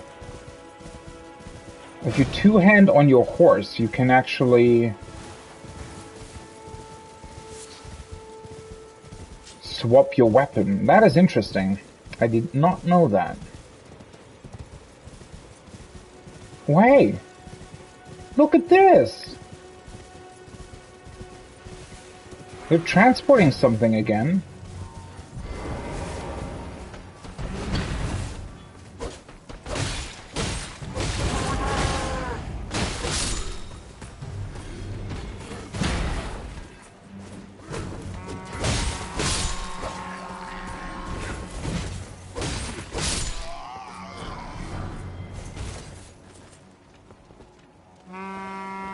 Did they stop the carriage? No, it's still moving.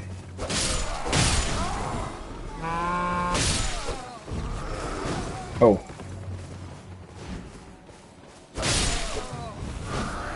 Let's get rid of the smaller guys first. I think the rider in this case isn't actually part of the whole shebang here, right? Oops. Nope.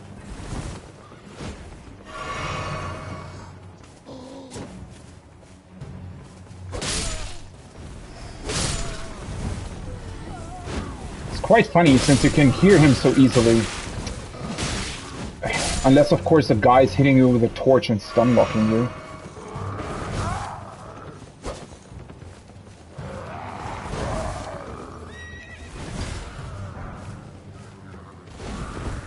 Oh, for fuck's sake.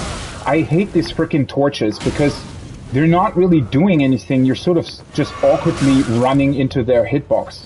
Also, once again, for some reason, I was stun locked longer than I usually would have been.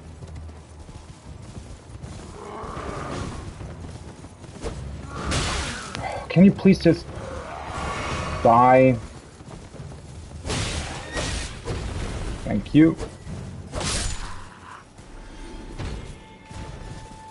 So this carriage, does it always move sort of into the same direction? Oh yeah, it is the same carriage. Interesting. Well, that's unfortunate. So if you've already cleared it, it'll just be empty. Oh well, I wanted to go here anyways, so no harm done, I guess. But yeah, the hitboxes of the torches are just kind of... They're not weird, like they make sense. It's just that the fact that they can so easily hit you is just kind of confusing. I don't know. It's just so different to, like, normal weapons, quote-unquote.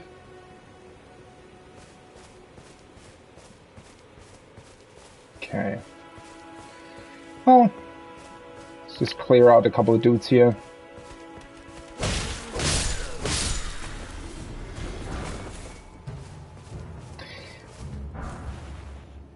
Oh, hi. Can you, like... Okay. Thank you.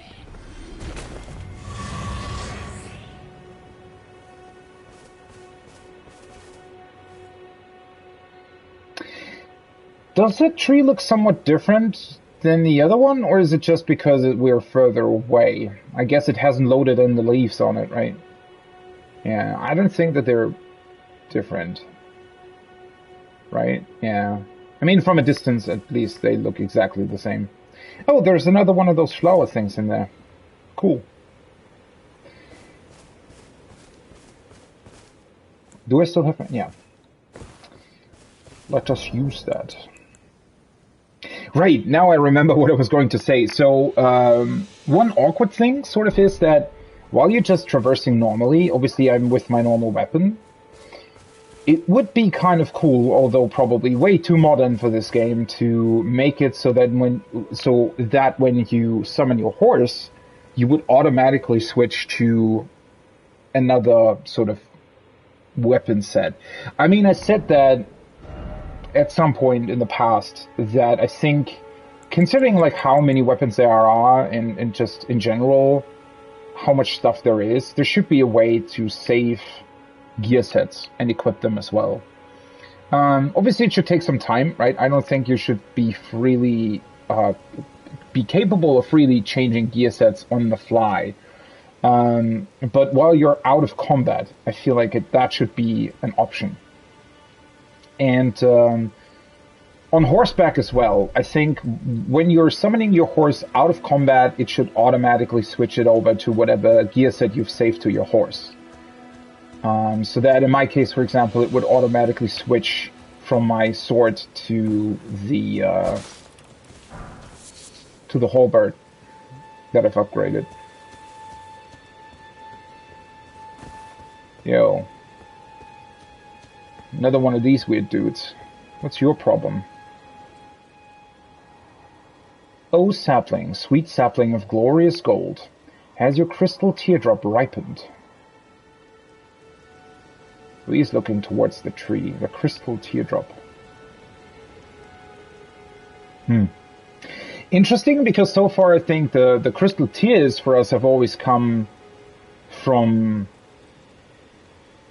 chapels, right? Not the trees themselves.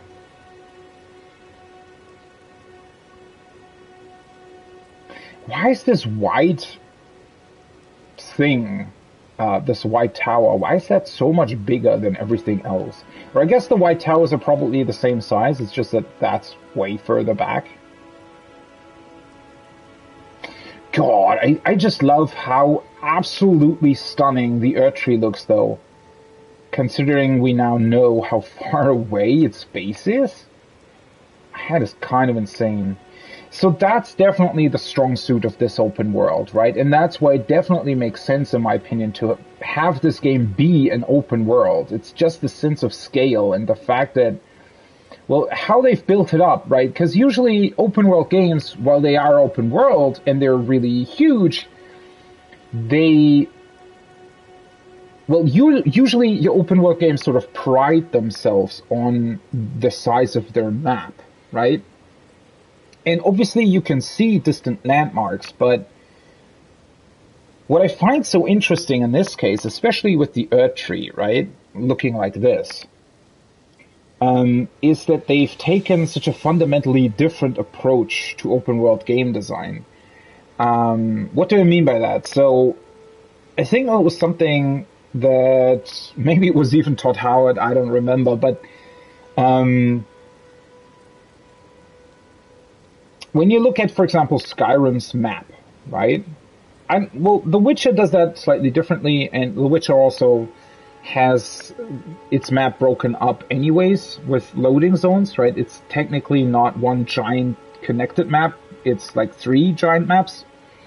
But the way Skyrim does it, for example, is that they've purposefully built their world in a way where it looks bigger than it actually is, right? So the giant mountain, for example, where you go up to the monastery or something, when you first hear the dragon roar and your whole shtick with being the dragonborn and everything, right? That's specifically placed in the middle of the map so that the map's broken up, right? And then there is the way, sort of, what was it called? I don't remember its name, but the town in the upper, in the northwest corner of the map. Solitude, it was called, right. And the way that's designed, and a couple of other things as well. The way the map is designed in Skyrim, and the way the paths are designed, and the sort of the way you move through the map, is designed in a way where it's supposed to make you feel as if the world is larger than it actually is, right? Instead of giving you sort of straight lines to traverse from one point to another, they specifically obscure certain things, and every sort of point on the map has a certain interesting or point of interest or viewpoint that you can look at, right? And you can also navigate with. But it's done in a way where you never see the entire map. You never really see what's out in the distance, only to a degree, right? So you see sort of the next point of interest, maybe the next city, but you wouldn't be able to see, I don't know, wow, this is really beautiful lighting, by the way. Oh, that's, yeah, the sundown. It always looks pretty awesome. But yeah, so they never show you the entire map, essentially, right? Purposefully, so that you think that the world is larger than it is. Elden Ring takes the exact opposite approach. They practically, obviously they're not, and that's the brilliant thing about this, right? They're not showing you the entire map. In fact, they're actually doing it pretty much like Skyrim does, but in a sort of in a backwards way. They're showing you the Earth Tree. You can even see these mountains there in the distance, right, to the right. And, it becomes very clear from the start of the game that that's where you're ultimately supposed to go. And that is probably also sort of the last point that you can reach, the point that's furthest away from you. Yet, you can still very much and very prominently see pretty much the sort of end point of the game the entire time, right? And even other features as well, like these giant white towers, you can see the entire time. And it's just pretty incredible to me. And not only does it look awesome, but it creates a sense of foreboding. It creates a very, very unique atmosphere and scale, where it sort of pushes the world closer together at the beginning, right? Making you think, oh, there is this giant Earth Tree. We're probably going to go there. It looks really close because it's so big. But then you realize, oh, wait, there's actually way more between me and that thing than I realized at the beginning, right? So they're sort of purposefully making the world look smaller than it is, only to have it then expand with a bunch of stuff in between, which is just an insane level of world design. And that's why this game is, why it's good that this game is open world. Even though, sadly, I feel like a lot of sort of the other elements, aren't really that well implemented. I mean, we'll have to see. I'm still in Limgrave, right? Still haven't really seen, I've only seen about probably what amounts to maybe 20% of the map at this point, maybe even less. So obviously I still have a lot, a long way to go until I can fully, I guess, say whether or not this is a good open world or not. It's definitely worth it that they made this game open world for the way that they portray the sense of scale. That is pretty awesome. I just wish that, more traditional open world elements would have been done in a better way. So the way you uncover the map, while being, easy and sort of out of the way, it doesn't really, it's not annoying, it's not some sort of weird Ubisoft bullshit, but it also doesn't exactly reinvent the wheel, right? It's very, very standard for an open world game. And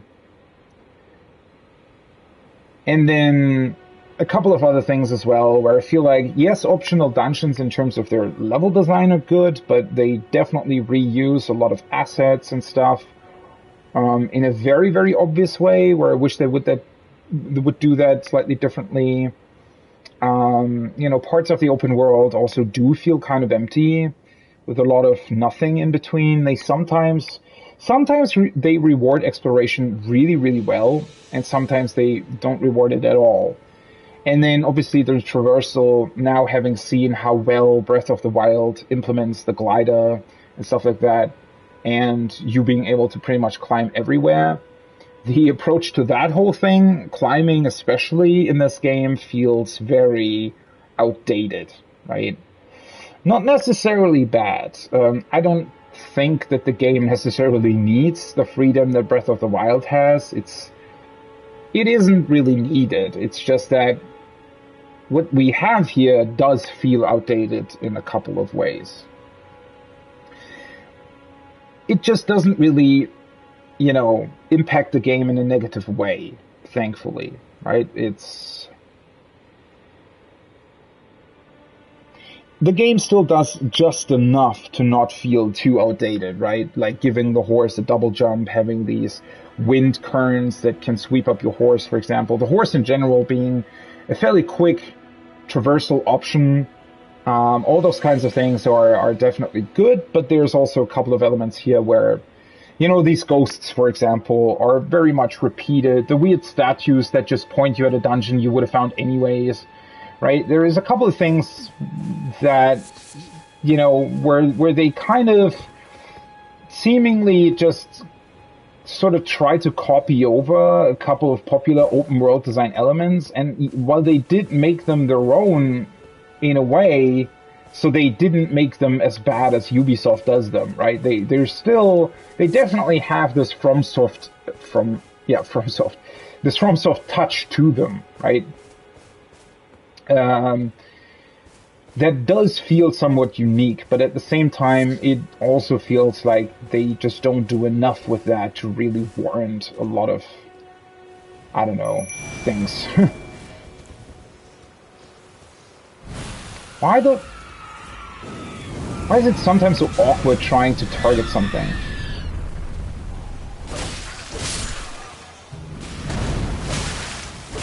Wait, did the thing actually hit me? That was awkward. Oh, right. Yeah, so I think that's actually if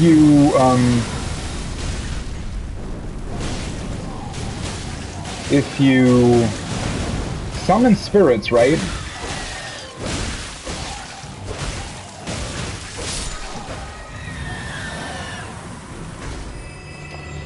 If you summon spirits and they're in melee range to these plants, they usually do their magic attack sort of on themselves, more or less. I mean, obviously they can't hit themselves, but they're immunizing cured meat. Nice. They won't hit you, which is good. Okay, immunizing cured meat. That's the first time we've seen that. So I guess there's two different ways. Yeah, it boosts poison immunity. Cured syrup meat, dried out after pickling and a green medicinal solution. Higher immunity helps to mitigate the buildup of various poisons and scarlet rot. So there's two different items that are fairly similar then, right? You can get this as a cured meat. So you can... Oh. I always think there's like an enemy somewhere when they do that. So I think you can ultimately craft these boosting items either with normal meat or with white flesh. Both work. The problem is I haven't found either of those crafting recipes at this point, unfortunately. I was looking for this. Ooh, there is a boss down here. And, interestingly enough, a boss you apparently can't use your summons for. Unless you can then, for whatever weird reason, summon in the boss room itself. Which might very well be a thing. There was an item up there somewhere. I wonder how you can get to that.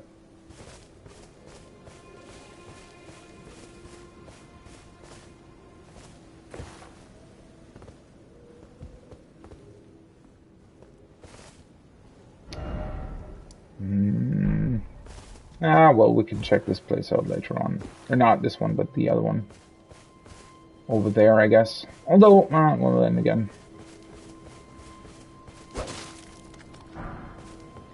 So I've been down there. I don't necessarily think that there is anything too interesting going on up here either.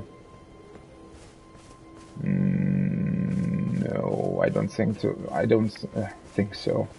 There's one of those, I think, sorcerer dudes there. So it might be something to get an item from or something.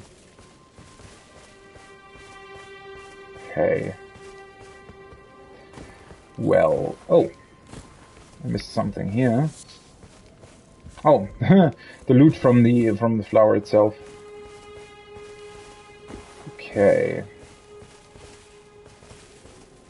Well, I do wonder. The problem is, I don't have enough FP. Wait, how much FP do I have left? 51. Let us, I guess, switch over to these guys, just in case I can actually summon again in the boss room.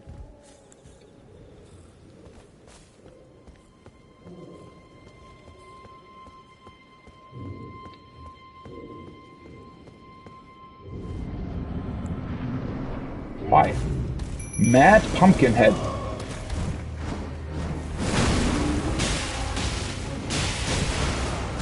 Oh, well. He doesn't have a lot of health. Nope. He does not.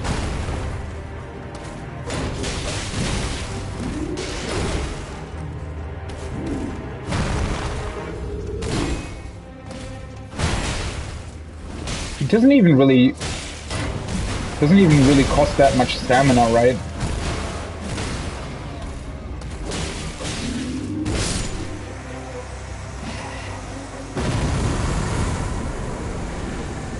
Well, that was very underwhelming. And there is a site of grace here. That is interesting. Let's put on the lantern. So they're called pumpkin heads then? He was, well, pretty much almost the same guy that we found in Castle Morn, right? Which I'm not the biggest fan of, to be honest. Boss ahead, yeah, no shit. What do you think the mist actually, or the fog told you? But yeah, slightly underwhelming. Not because he had such a low HP pool. I mean, that's possibly because this area is meant to be visited earlier, I guess, for some weird reason. Once again, that just is kind of awkward, right? So this area you're meant to visit earlier than this one, even though this points you there, and then... Nah, well, whatever. But yeah, the reason why I found him underwhelming is because he literally looked exactly like the dude that we fought in Castle Morn.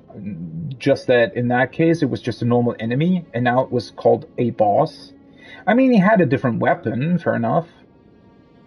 Mad Pumpkinhead. That makes me wonder what the Pumpkinhead dude in Castle Morn was doing. Were the Beastmen just sort of... Did they recruit him or something? Because he was sort of just sitting there, right? Sleeping or whatever. He didn't really seem to care about what the others were doing, so... Weird.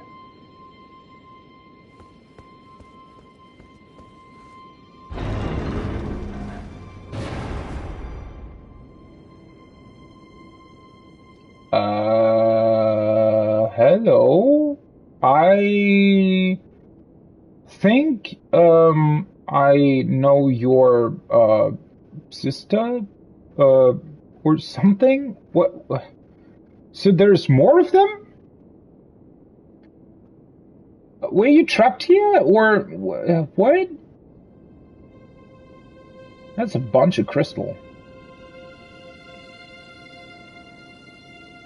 Okay, so... Let's talk to her first. I'm confused. So this looks like some sort of research chamber, right? And the crystal, as far as we know at least, is associated with sorceress? Sorcery in general? Tarnished, are we? No wonder you should turn up here. I am Selen, a sorcerer, quite plainly. Selen. Why are you here?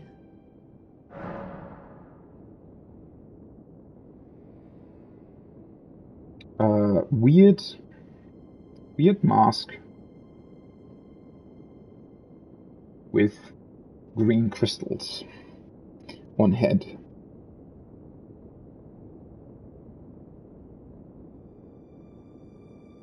Selen. Once again, the name Selen kind of rings a bell. I feel like we've read that somewhere on an item, but I want to learn sorcery, finally!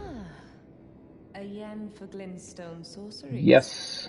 Well, your aptitude does appear passable, but one must choose one's masters wisely. I was exiled from the Academy of Rea Lucaria. Okay. As a reviled, apostate witch. Do you still wish to learn from me? Exiled from the Academy. I mean, you do... Academy. You do look somewhat eccentric. I'll give you that.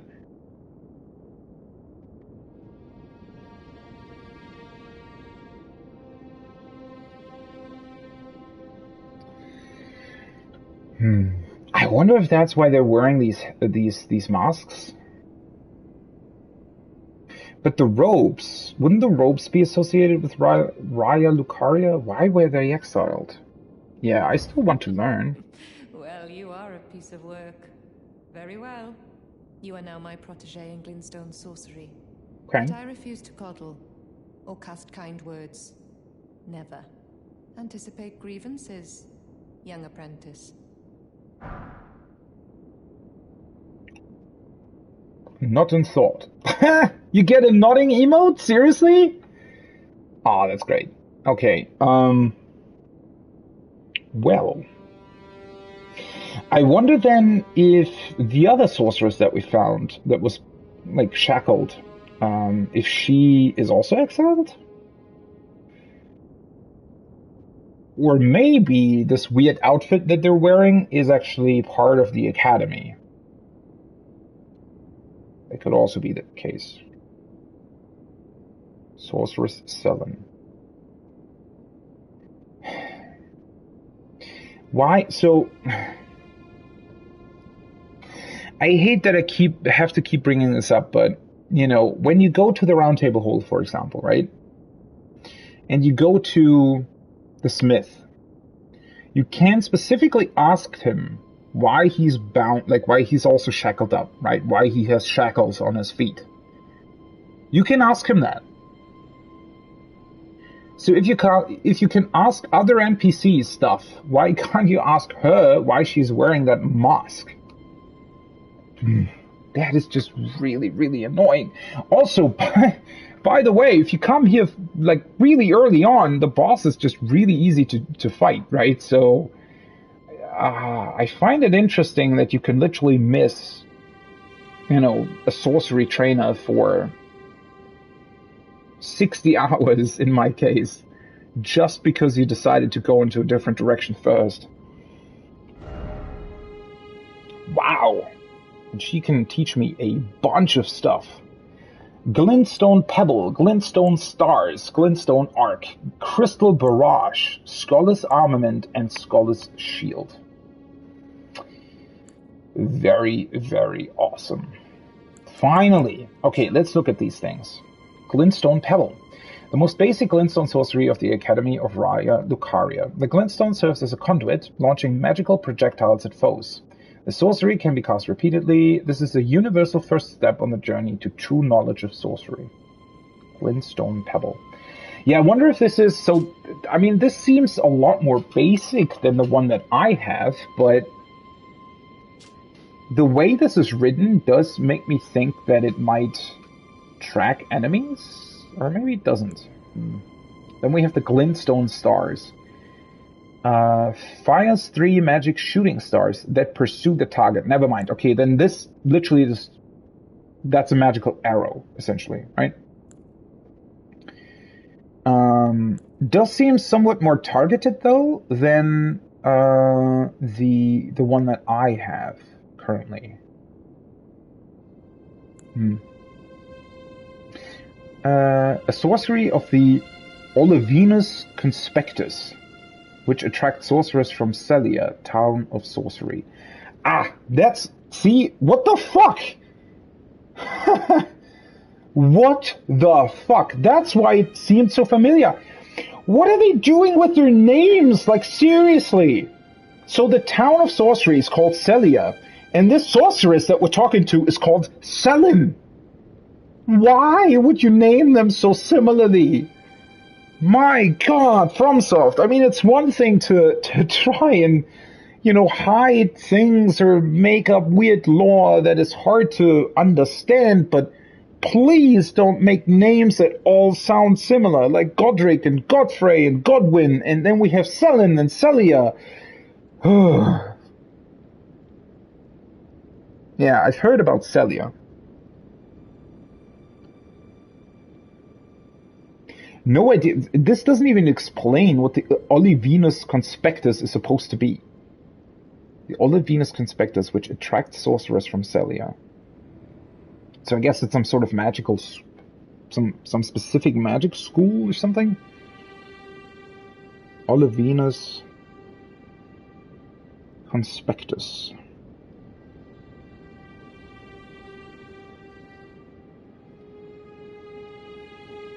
I mean, if the people from the town of sorcery are coming to learn this, then maybe that's some specific school of magic or something.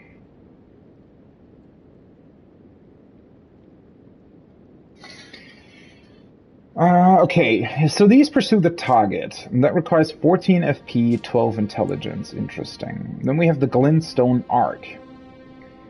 Fires a horizontal arc of magic that spreads outward.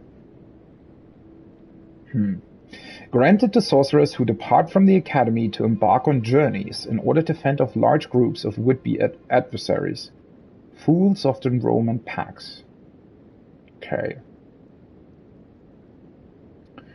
So this is probably not that strong, but very useful against packs of enemies. Not necessarily something that I want to have, simply because it's probably just kind of annoying to, or rather, I mean, the problem is you only have a limited number of attunement slots, right? And dealing with like groups of enemies usually isn't that hard because they are mostly very weak enemies.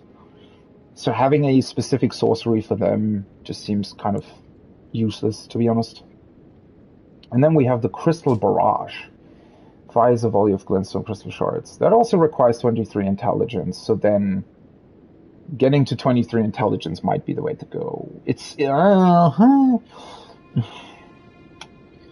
somewhat problematic now that I have both faith and intelligence leveled, because with this many sorceries, it feels like you kind of only want to do one of them, right? Either be intelligent or have faith. And seems like a bit of overkill to have both, right? Have both incantations and sorceries.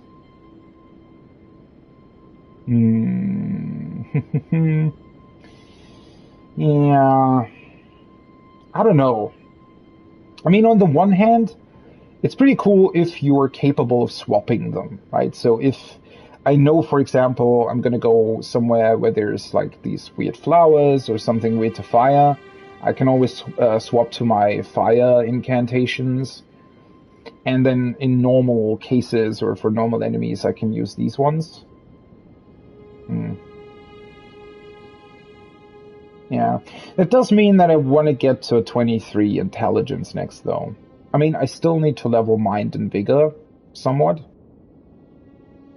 The thing is, I have 3 more vigor because of the eye that I'm wearing. So, with 2 more vigor, I'd be on 20. I feel like that's a good thing. And then I kind of want to level mind as well. Mind and intelligence. And these enchants right-hand armament with magic damage, and this one does the shield. Shield damage negation. Oh, right, I didn't actually read this one, right? Fires a volley of glintstone crystal shards. Crystal Barrage. These ones don't track, though. A sorcery of the Crystal Cater, a group of sorcerers who pursue the wisdom of stone, the secrets locked in a faint cogitation of the Crystallians. That description we've already read. I think that's... Isn't this sort of the upgraded version of the one that I have currently? Maybe? Scholar's Armament. Taught to the Knights of the Kaku by the Academy as payment for their contract. The Knights of the Kaku, we don't know that much about them. But... So I guess this probably has the same description, yeah.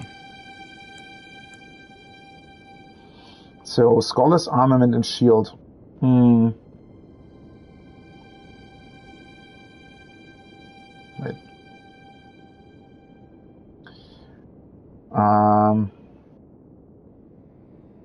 Taught to Kaku, Knights of the Kaku.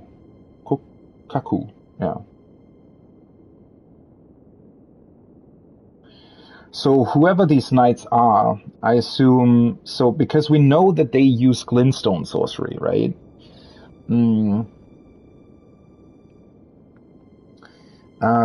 Obviously, in true FromSoft fashion, they are not actually telling us what this contract is supposed to be.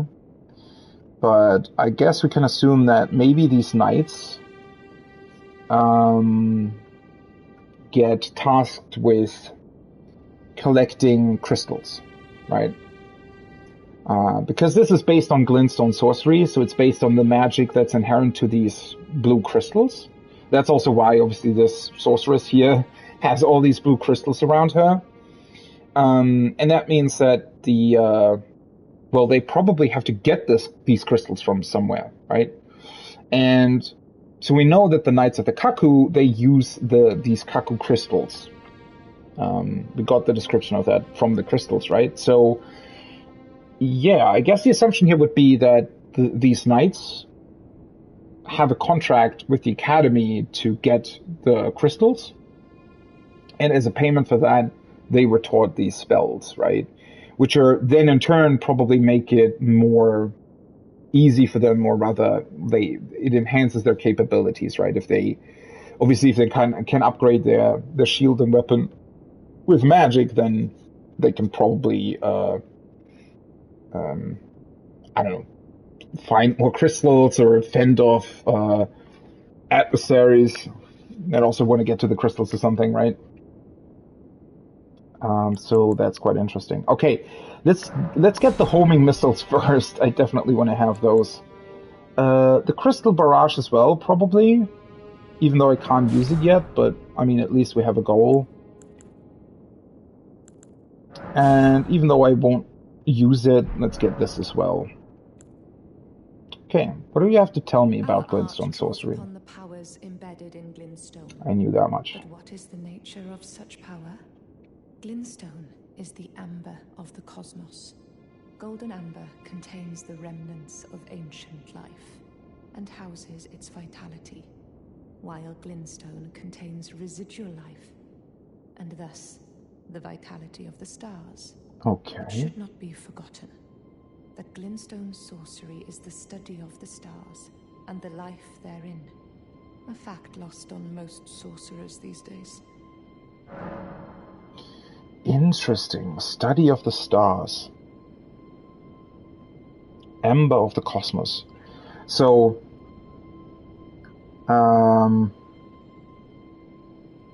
yeah, the gold amber, I mean, that's pretty much, she confirmed something that we assumed, or was pretty much, some, knowledge that was fairly obvious, and that is that the sort of this golden grace that we see, everything golden really related to the Earth Tree, that's sort of the life and the souls and the memories of, well, the life here in the lands between, at least, or on the whole Earth.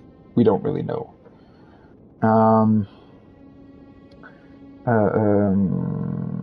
Like life on Earth, I guess.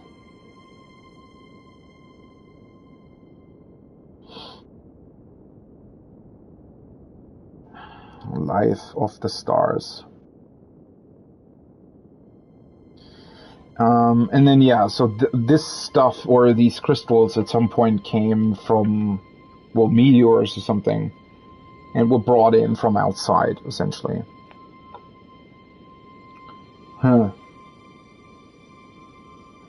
So either, and this honestly a thing that, yeah, is somewhat of a theme in FromSoft games. Either this means a whole lot, or it means absolutely nothing, right? It can literally just mean that, oh yeah, there's meteors and, well, we study them, right? And for some reason, these meteors have these blue crystals and they're very powerful, they contain magic, and yeah, well, they get studied, sorcery developed, whatever, right? So sort of just, oh yeah, we found them, but there's nothing more to it.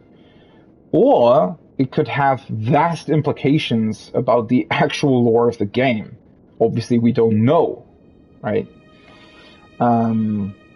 Because it's still very much unclear what the lands between actually are. The fact that the Round Table hold is somewhere completely different. The fact that, I don't know, apparently you have to traverse the fog, or whatever the fuck that means in FromSoft speech nowadays, in order to get here. Then there is this giant Earth tree that is somehow connected to the souls of people, or their thoughts, and whatever. You know, and then this information, right, with life coming from the outside, almost makes me think that maybe these lands between are actually some kind of heavenly realm, right? So they're not actually... They could literally just be in an island somewhere in the middle of an ocean between two continents or something, right? That would be a normal explanation. And then, well, this world is a fantasy world, so it has magic, blah, blah, blah. Or the lands between could also refer to a literal land between the planes of life and the planes of death. And these demigods that reside here, you know, I mean, I guess you could draw comparisons to, wasn't that what the ancient Romans thought of their, like, god realm? I mean, where like, what are they all called? Like Zeus and everything? Didn't they essentially live in sort of their own plane of existence? In their own world?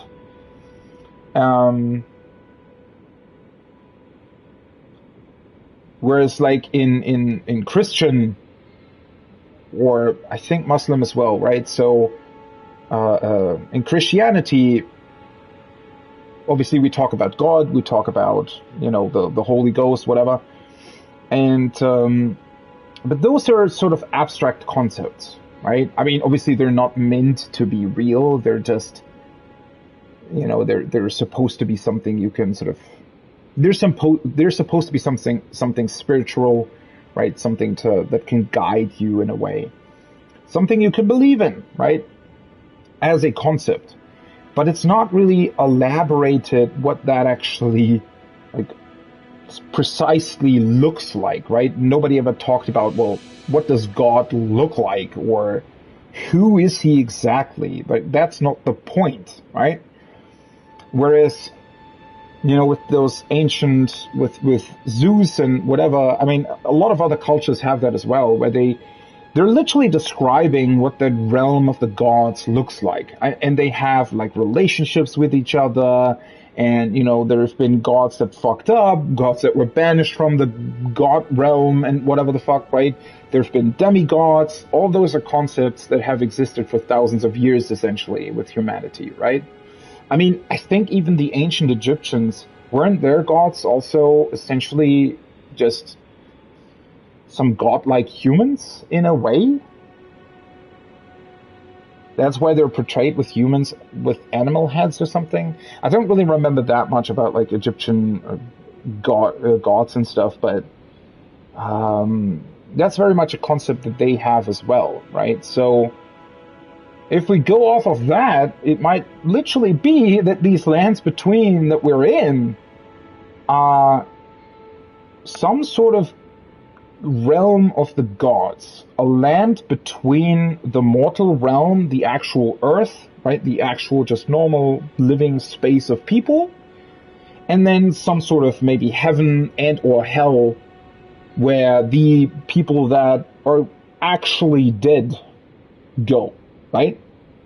But in order to go there, maybe you have to be a tarnished that travels this land between. Right? I'm totally speculating here. I'm not saying that's what it is, but just as a concept, it could be something like that.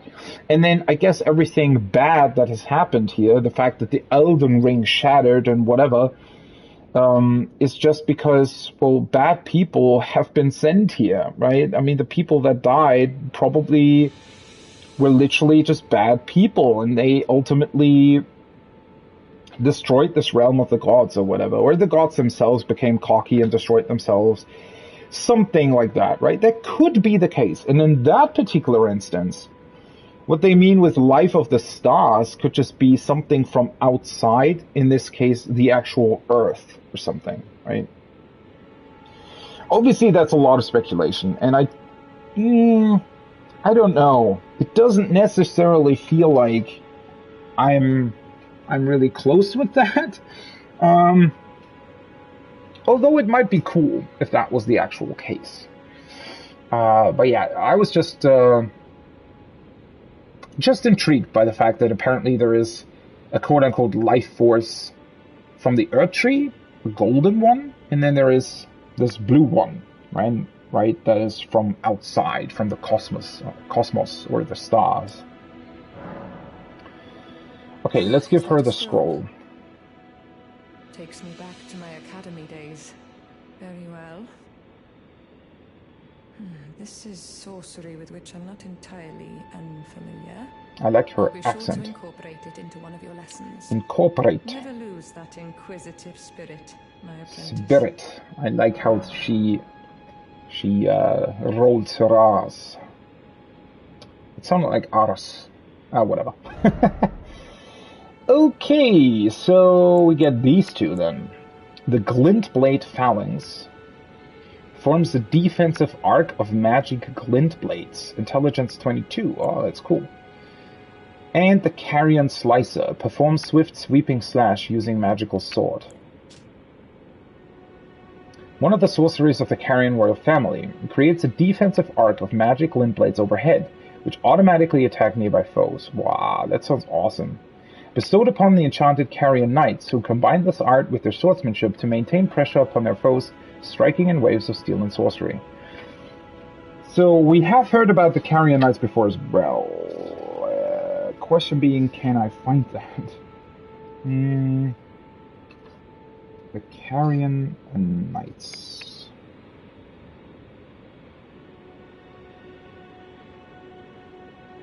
Yeah, that's always sort of the problem here. Carrion Knights.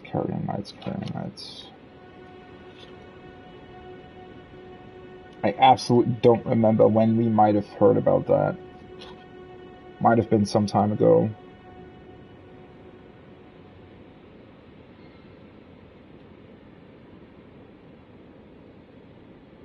Ah, there, yeah. When we talked to Rogia, Carrion, we know that the princesses of Carrion employed defensive skills.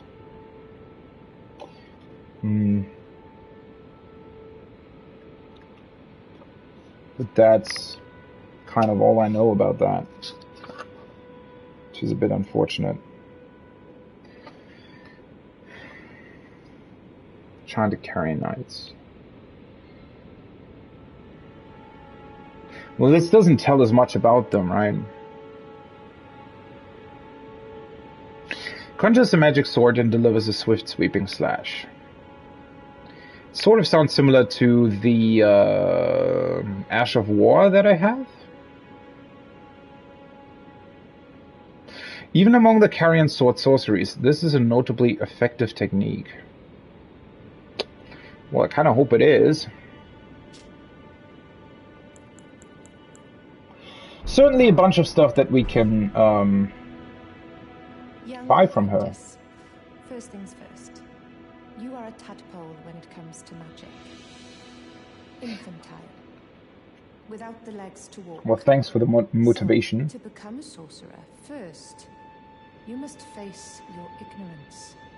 Now, shall we start learning? Can we not tell her about her potential friend that is chained up in a similar cave? You wish to continue the lesson? Very well. I have time aplenty. Oh well.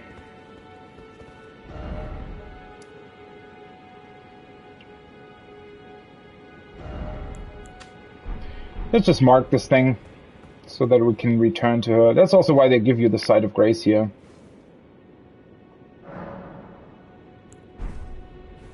Oh, right. I should probably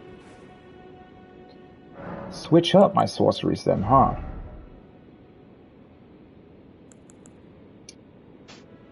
Oh, for fuck's sake. Yeah, the problem with this one is just I need to test it a bit more. It's just really, really weird that it sort of fires this burst, this crystal burst. I mean, that's literally why it's called that, but it fires that, but it seems to go in all kinds of different directions, right? So it's just rather ineffective.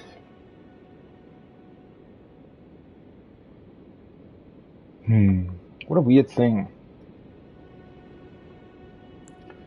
So I need, what, 23 intelligence, 23 intelligence. So yeah, that's definitely something that I need to work towards, I feel like. Other than that, I definitely want to try these ones. 3 shooting stars that pursue foes. And so let's keep this equipped, and then maybe exchange the Black Flame Blade, although I have the normal Ball of Fire. I don't really need the Black Flame one right now, so let's maybe exchange that. I don't need this one right now. I can't equip this, can't equip this. This was fairly bad. This is just all really situational. This one as well. Yeah.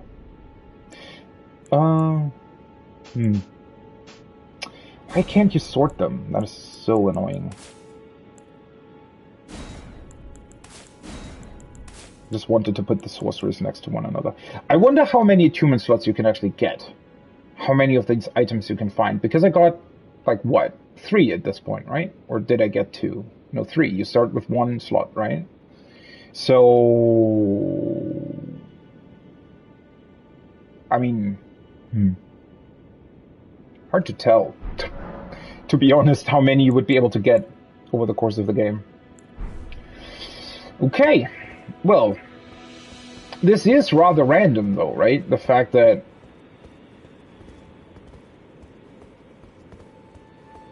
the sorcery trainer is just in some random cave here. I mean, maybe there's gonna be another one as well, it's just... pretty unexpected, I guess. Oh yeah, the plant's back.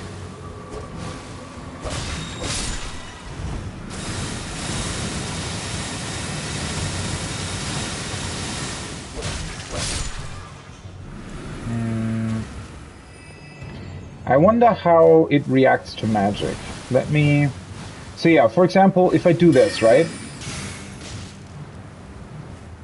It feels like only one of them is actually hitting it. That's a lot more effective. I mean, obviously it's still not that much damage. It's just 100, I think it was.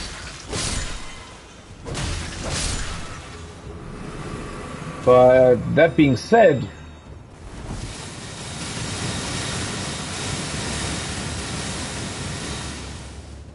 better than nothing.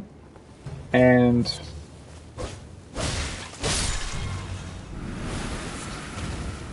yeah, I don't know. Let's just go somewhere else real quick. Right, there's still that item up there that I completely forgot about.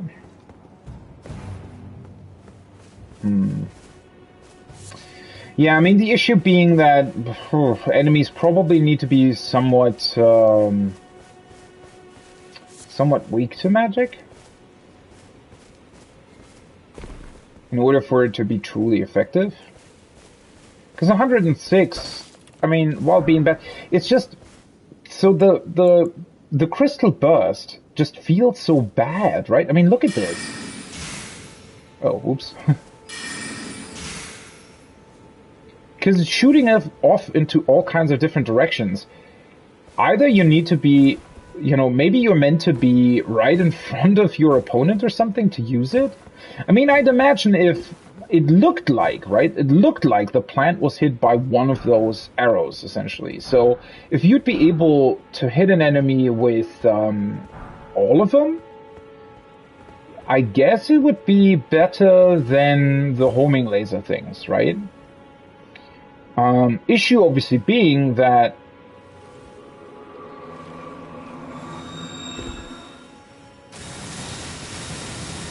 Seriously?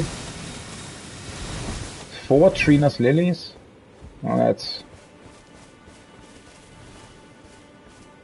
unfortunate, I guess. But yeah, I mean, if you're able to hit your opponent with all of the crystal burst arrow things, then it might be effective. But otherwise, it just feels kind of bad, to be honest. Let's see.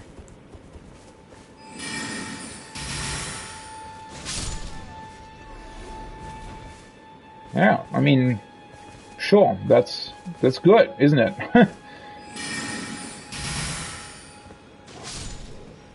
The fact that they're homing lasers certainly makes them fairly effective, doesn't it? Oh yeah, wait. Is the lamp still turned on? I think it is. Yeah.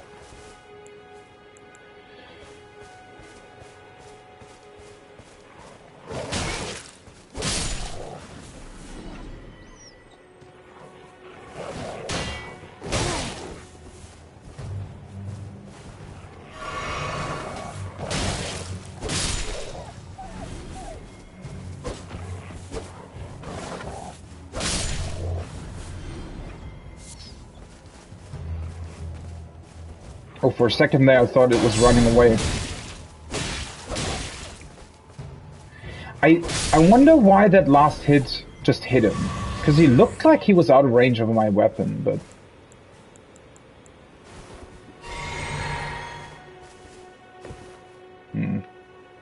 The issue is really that I just need a lot more FP at this point. Not only in order to summon that one legendary ash that we got, but if I really want to become a sorcerer, then that just seems fairly beneficial. I mean, sure, you can, obviously, I could swap over one of the flasks or something. That might help a lot, but...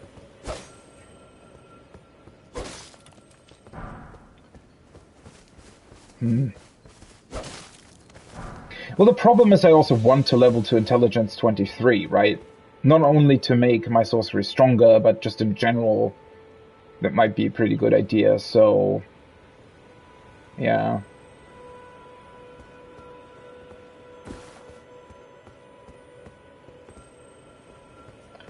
I wonder if... have I replenished my FP? I have, right? I mean, sorcery just overall seems to be just cooler compared to...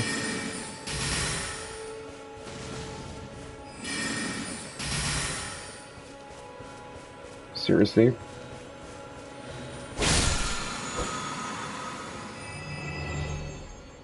Well, that was a little bit unfortunate that he was out of range there. I mean, sorcery in general just seems pretty awesome. The incantations aren't bad either, but the incantations just overall feel a lot more situational, right?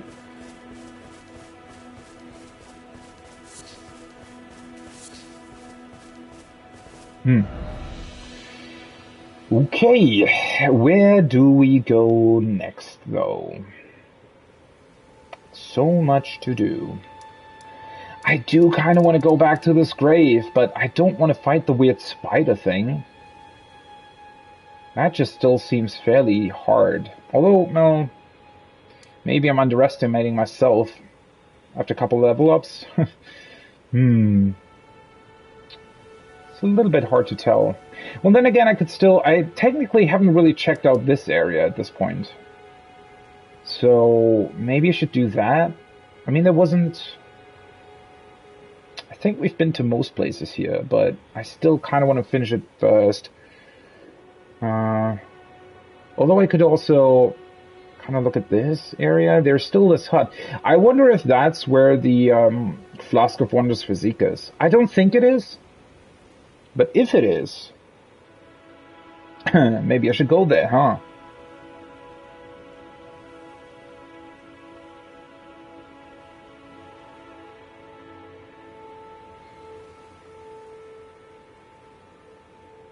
Yeah, let's do that. Let's just wander north. Let's wander north and then maybe try and cross the river here and check out this area. Once I've done that, I guess I can move over here then. To this tower. Through the Mistwood. Something like that. The reason... I wouldn't say that the world is hard to navigate or anything. Obviously it's not, but... You do feel somewhat like you're missing out on certain things, right? In a way.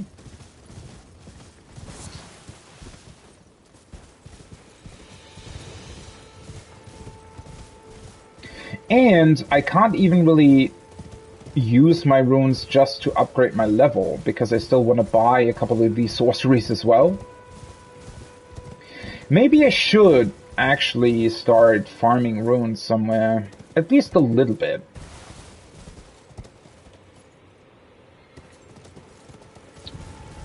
Right? The problem is, I'm really wondering where the best sort of farming place would be, though.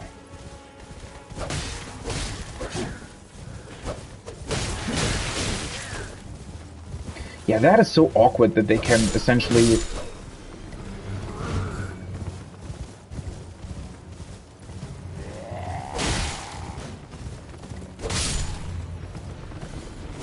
It's so weird that they can do this weird stun lock thing, right?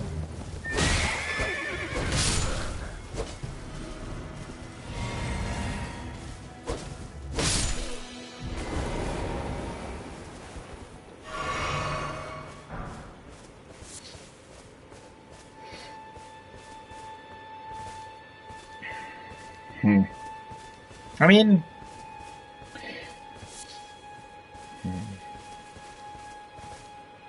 Did those undead dudes in the, where was that? In the place, in the catacombs where we had this trap that moved the entire floor upwards and, essentially, what was it called? Like it pushed us into the spikes, on the ceiling. I think I was actually able to get my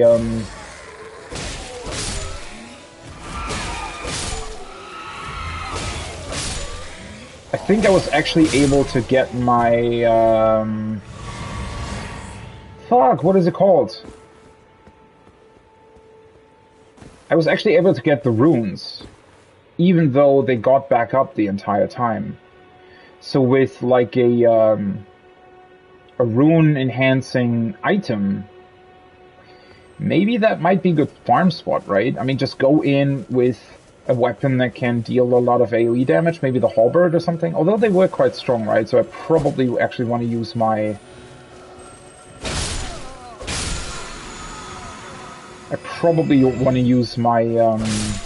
my normal sword for that. Yeah, I wonder if that's a good place to farm runes. Just until I've actually, where are... I hear him. Oh, there you are.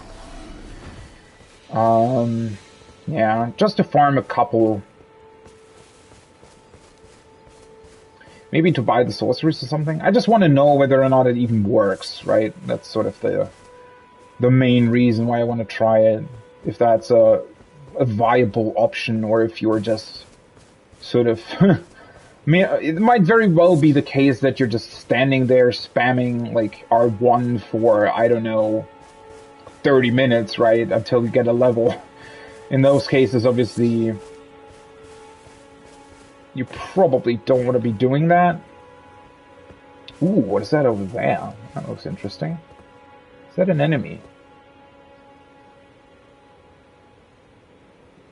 It is someone. Might be a normal enemy, though. Why do I hear another one of these? Oh, there you are.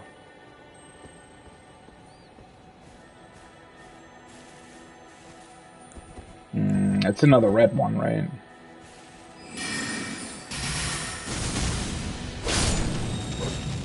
Well, What the... what the actual fuck?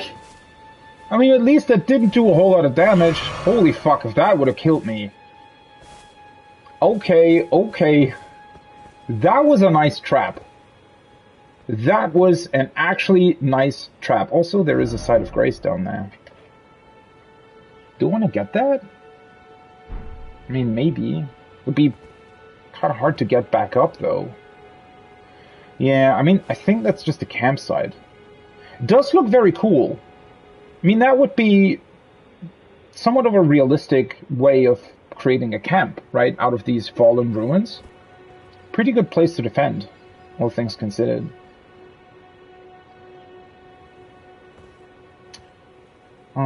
Well, yeah, I mean, we can get back up, right? I wanted to keep the river for later, but unlocking the site of grace is probably a good idea.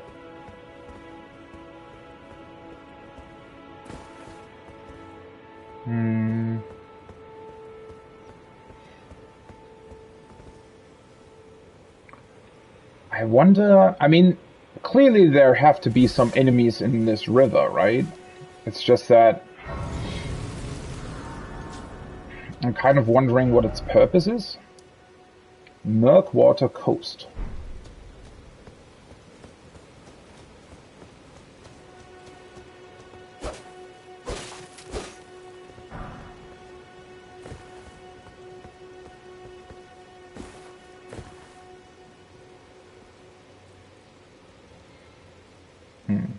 There is an item there. Are those enemies? Or is that just weapons? Or what is that? There's one of these weird slime things there. Can I actually go back up with my horse? It'd be kind of hard, right?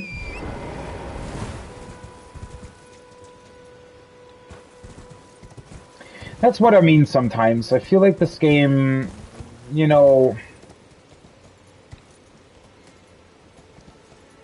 I don't necessarily miss options like the Wind Glider from Breath of the Wild, but at the same time...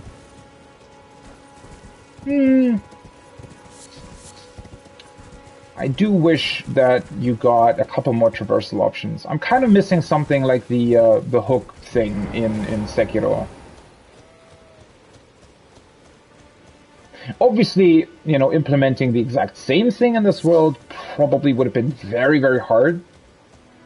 Because in Sekiro they've placed specific points, right, where you can hook to, and they're very meticulously placed.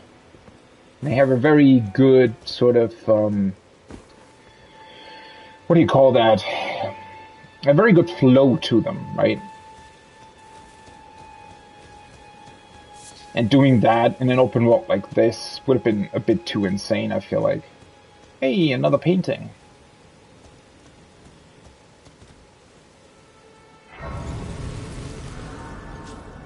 Another Lost Grace.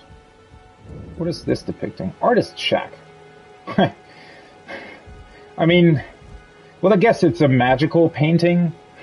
The shack is, you know, completely destroyed. It's raining through the roof, but the painting still looks pretty meticulous.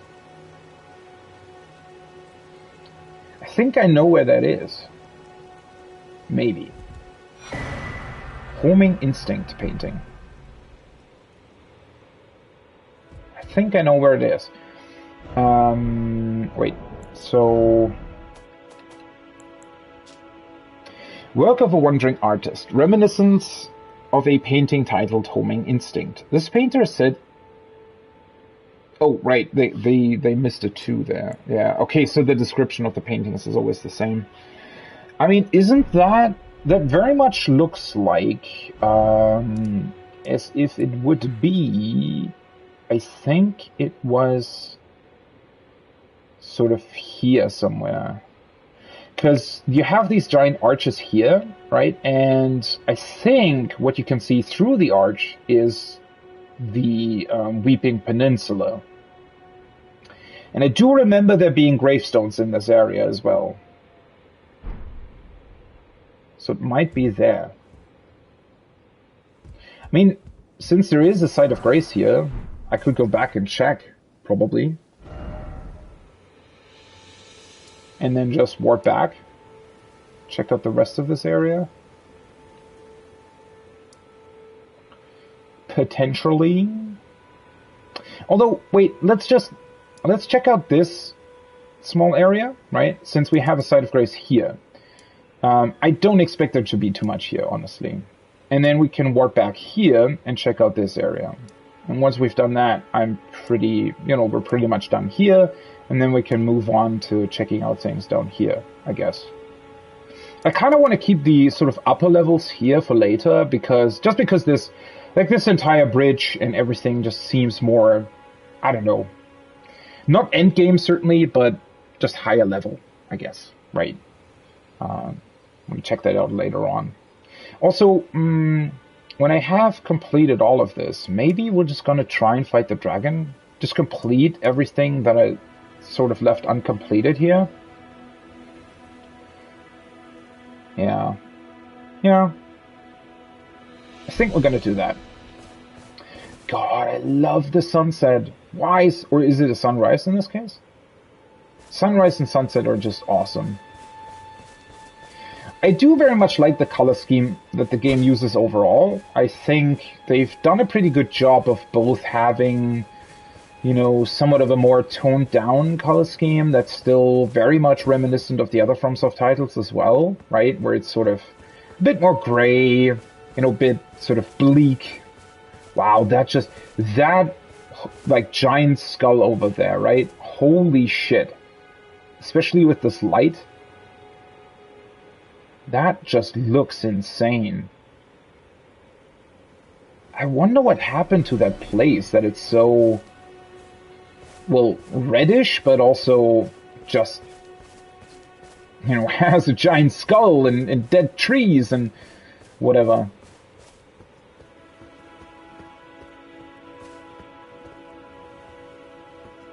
Another turtle.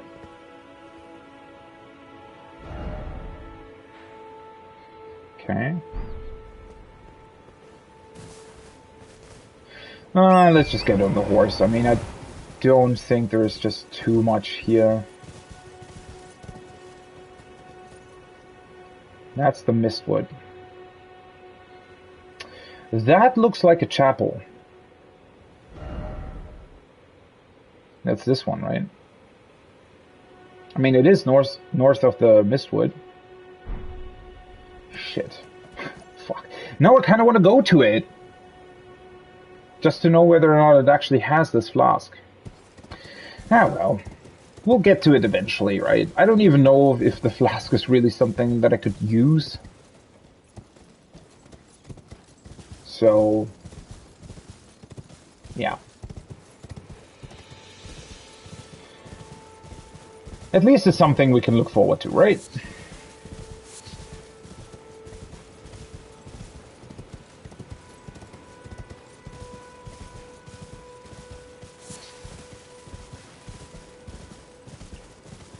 Ooh, I see another one of those statues. Hi. You're a bear.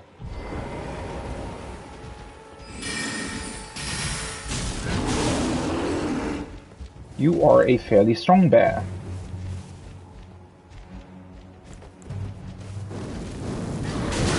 Whoa.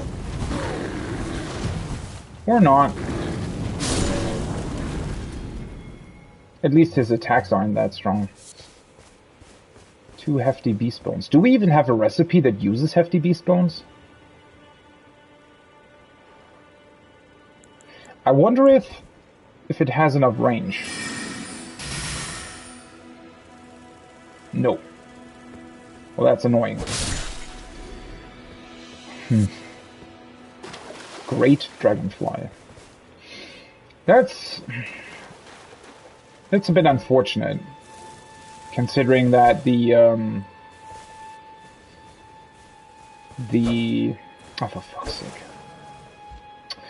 Really? I wanted to sneak up on him, for fuck's sake.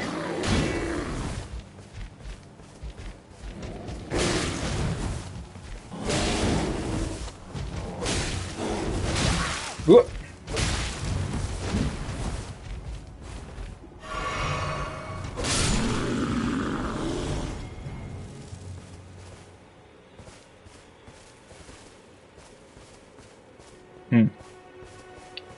Is there... Ooh, the excrements. Well, at least I can use them now.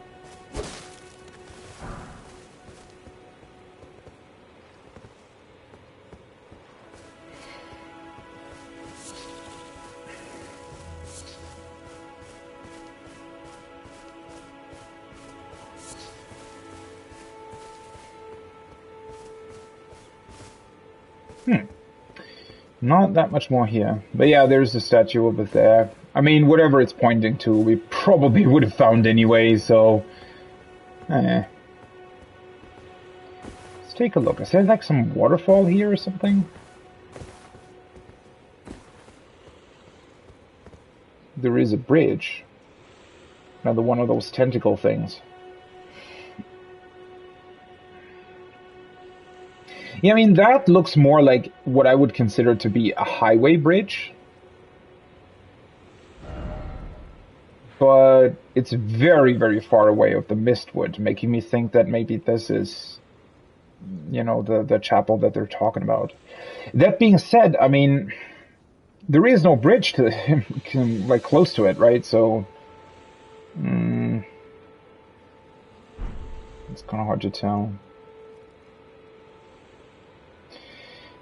Interestingly enough, it's not really a river. I mean, it sort of is, but it sort of isn't at the same time.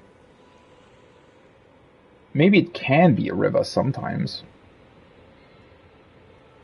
Like after the winter or something, if this land even has something like that.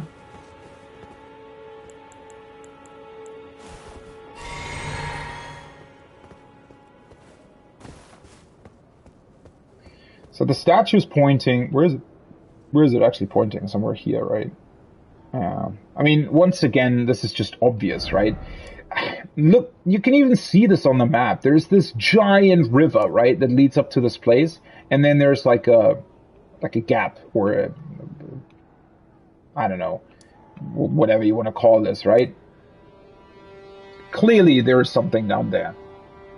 Clearly, right? And then they place the statue here while you're almost there anyway. Who's screaming? I can't even... Oh, up there. Okay. God, those screams are insane. I kind of like them and I kind of don't. Because... It's just kind of funny to me to think about, you know, voice actors doing these screams. So that's why I kind of like them. But at the same time... Oh, I accidentally killed the dragonfly. But at the same time, you know, since you can hear them from so far away, they can become quite annoying over time.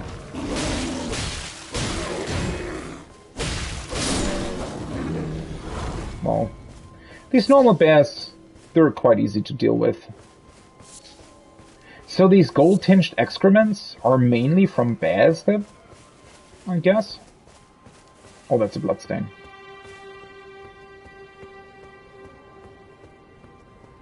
It is pretty cool, though, that they give you the option to jump down here with these giant gravestones, and then you can come back up with your horse. That's pretty cool. I mean, there's a lot going on down there, but I'm going to check that out later on. So now we've basically completed everything up until this sort of line here. But obviously, yeah, we're still missing this river. I kind of want to deal with the dragon first, and then I can actually check out if I missed anything in the actual lake. Yeah. That might be a good idea. And then we come back here, check out this area. That'll also give us the opportunity to then check out this cave, I guess. But first, let's go back here and see if we can find the place that's marked on the painting. Also, so something else with the paintings, right? I had this other one for a very long time. I found this in Stormvale, obviously. And what I thought was that this, you see this like ray of light on the top right? I thought that that was the place the painting is hinting at. But now I don't think it actually is. I mean, this painting is very different, right?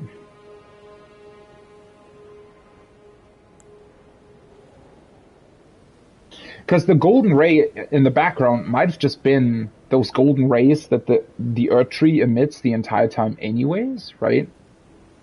Maybe in this case the painter just painted that. Although, if it's not those golden rays, I would be kind of confused as to what the painting is even displaying, but yeah, no idea. Prophecy. Absolutely no idea what this could be referring to. Oh, wait. Let me look at the other one, though. Let me look at this again. So, we can see the great tree through the arch. And then there's gravestones in front. That's the tree. Here's an arch. And in this case, there would be like another thing behind it, though. Also, I think the... aren't the gravestones somewhere back here? I thought they were.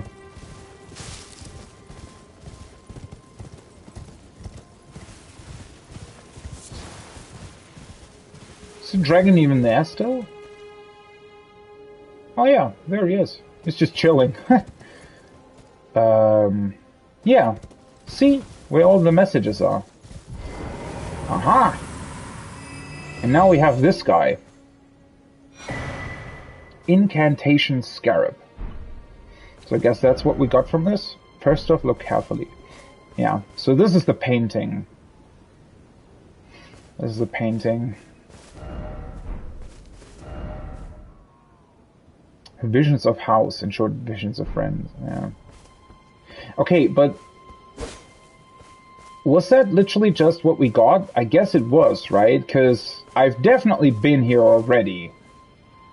And I think I would have seen this guy and he would have been summoned and stuff. So you need to get the paintings first, I guess, in order to get whatever items they can offer.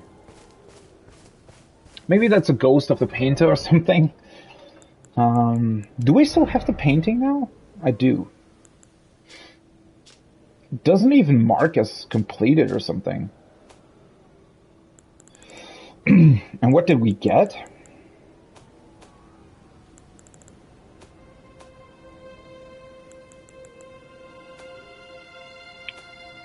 Wait, what did we get?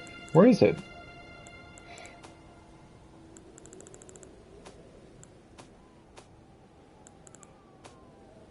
Aha. Wait, that's something you can wear?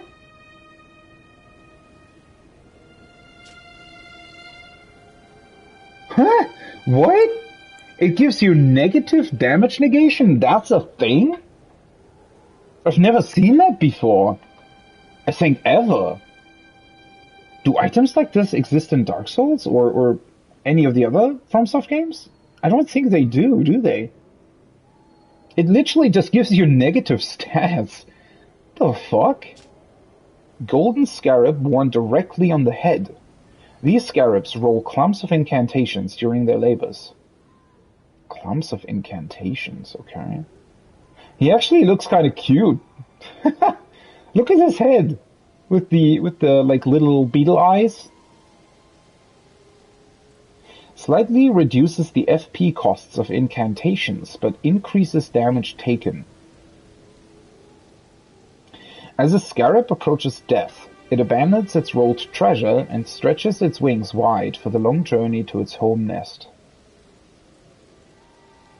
Oh, that's kind of sad. Now I feel bad for killing all the scarabs. That's a very cool item, though. I mean, I guess if you're like really going for ranged combat, taking more damage isn't necessarily that bad. And if you're then able to, well, just do more summons. Well, it only reduces... I was just thinking, right? Because for some reason I thought for a second that it increased my FP, but it doesn't do that. It decreases the costs of incantation specifically. So I was just thinking, right, maybe I could use this to summon that legendary spirit, legendary Ash that I have, Ashen Spirit, and then just swap back to another piece. But obviously that's not working, because it's not actually increasing the maximum FP. I wonder if it can actually... Does it so... Wait a second. Would it show that in the actual inventory? Where are my... these are the incantations. So let's see. Flamesling costs 11, for example, right? It does boost, like, immunity, robustness, focus, vitality, though. The fuck? What the hell? It even wobbles. God, that looks so goofy. What a weird thing. It even looks like like a Halloween mask made out of rubber, doesn't it? At least to a certain degree. A really good one, right? But okay, does it actually show in the inventory if these have reduced costs now? It does. So this is 10 now. Black Flame 16. I don't know what this had before. 16. So it's about like 10% maybe? Something like that? Let's see if the Black Flame has 16. Let's switch back to my actual hood. 18. Okay, so it's more than 10%. Probably maybe 15 or something? Somewhere between 10 and 15% reduction. I mean... Well, if you're really speccing into faith incantations and all that kind of stuff, right? Then you probably have quite a lot of FP. And especially with later ones that might cost just more FP in general. I guess it could be somewhat beneficial. I don't know if it warrants the huge damage mitigation loss, though. Then again, maybe it's actually not that bad. I guess you just probably shouldn't combine it with the with the Radagon Scar Seal. Oh shit, I didn't want to unequip it, but... Oh, I lost some HP. Ah, well. But yeah, maybe you don't necessarily want to combine those two things, right?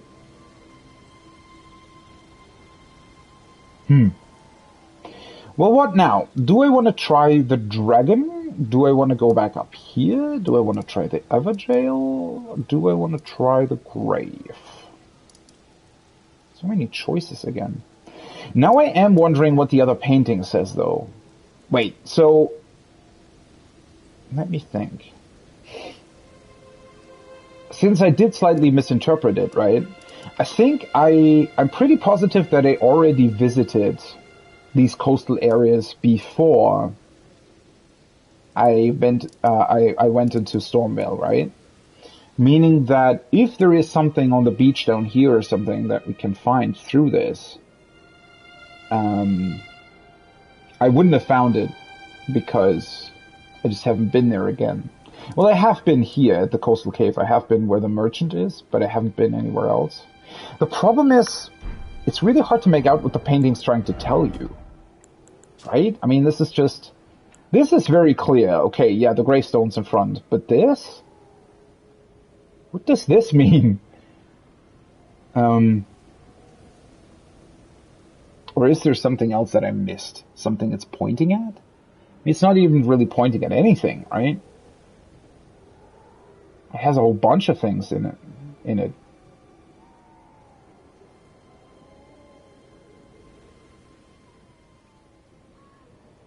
I don't know. no idea what that's supposed to be. I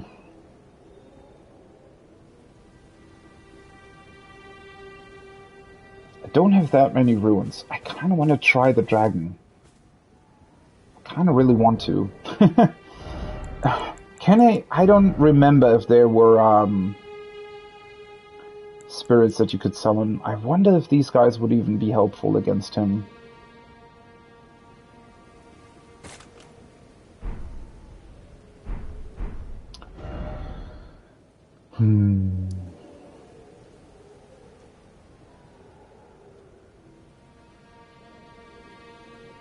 I also wonder if horseback combat is actually a better choice, because he's probably fairly fast and he's pretty huge, right? So I don't know.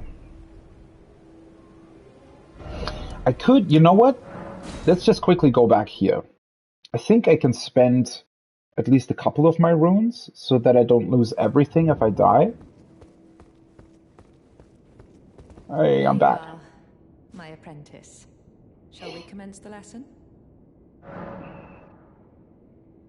I guess you still don't want to know about your chained up friend? Oh well. Let's just get this one.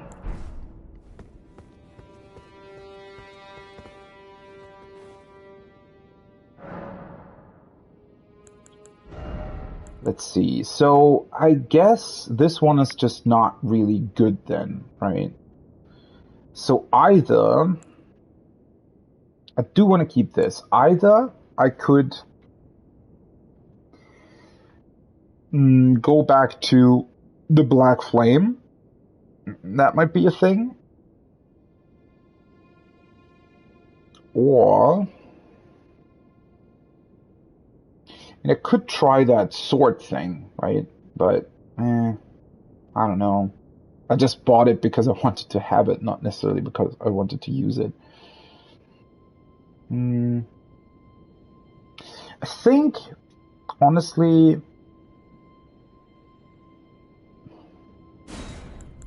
I'm just going to equip this for the time being. Right? I mean, why not? It's a very useful one. The Black Flame, I don't know. It's kind of hard to tell. I mean, I have the Black Flame blade.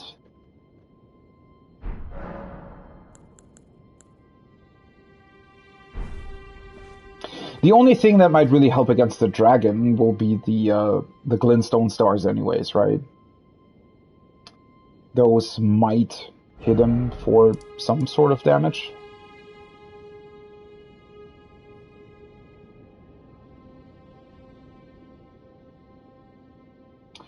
I really don't know how I want to do this. I also wonder whether or not you can actually poison the dragon.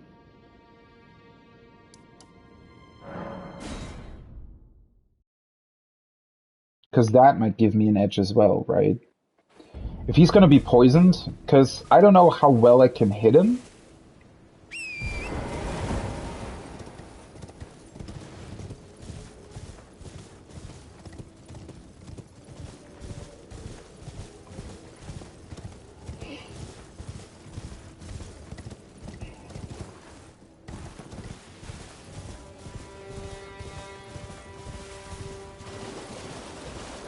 Can you even summon in this entire area? I'm not entirely sure. Does that count for the dragon as well? I think it does, doesn't it? Hello there.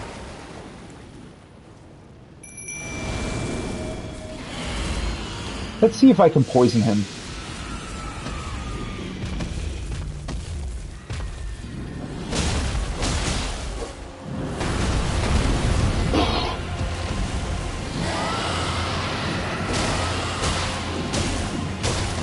Well, I'm already dealing a lot more damage than I did last time.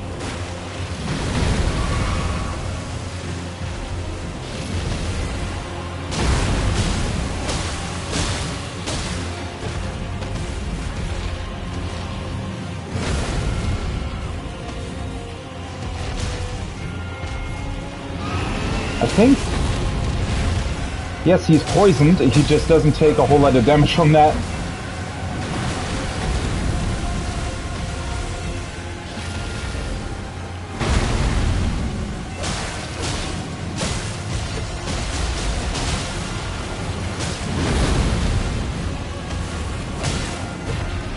That poison effect even looks kind of funny on him. Oh shoot! Can I hide behind this? I can. Well, that is certainly fairly beneficial. So if he jumps back like that, he's always using his... Holy shit.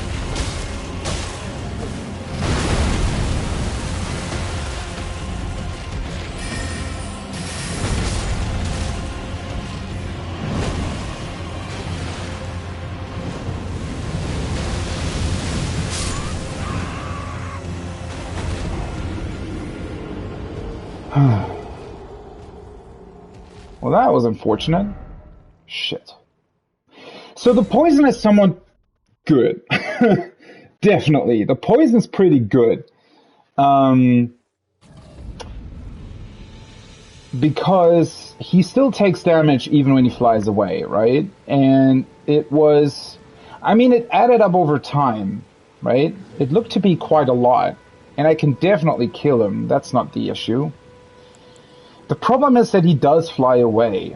And, well, one thing that I definitely want to do is I'm going to swap this out to the Flame Drake Talisman to get more fire damage negation.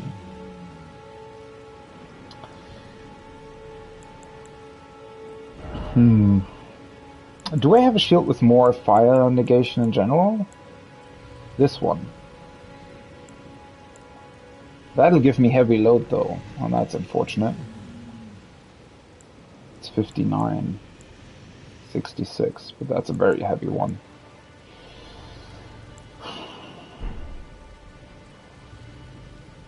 I just don't really know what I want to do when he does his fire attacks. I got pretty lucky the first time that there literally was a stone there. But the second time... I'm just not entirely sure what you're supposed to do there. Because I think, even when you hold up your shield, it still hits the ground, right? So it still sort of damages you from that way. What is this? Wait, there's a summon sign here? Yura, Hunter of Bloody Fingers.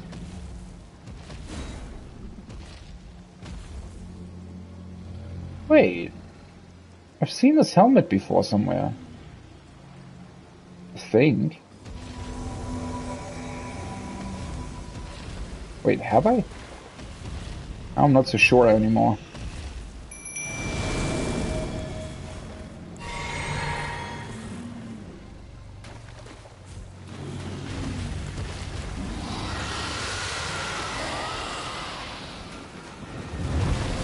Seriously?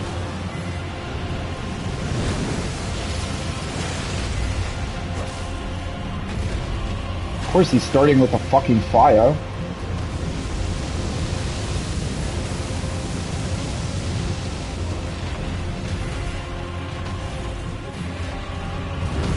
Can you stop that? What the fuck? How unfair can you... What the fuck? He didn't do that at all the first time. If you constantly have to run back to him, what's the point of even fight? Like, obviously it's going to be insanely difficult. What the fuck? Are you kidding me?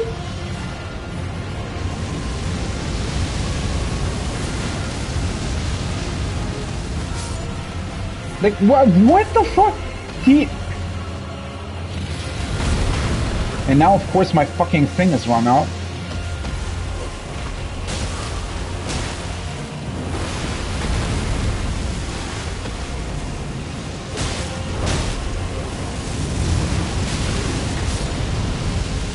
What is this bullshit? Like, he's literally fighting entirely different compared to just now.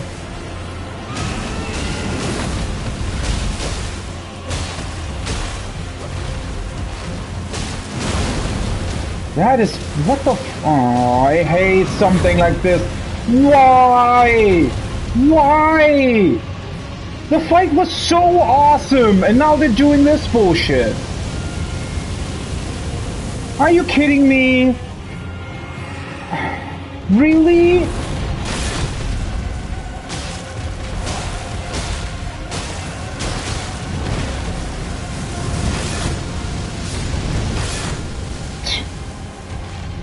That was such an awesome fight, this whole thing.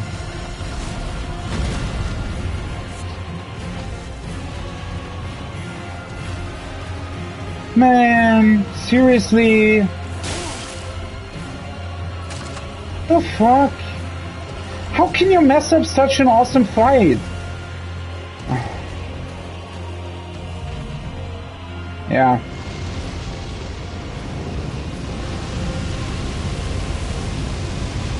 Great. Why does it even hit me here?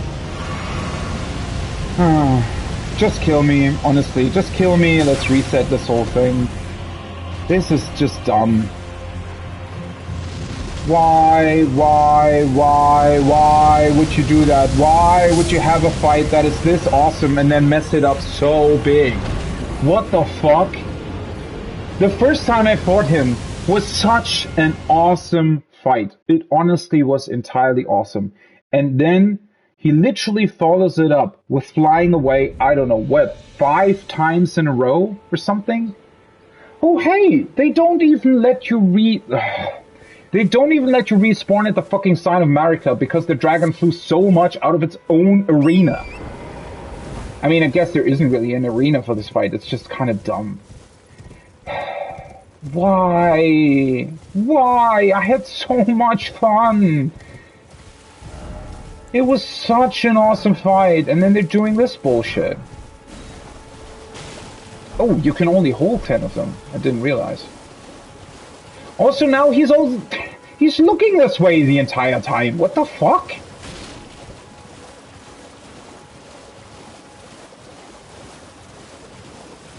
Ah, shit. And now you have to find this awkward summoning sign somewhere here. What was it anyways? Fuck. I don't remember. Why? Why? I just don't understand something like this, right? I mean, the fact that they want to give him such an awesome fire breath attack, that's fine, right? But make him return to the place where he was before. So he should jump in the air, like jump away or whatever, right? Do his fire breath, and then jump back. Something like that, right? Because otherwise it'll just create, I don't know, an awkward fight. Where the fuck was the summoning sign? Are you kidding me? Huh? Oh, wasn't it somewhere over there? I don't want to fight you yet. Can you please stay where you are? Are you kidding me? Where the fuck was that?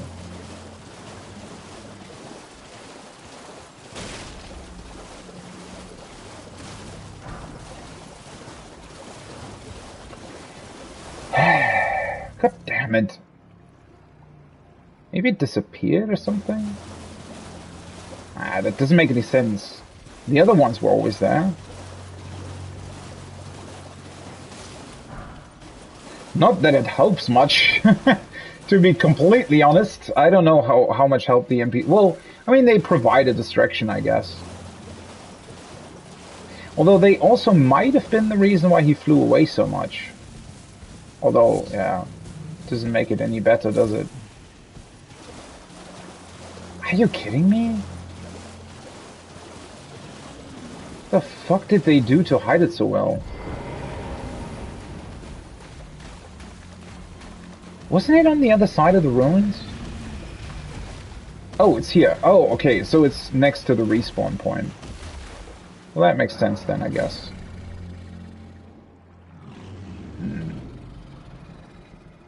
You think I can sort of try and ride around him? Ah, for fuck's sake. Seriously. And of course he starts with his fucking fire. Oh well, I wanted to reset anyways. Now that I know where the summon sign is. Yeah, I think that's why the fight started a lot better the last time, because it was turned around the other way. It's just a problem because he spawns looking this way.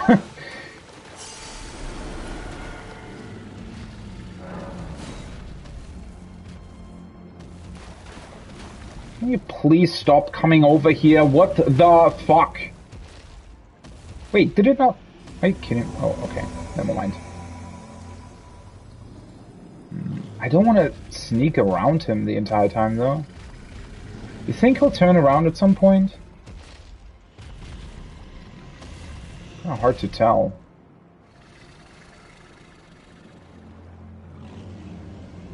He was just completely unaware. Oh yeah, he does.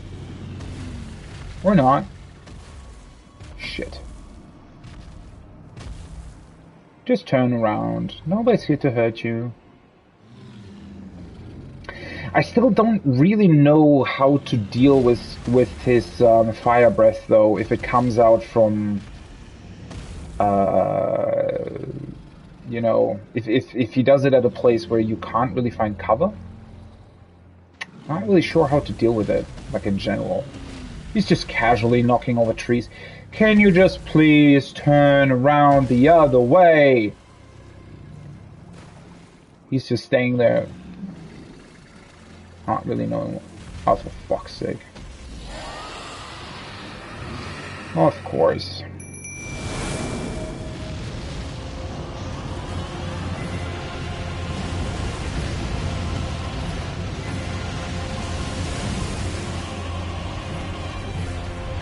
That reach is kind of insane.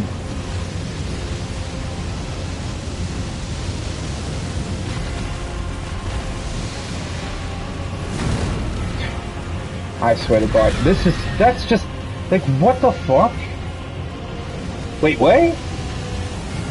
Are you not able to summon your horse in this encounter? What?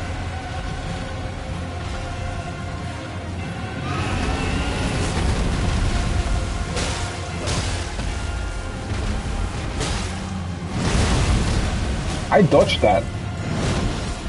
For fuck's sake.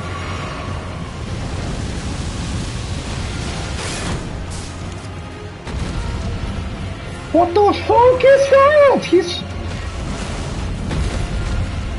Look at that. How can you... Wait, like, what?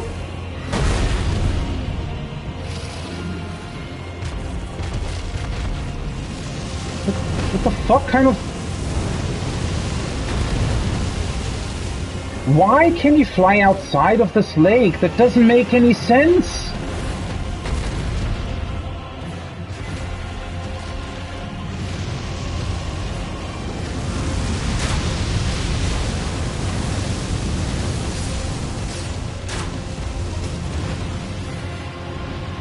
Now he's just completely flying away.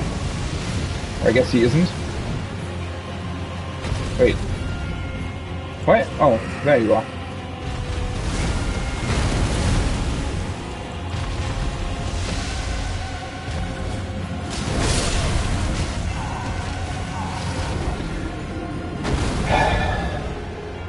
How can you mess up such an awesome fight? Like, why? It was such an awesome fight the first time. And now he does this awkward stuff? Like, why? Why is he capable of flying just outside of his quote-unquote boss arena? I mean...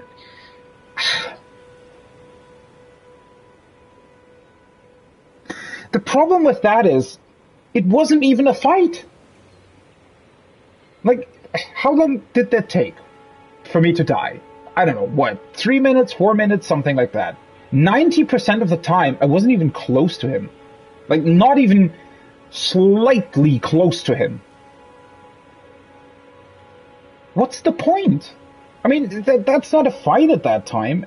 And you can't even really... I mean, my bolts are doing... you know, somewhat good damage. I guess I could just buy, I don't know, 200 bolts and try and kill him from a distance. Well, the problem is that the fire will still hit me from time to time, right? It's not really a thing you can completely avoid. I mean, you can try, I guess. He does have a certain pattern to it. It's not that you can't dodge it. It's certainly possible. It's just very annoying.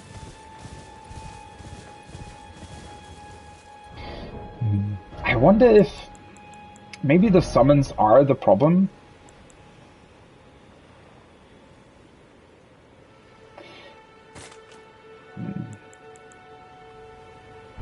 Let's maybe try with the jellyfish.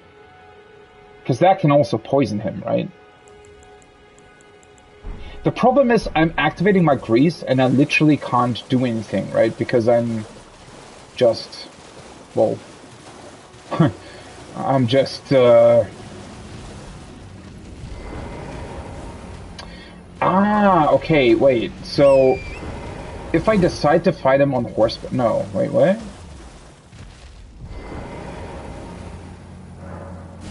That was weird. It just didn't show the summoning sign for a second there. Oh, for seriously?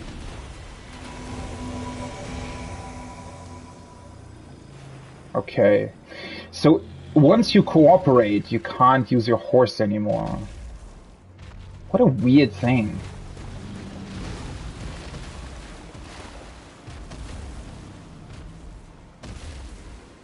I wonder if using the darkness spell would get me closer to him.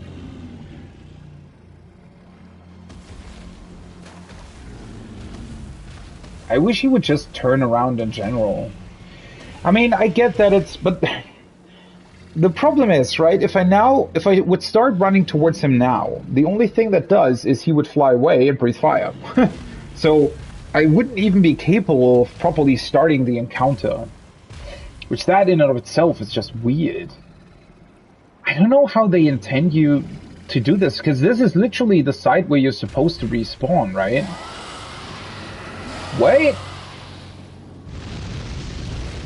I'm sitting behind the fucking tree!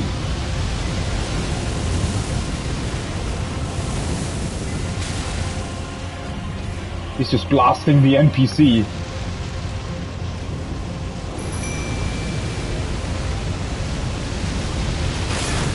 Why? What? See, like, look at this. He's literally doing nothing except breathing fire. What's the point?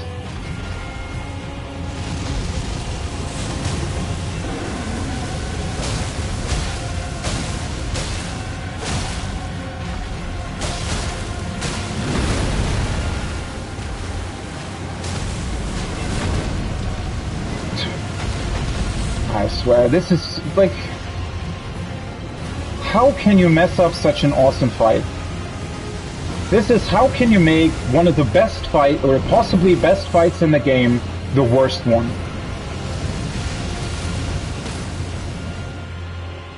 You almost killed my... Look where the fuck he is! What the fuck?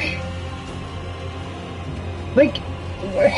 who comes up with this kind of stuff? I'm running more than anything else.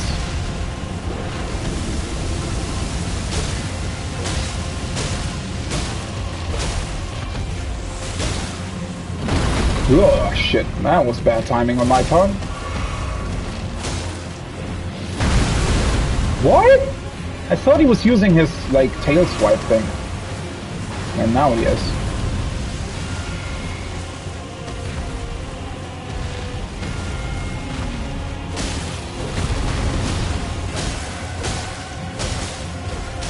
Well, at least now he's not flying away anymore.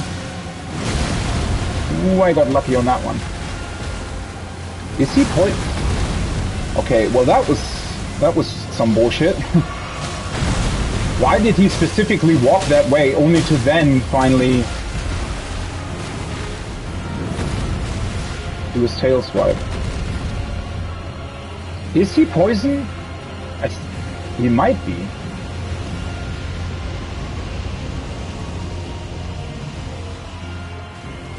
Oh, I thought for a second my cooperator was dead, but he is not.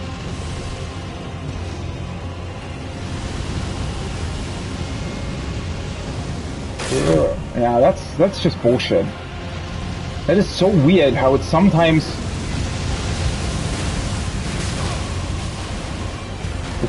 just goes over the ruins and sometimes just doesn't. Are you kidding me? Oh, for fuck's sake. Of course he has some bullshit attack like that.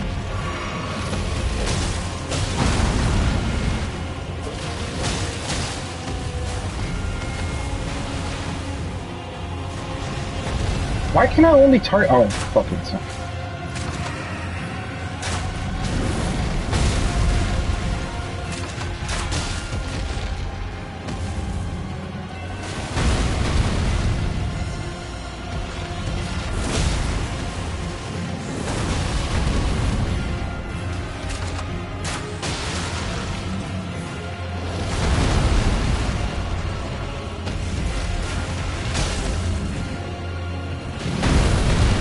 Ooh, got really lucky on that one.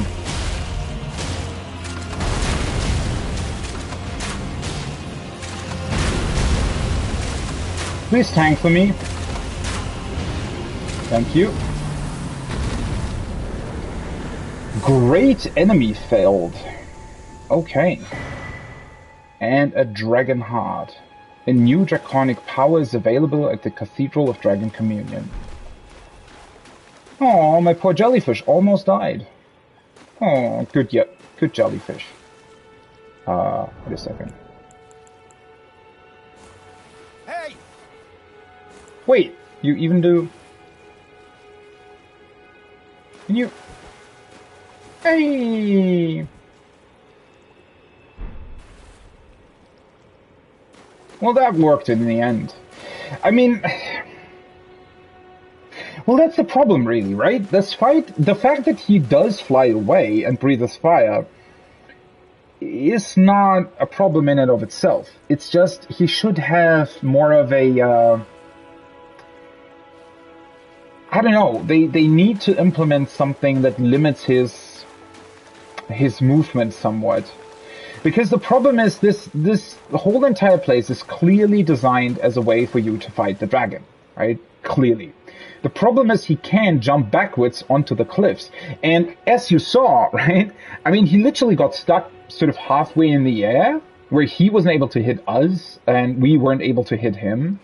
And I don't think that the point is to literally run around these entire... Like, you can't go up there, right? And there as well, you have to run all the way around. And I don't think that's how it's supposed to be done. I very much think that this is just, you know... They didn't properly implement his AI to the point where... Like, because also, the problem is, right, he should have more movement options. So instead of giving him sort of dynamic flight patterns, he just has these, I guess... Well, he works like all the other bosses in the game, right? Where they... And the other bosses have the same problem, by the way, right? It's just that, well, they just run towards the edge of the arena and then they can't go any further, right? And then they either stay there or they sort of awkwardly push along like an invisible wall, right? Whereas the dragon, well, can still physically jump more backwards because there is no barrier here. But yeah, the issue is that it's not a back jump in this case. He jumps up in the air and flies backwards, right? And then he has two fire breaths. One where he flies back towards the ground and does a big wide sweep with his breath. And then the other one where he flies into the air, does the zigzag pattern of fire breath.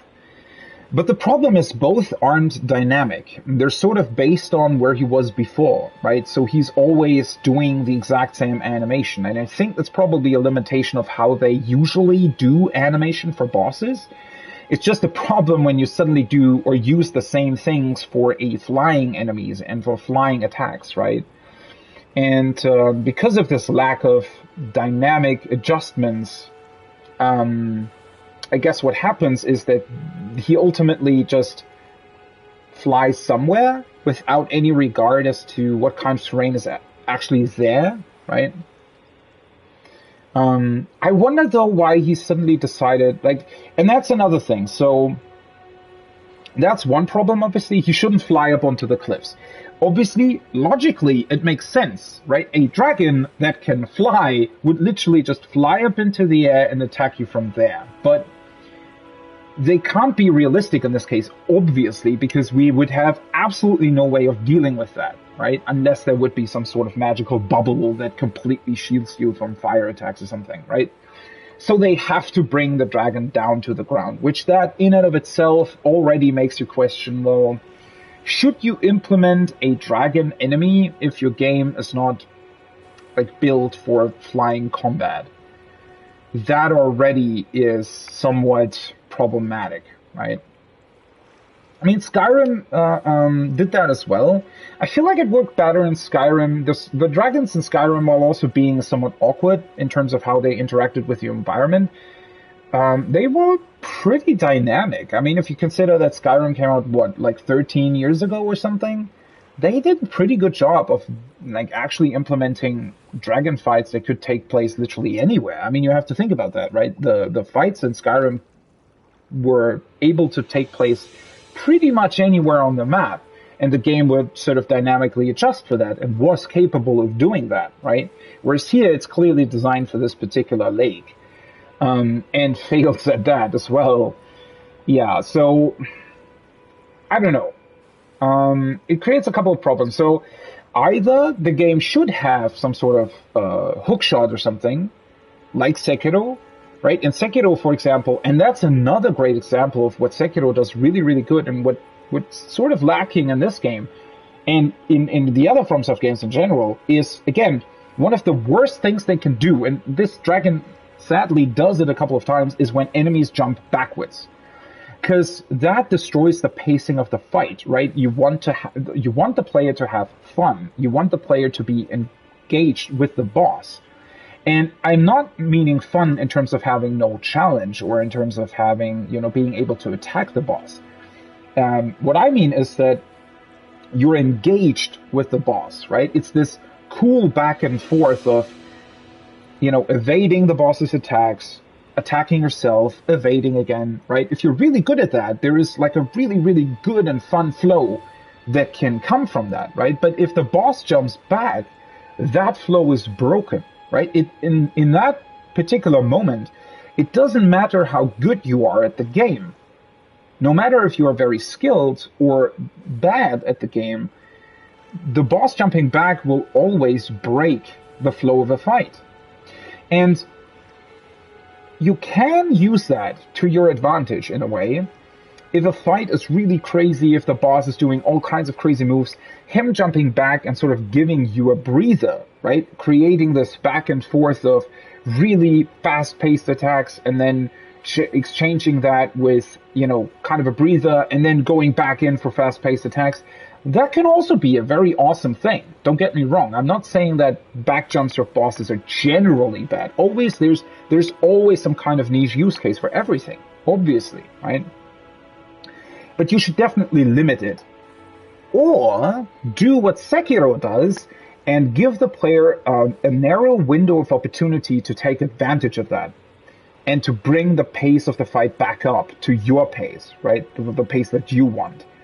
What Sekiro does is, obviously in Sekiro you have the grappling hook, right?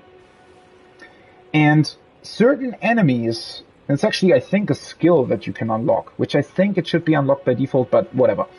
With the grappling hook, there is certain types of attacks that bosses do, especially bosses that sort of jump away or ride away. Good example is, practically the first boss in Sekiro, which is also a boss fight where you are not on horseback, but the boss is, right? So he is running fairly far away the entire time, right? He can run circles around you, all that kind of stuff.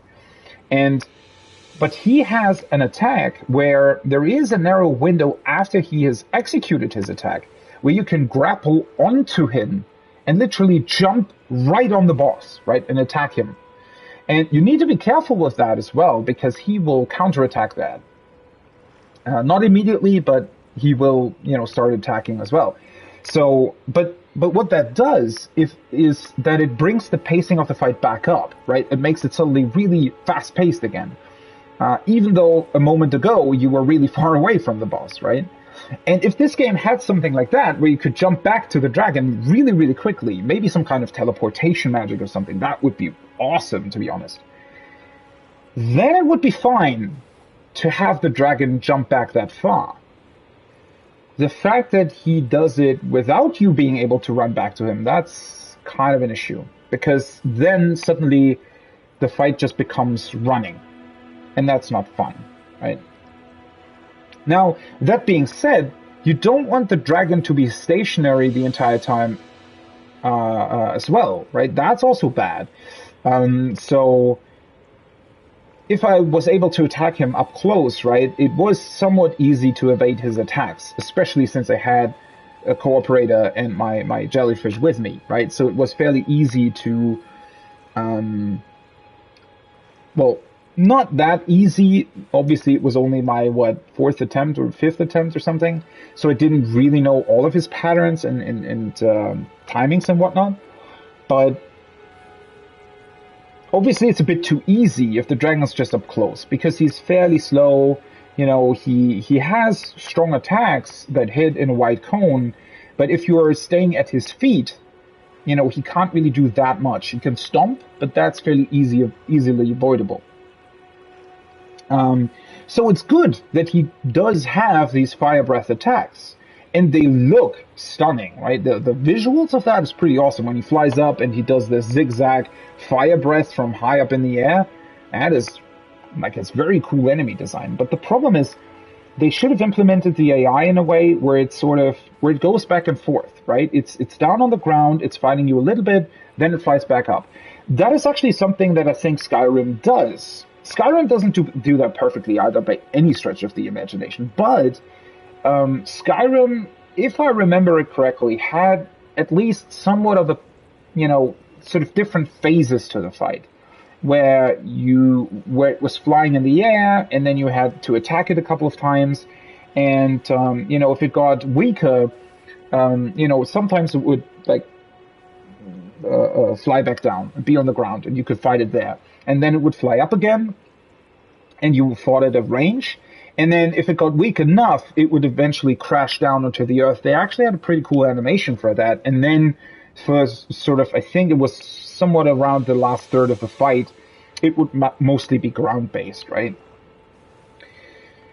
But yeah, overall, this dragon, very, very cool idea, very problematic in this implementation. I do think that I poisoned him in my kill attempt as well, right? Or when I actually got the kill. So the poison, once again, being somewhat of a beneficial thing. I would need to watch it back, obviously, to determine, how much does it actually do, and how beneficial is it really compared to other stuff. But overall, I feel like, yeah,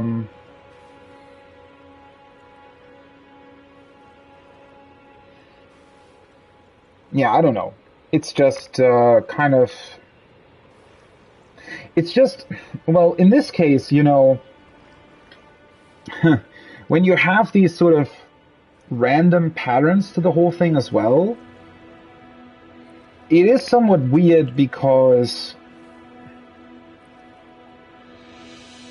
when I did the encounter the first time, I already got him down to 30% or something, and I was having a lot of fun, right? I thought, oh, this is great, this is an awesome fight, I'm doing decent damage. I was actually able to poison him. I evaded the fire breath attack because I was near that one stone, right? So I got kind of lucky on that, and it was just awesome, right? It was an awesome first attempt. It was incredibly fun. Okay, and then I died. Fair enough, right? Can happen. Okay. First attempt, fine. We'll just try it again. Go in for the second attempt. I realize, oh wait, there is a summon you can do. Do the summon. Go in for the second attempt. And suddenly he does 5 or 6 fire breaths in a row with the added back jump every time, which ultimately meant that he ended up on those cliffs up on the front there, over there, right? Yeah. So I went from a really, really fun and awesome encounter and already a pretty good attempt to something that was just unfun, bad, and overall miserable, right? So that sort of, probably now also influenced my opinion on this fight quite a bit. I do still think that it's kind of an awesome fight. I mean, the way the dragon's introduced is certainly absolutely awesome. When you first go out on this lake, he's not here. And suddenly he comes crushing in, right? It has an awesome sound, like awesome sound effects, awesome sort of visuals. The whole thing as well, the whole setting here, right? This lake as an arena. I mean, the lake is huge. Look at this, right? If the AI would, and that's what I'm saying, right? If the AI would be programmed to, for example, fly more over the lake, right? If it had some kind of boundary in it where it would maybe avoid sort of this rocky area and fly more towards the open lake, then it would be fine, right? Because then, then the fight would have a fundamentally different sort of pacing. But it being more over here, you kind of need to get lucky that he does decide to stay more on the ground and doesn't jump onto the cliffs in some awkward way. It's just kind of, yeah, I mean, at this point, the problem is that every single time I encounter something that is absolutely awesome in this game, or a fight where I think, wow, this is awesome, this is something that I want to do, this is absolutely incredible. Every time that happens, suddenly also something really bad happens, right? Or it just doesn't work correctly, or something, right? And yeah, I don't know what it is. It's just really, really unfortunate. I feel like.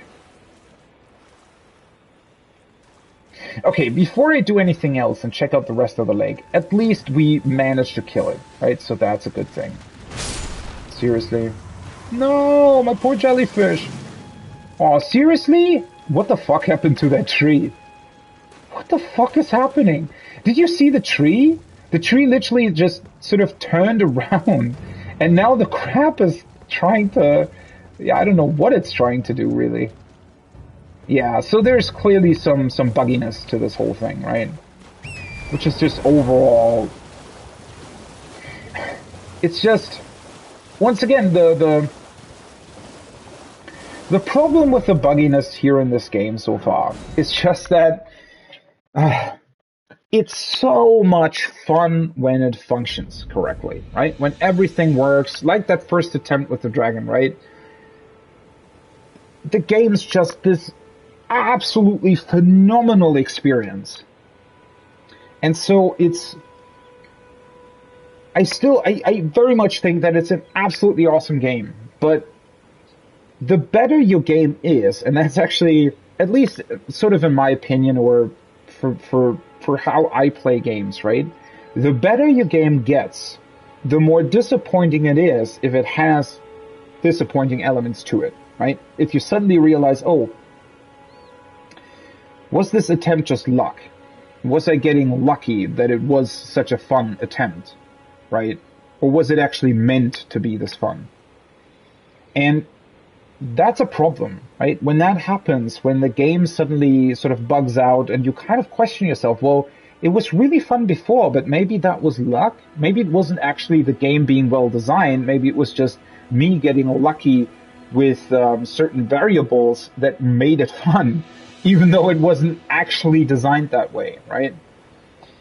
Obviously, that's a huge exaggeration, right? That's not actually what happens here, but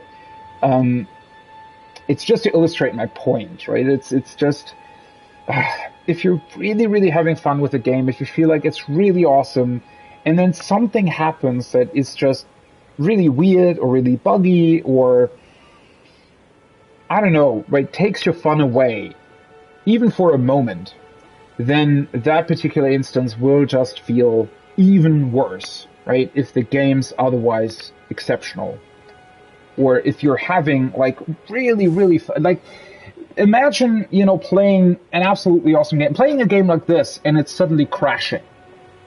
It almost feels like that, right? When you're, I don't know, everything's just really fun, you're playing the most fun game of all time, and then suddenly your PC or whatever is crashing.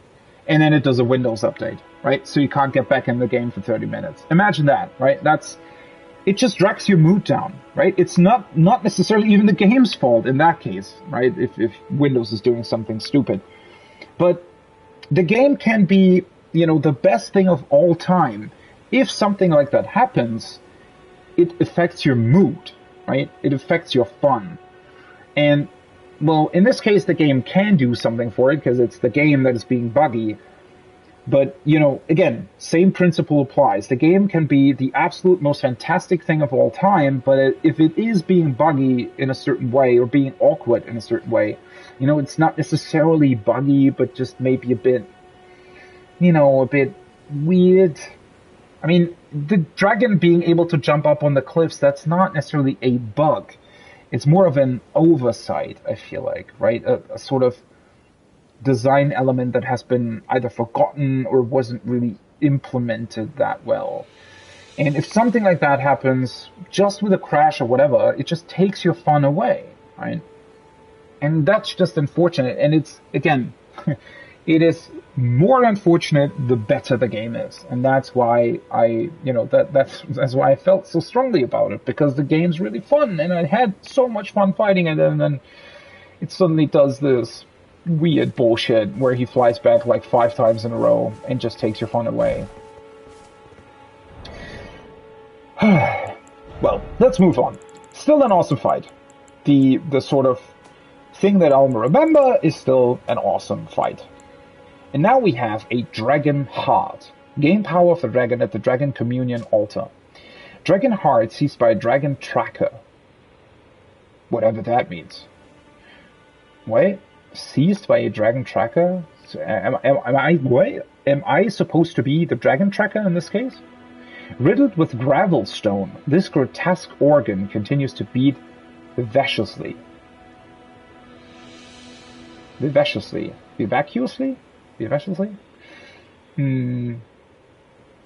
Gravel stone. An offering used in the Dragon Communion. Consume a dragon's heart at the altar to make its power yours. While a terrible and savage-looking thing, the heart has a peculiar beauty to it. Okay. So Dragon Heart. I feel like we heard that information already when I was at the Dragon Communion altar.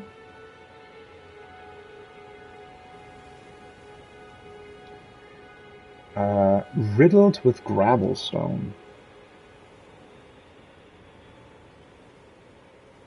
So that has to be some sort of particular stone then, right?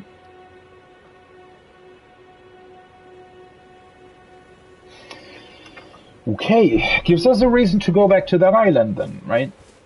To the Dragon Communion altar. I wonder if that, whatever kind of dragon died there. Oh, yeah, okay. Now I recognize who you are. Oh. Thanks for the help, buddy, I guess. What does he wear? What the fuck? There you are. That was my first dragon hunt in quite some time. Paired up with a hothead like you. It was just like old times. Now that you've so impressively felled that dragon, there's something you should know. The heart you brought back. It's used in Dragon Communion. If you should find yourself overcome by hunger for the heart, yearning for its strength, then seek the decrepit church on the little island off the western coast. Okay, so he just gives you the hint that that island exists. I wonder if his dialogue changes if you don't summon him. Because he said, oh yeah, that was a lot of fun, right, fighting with you. So, now I'm wondering, does it change up the dialogue if you don't summon him? You must not forget, though, those who partake in Dragon Communion will one day shed their humanity. Their Do they hunger now? for dragon, their yearning, only worsens until the floodgates burst, unleashing eternal torment. That sounds Strength awesome. of a mighty dragon. magnificent, but deadly. It's no surprise that dragon communion is ruinous. We must not forget, though, those who partake their hunger for the floodgate, the strength of it. It's no surprise. Shed humanity. Well, I mean, there won't be any harm in trying one little dragon heart, will there? Nah, I don't think so. Okay, I guess we can get rid of the marker, huh? How do I actually remove it? Oh, okay. Ah, that was so awesome. You know, once you get over the sort of awkwardness that a couple elements of the fight had, it's such an awesome feeling to have killed this dragon. Nice, nice, nice. What does the message say? Off a head? The dragon's head?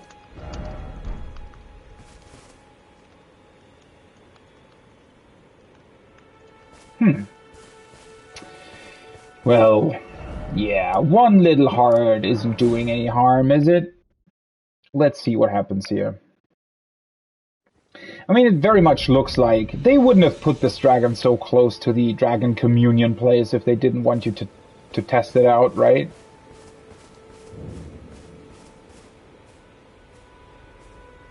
Hello. I don't think this dragon would have necessarily liked me killing his brethren, though. Ritual of Dragon Communion. Ah, right, they require arcane. Well, at least that gives me a reason to level up arcane, huh? Channels dragons to spew flame breath. I mean, I have a lot of sort of fire attacks already, so 13 arcane is quite a lot, though, considering that I want to get mind to 20 and intelligence to 23 currently, which is already 10 levels. Getting arcane to 13, oh boy. Channels dragon to rend foes with dragon claws. 42 FP though. Transforms caster into a dragon to tear through foes with dragon claws. Allows one follow-up attack.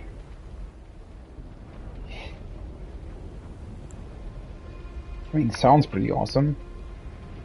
Transforms caster into a dragon to bite enemies before them. 24 faith, 16 arcane. I kind of want to go for this one. I mean, 12 versus 13 isn't that much of a difference, right? And I have so many fire stuff already. I mean, I have the urns or the cracked pots. I have the normal flame. I have the black flame. So I kind of want to go for this. I don't know if I'll ultimately end up using it, but I want to try, obviously. Bam.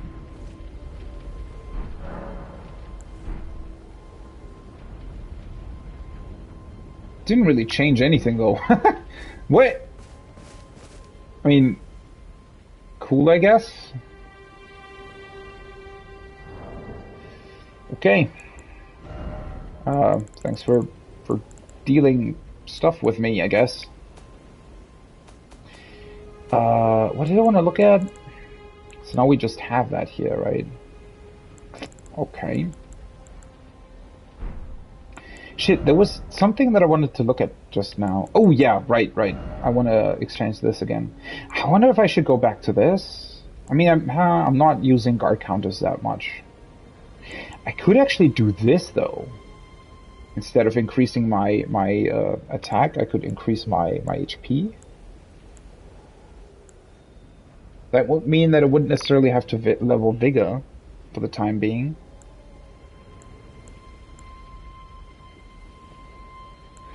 I don't know how much this is actually worth. I also...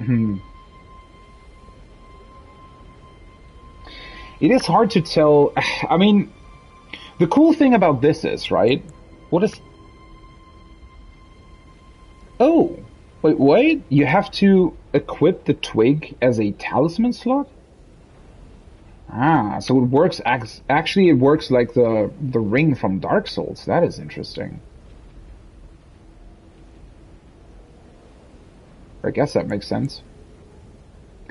mean, the cool thing about this is that it's literally my class, right? The Confessor. It's what I started with. So,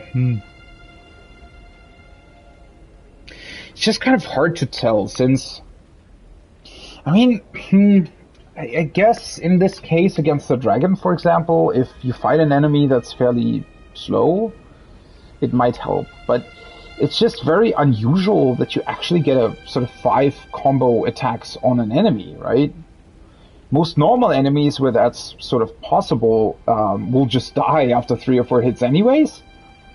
And stronger enemies, you usually need to dodge after 2 or 3 attacks anyway. You know what? For the time being, I'm just going to go with the Vigor. Especially considering how much I need to level stuff, right? That I need to get mine to, well, probably 20, something like that. Intelligence to 23, Arcane to 13.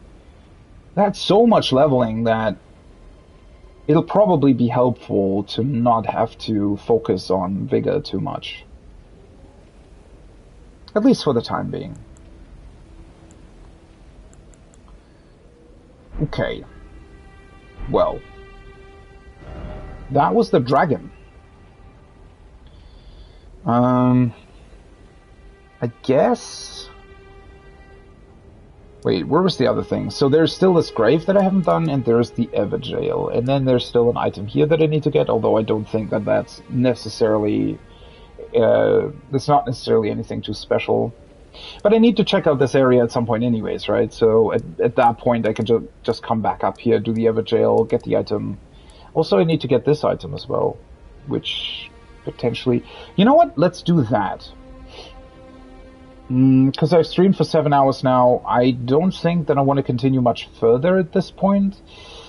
So starting with the hero's grave or looking at the entire lake and the river, it's not something that I necessarily want to do right now.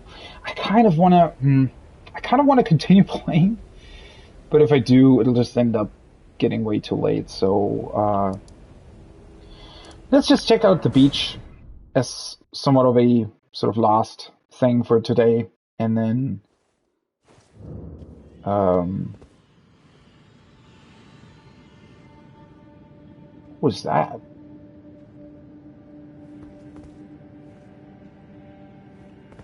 It sounded weird. But yeah, I do find it pretty awesome how, like, the upgrades that I did to my character over the course of the Weeping Peninsula and all kind of stuff that I did in the last 40 hours or something, it did pay off. And that's cool to see. Oh, that's what the screams were about. Yeah, it was because it turned nighttime and they powered up. Hey, the club.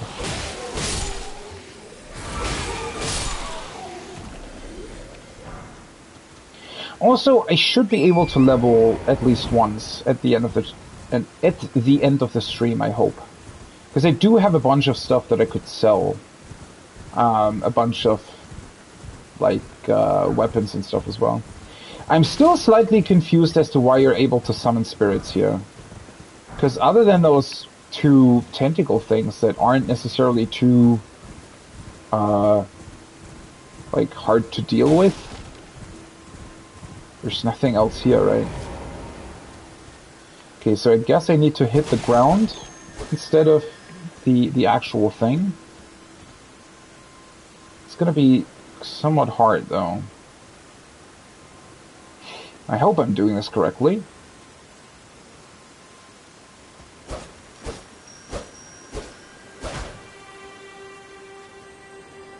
Maybe not. Is there some other ways in which I can do this?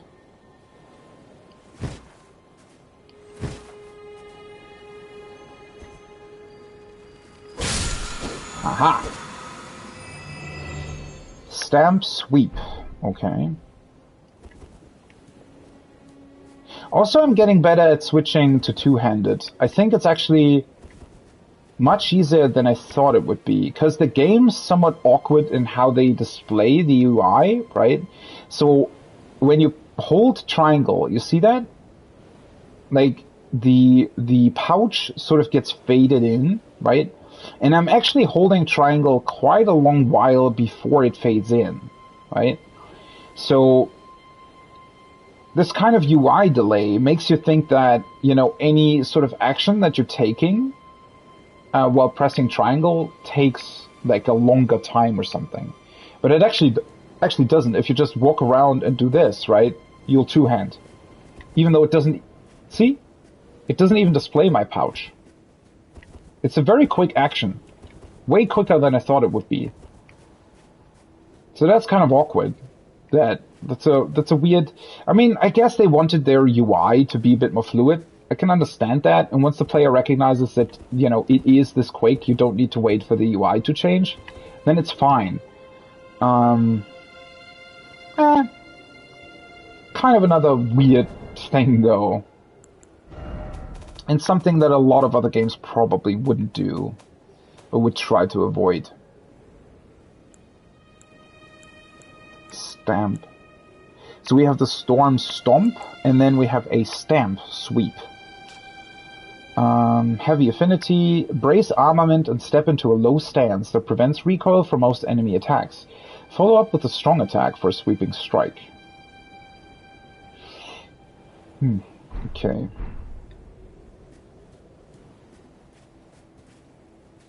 Well.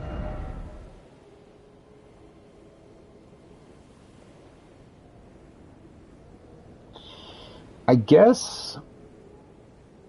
what am I doing? Let us...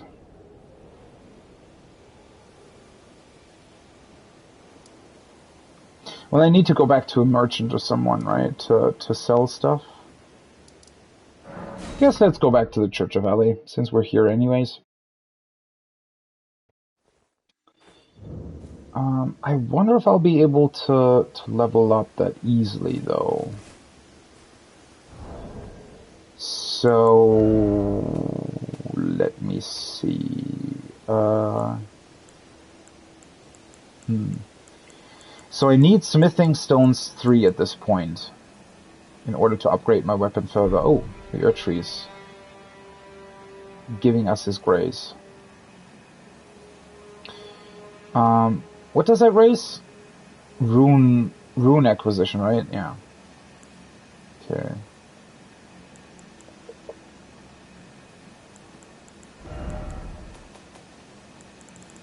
Let's see. I have 16. Yeah, through selling I should definitely be able to level up. And I guess I'm gonna go for... I don't know what I want to do with the intelligence. Do I want to go for mind first? Not really, honestly. Kind of want to go for intelligence first.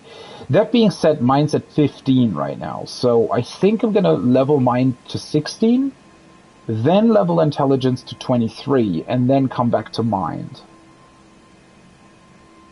Yeah.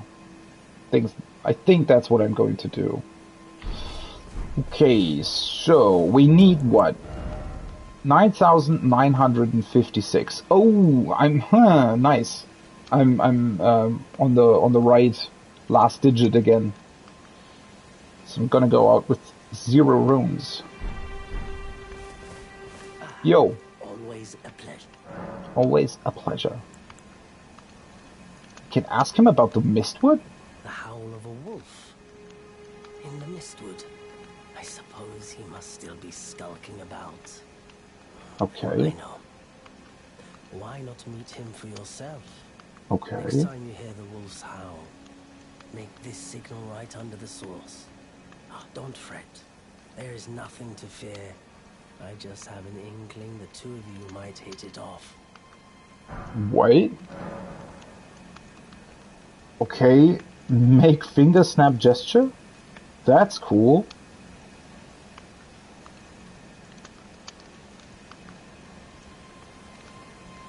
The Howl in the Mistwood.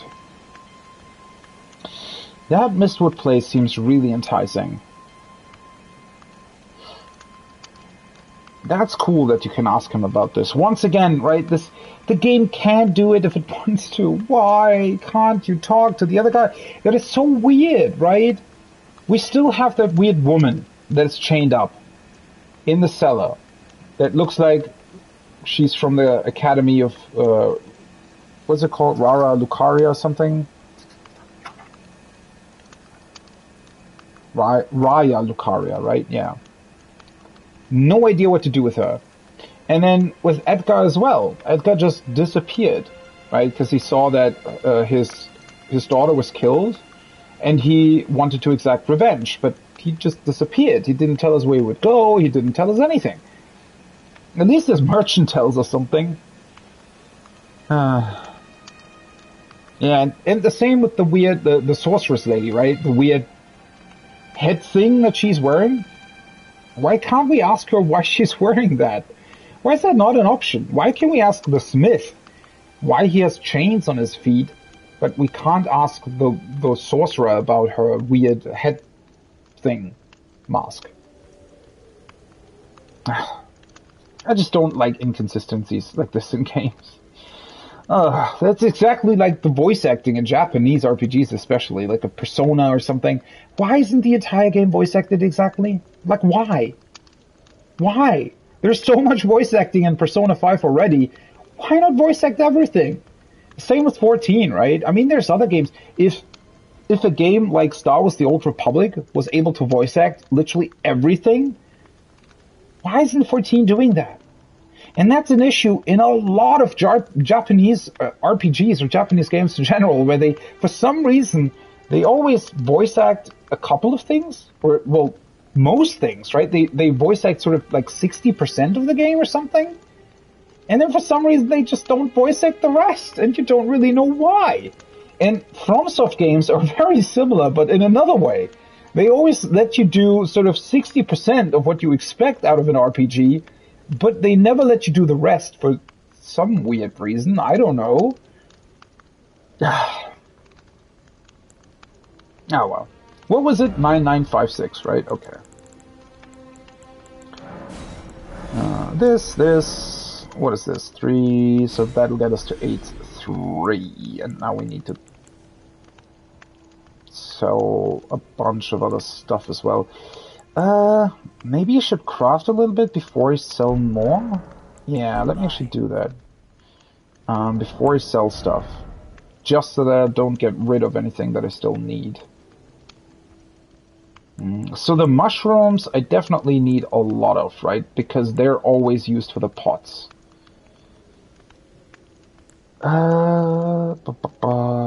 Wait, I still have... Oh, I still have 3 of these.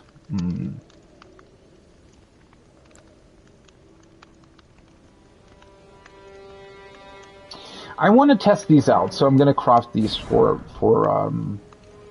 at first.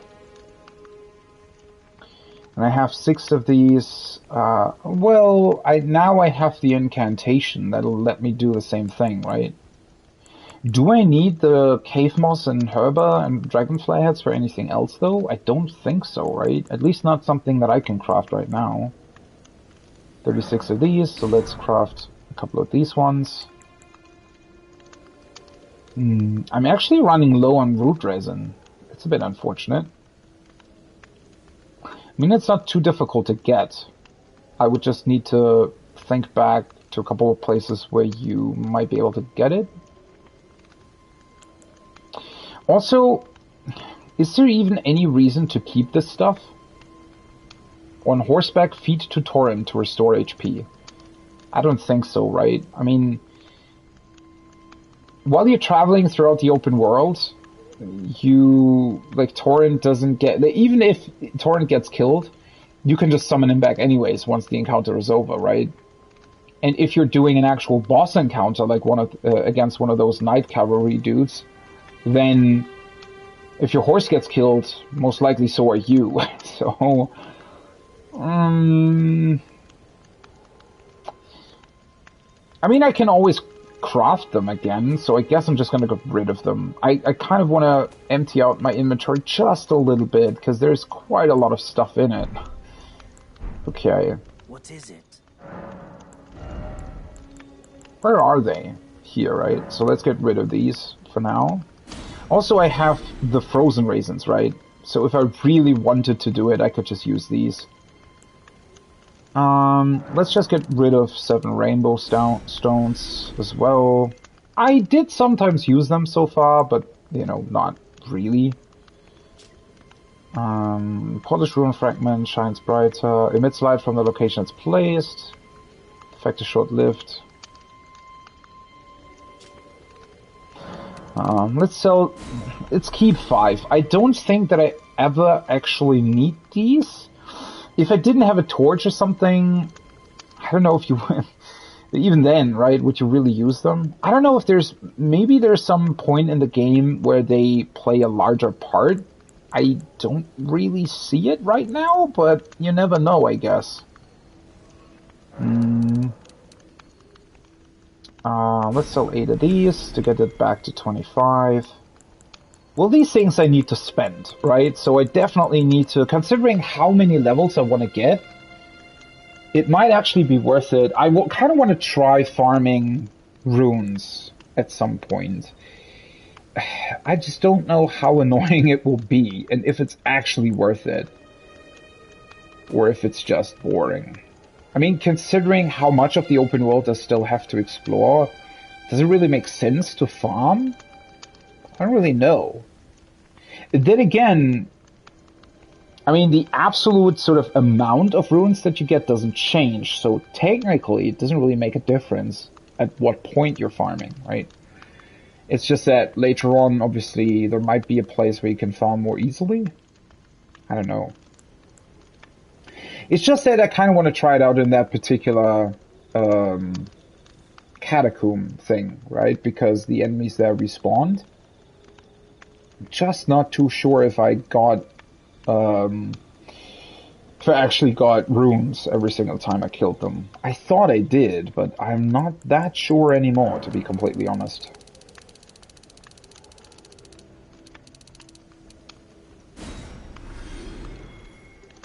Okay. Can definitely sell a couple of these as well.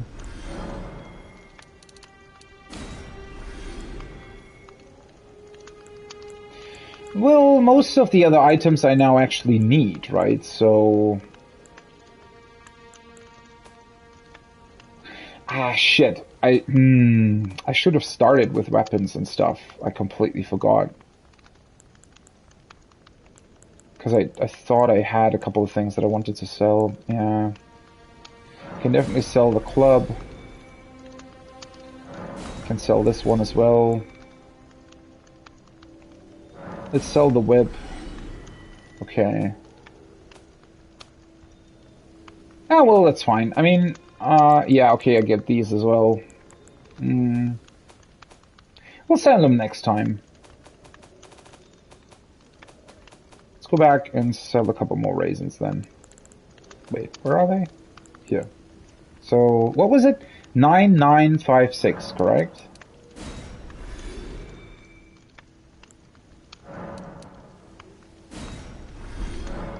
Goodbye for now. So this should work out. Okay, the fact that he actually talks to me about the mistwood, maybe. Well, then again, I did go back to him, right? And that's the other merchant that's actually wearing like special colors. So I did go back to him to look at whether or not he had anything else to say. I mean, maybe I'll try it one more time or something. Because I did wonder if maybe he would talk about Edgar or something, right? That would have been potentially helpful. Oh, the fact that it's only giving you 3 FP. What the hell? So with this on 16, I still need what? I still need 17 FP to summon those legendary ashes, legendary spirit thing. Because I need 104 for that, I think. Yeah, so that's, what, 17? So technically, if I get 3 FP every time... So it's technically 6 more upgrades, getting mine to 22. With a bit of luck, it's only 5 if I get the 4 FP upgrade 2 more times within those 5 upgrades. I don't know if I will, though. It's still mined at 21 or 22, which is kind of why I want to go for intelligence first. Get intelligence to 23 first, and then I'm going to come back to mind and level it up as well, and see how much I need to level it up.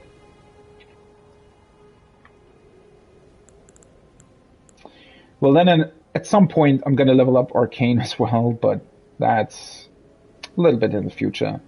As cool as those Dragon Claws sound, yeah, I don't know. Not necessarily something I want to do right away.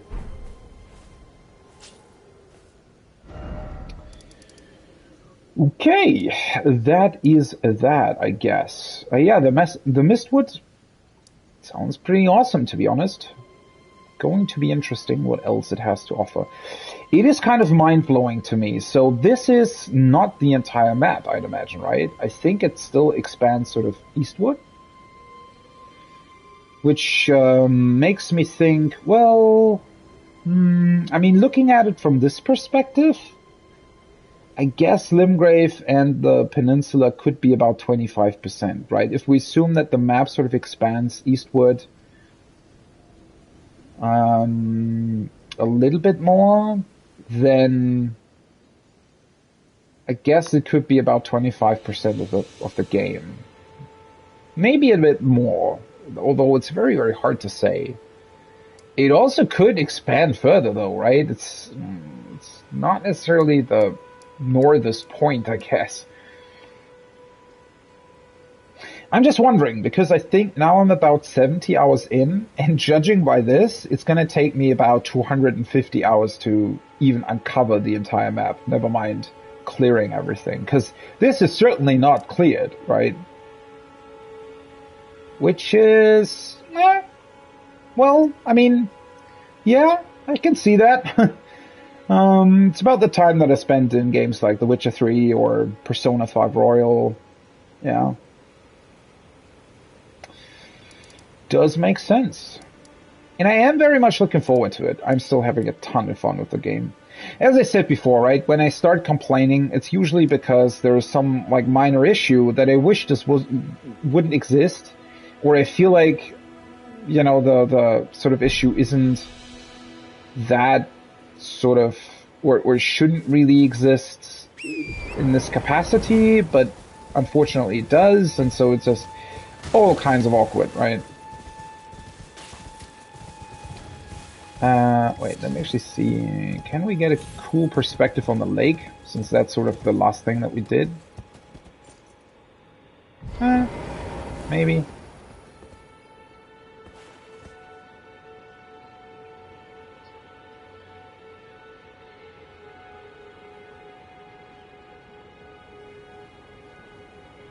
Looks a bit empty maybe, but I mean, for an outro screen, that's certainly okay. Well, we did a lot of stuff. I had a lot of fun. We were able to clear Castle Morn. I thought that, well, Stormvale set such a great example for a castle that Castle Morn did feel pretty underwhelming, all things considered, especially because they pretty much don't really let you into the actual castle. It's more just the top of the castle. And my biggest issue with that was really that, you know, it's fine if they don't want to model the entire castle. Okay, I get that. But at least make it realistic to the point where it looks like there exists more than what you can access, right? Put in doors, I don't know, make them look destroyed or whatever, inaccessible, I don't really care, but make it look like there's more to the place than there actually was. Because now it's just this awkward feeling of, well, it just doesn't make any sense that what we saw is the entire expanse sort of Castle Morn. So that's a bit unfortunate. And then with the questline as well, the fact that those questlines exist, both with Irina and with Bok, and yeah, it was those two. The fact that they exist is pretty cool. The fact that they don't tell you where they continue is pretty bad. It's just kind of awkward, right? I mean, Edgar just told me, yeah, I'm going to take revenge for whoever killed my daughter.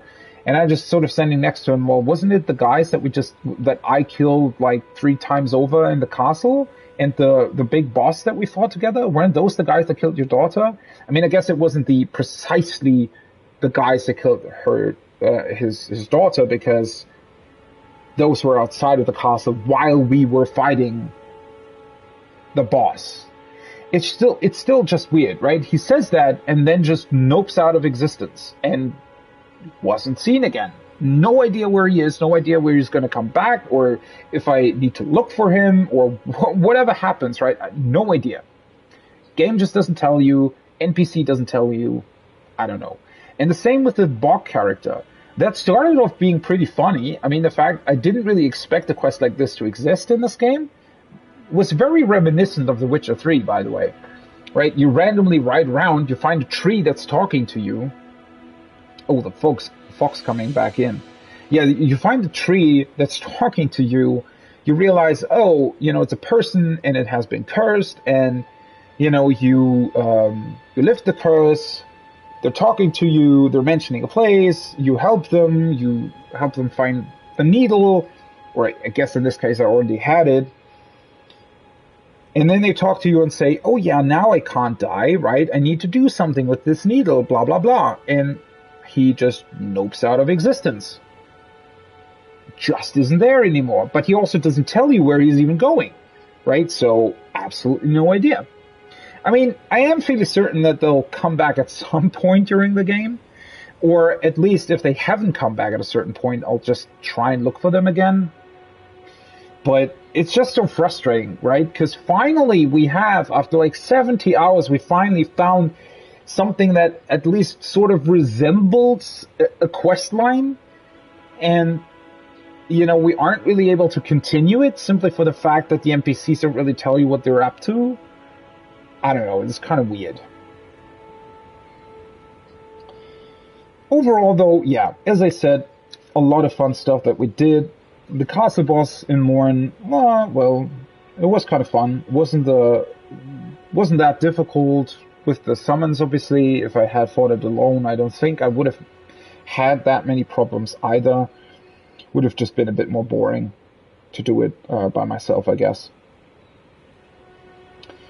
And then, yeah, we finally found that sorcerer woman. So finally can learn some other sorceries, so that's cool. I hope they'll actually turn out to be very beneficial. I mean, so far I haven't really fought anything where I could have properly utilized them. I mean, maybe the dragon, but I felt like in that case, the bolts out of my crossbow were the better choice there at the end. And, yeah. I do think that we made a lot of progress. Still a lot of goals to attain, a lot of levels to get, a lot of places to clear. So that's going to be a very, very fun thing. I hope you had a lot of fun as well. The game's truly something. I don't know really what it is. I think I sort of thought about that. I think this morning at some point. For me personally, so far, the game's really similar to Breath of the Wild in terms of its awkwardness. And what I mean by that is that Breath of the Wild does a couple of things incredibly well, like phenomenally good, right? Better than, well, any open world game that has come out in the last like 20 years or something, right? Or even ever. But Breath of the Wild also had a couple of really awkward elements to it. And a couple of elements where you sort of went, did they design this for like 4-year-olds? Or like what the fuck happened, right? And so you're sort of torn, right? On the one hand, you want to give the game sort of a 10 out of 10 for yourself, right? From your personal perspective, because you feel like it's really, really awesome and it does something that no other game has been able to capture. But then it also contains these really awful elements where you kind of go, wait, what?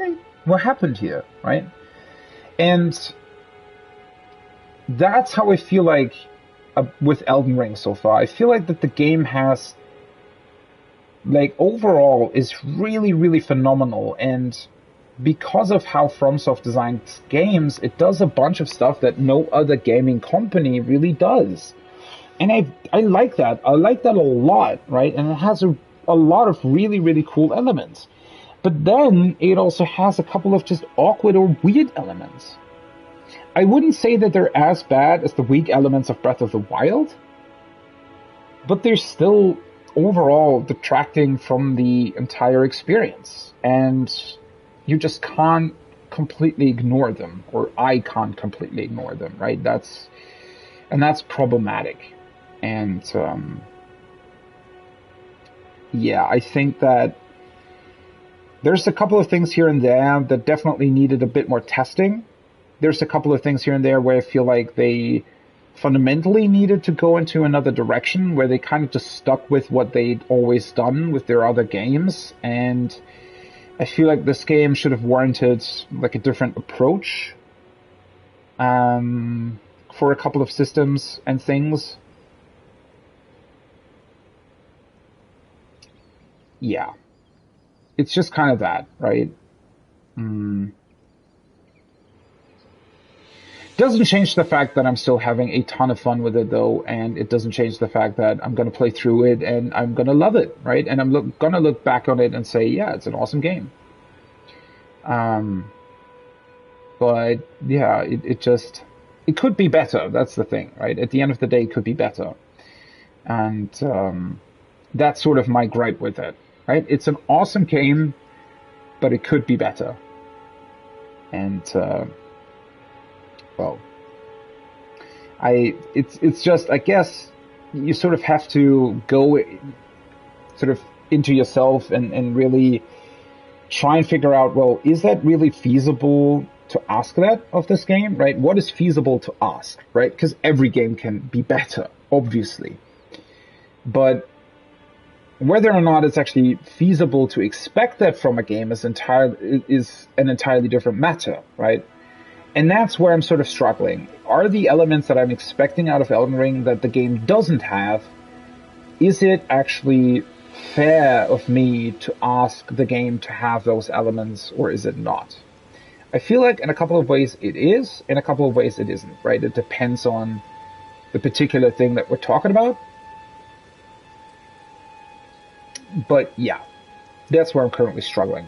And yeah, I did read, I think 2 tweets from Joseph Anderson, who also said that, you know, he would like to give the game a 10 out of 10, but for him, there's just a couple of fundamental problems that bring it down to an 8 out of 10. And I feel sort of the same way, where it's just, I mean, again, I haven't played through it, but just at this particular moment in time, I feel like that the game somewhat, you kind of wanted to give it a perfect score because it's really awesome. But at the same time, somehow, you have to detract points because it's far away from being perfect, right? I mean, obviously that's also a problem with like a ranking system or whatever the fuck, right? I mean, obviously just giving out points or a 10 out of 10 is really not telling you anything about the game. You need to get a detailed look at what you like and what kind of specific things you're really looking out for in an RPG like this, right?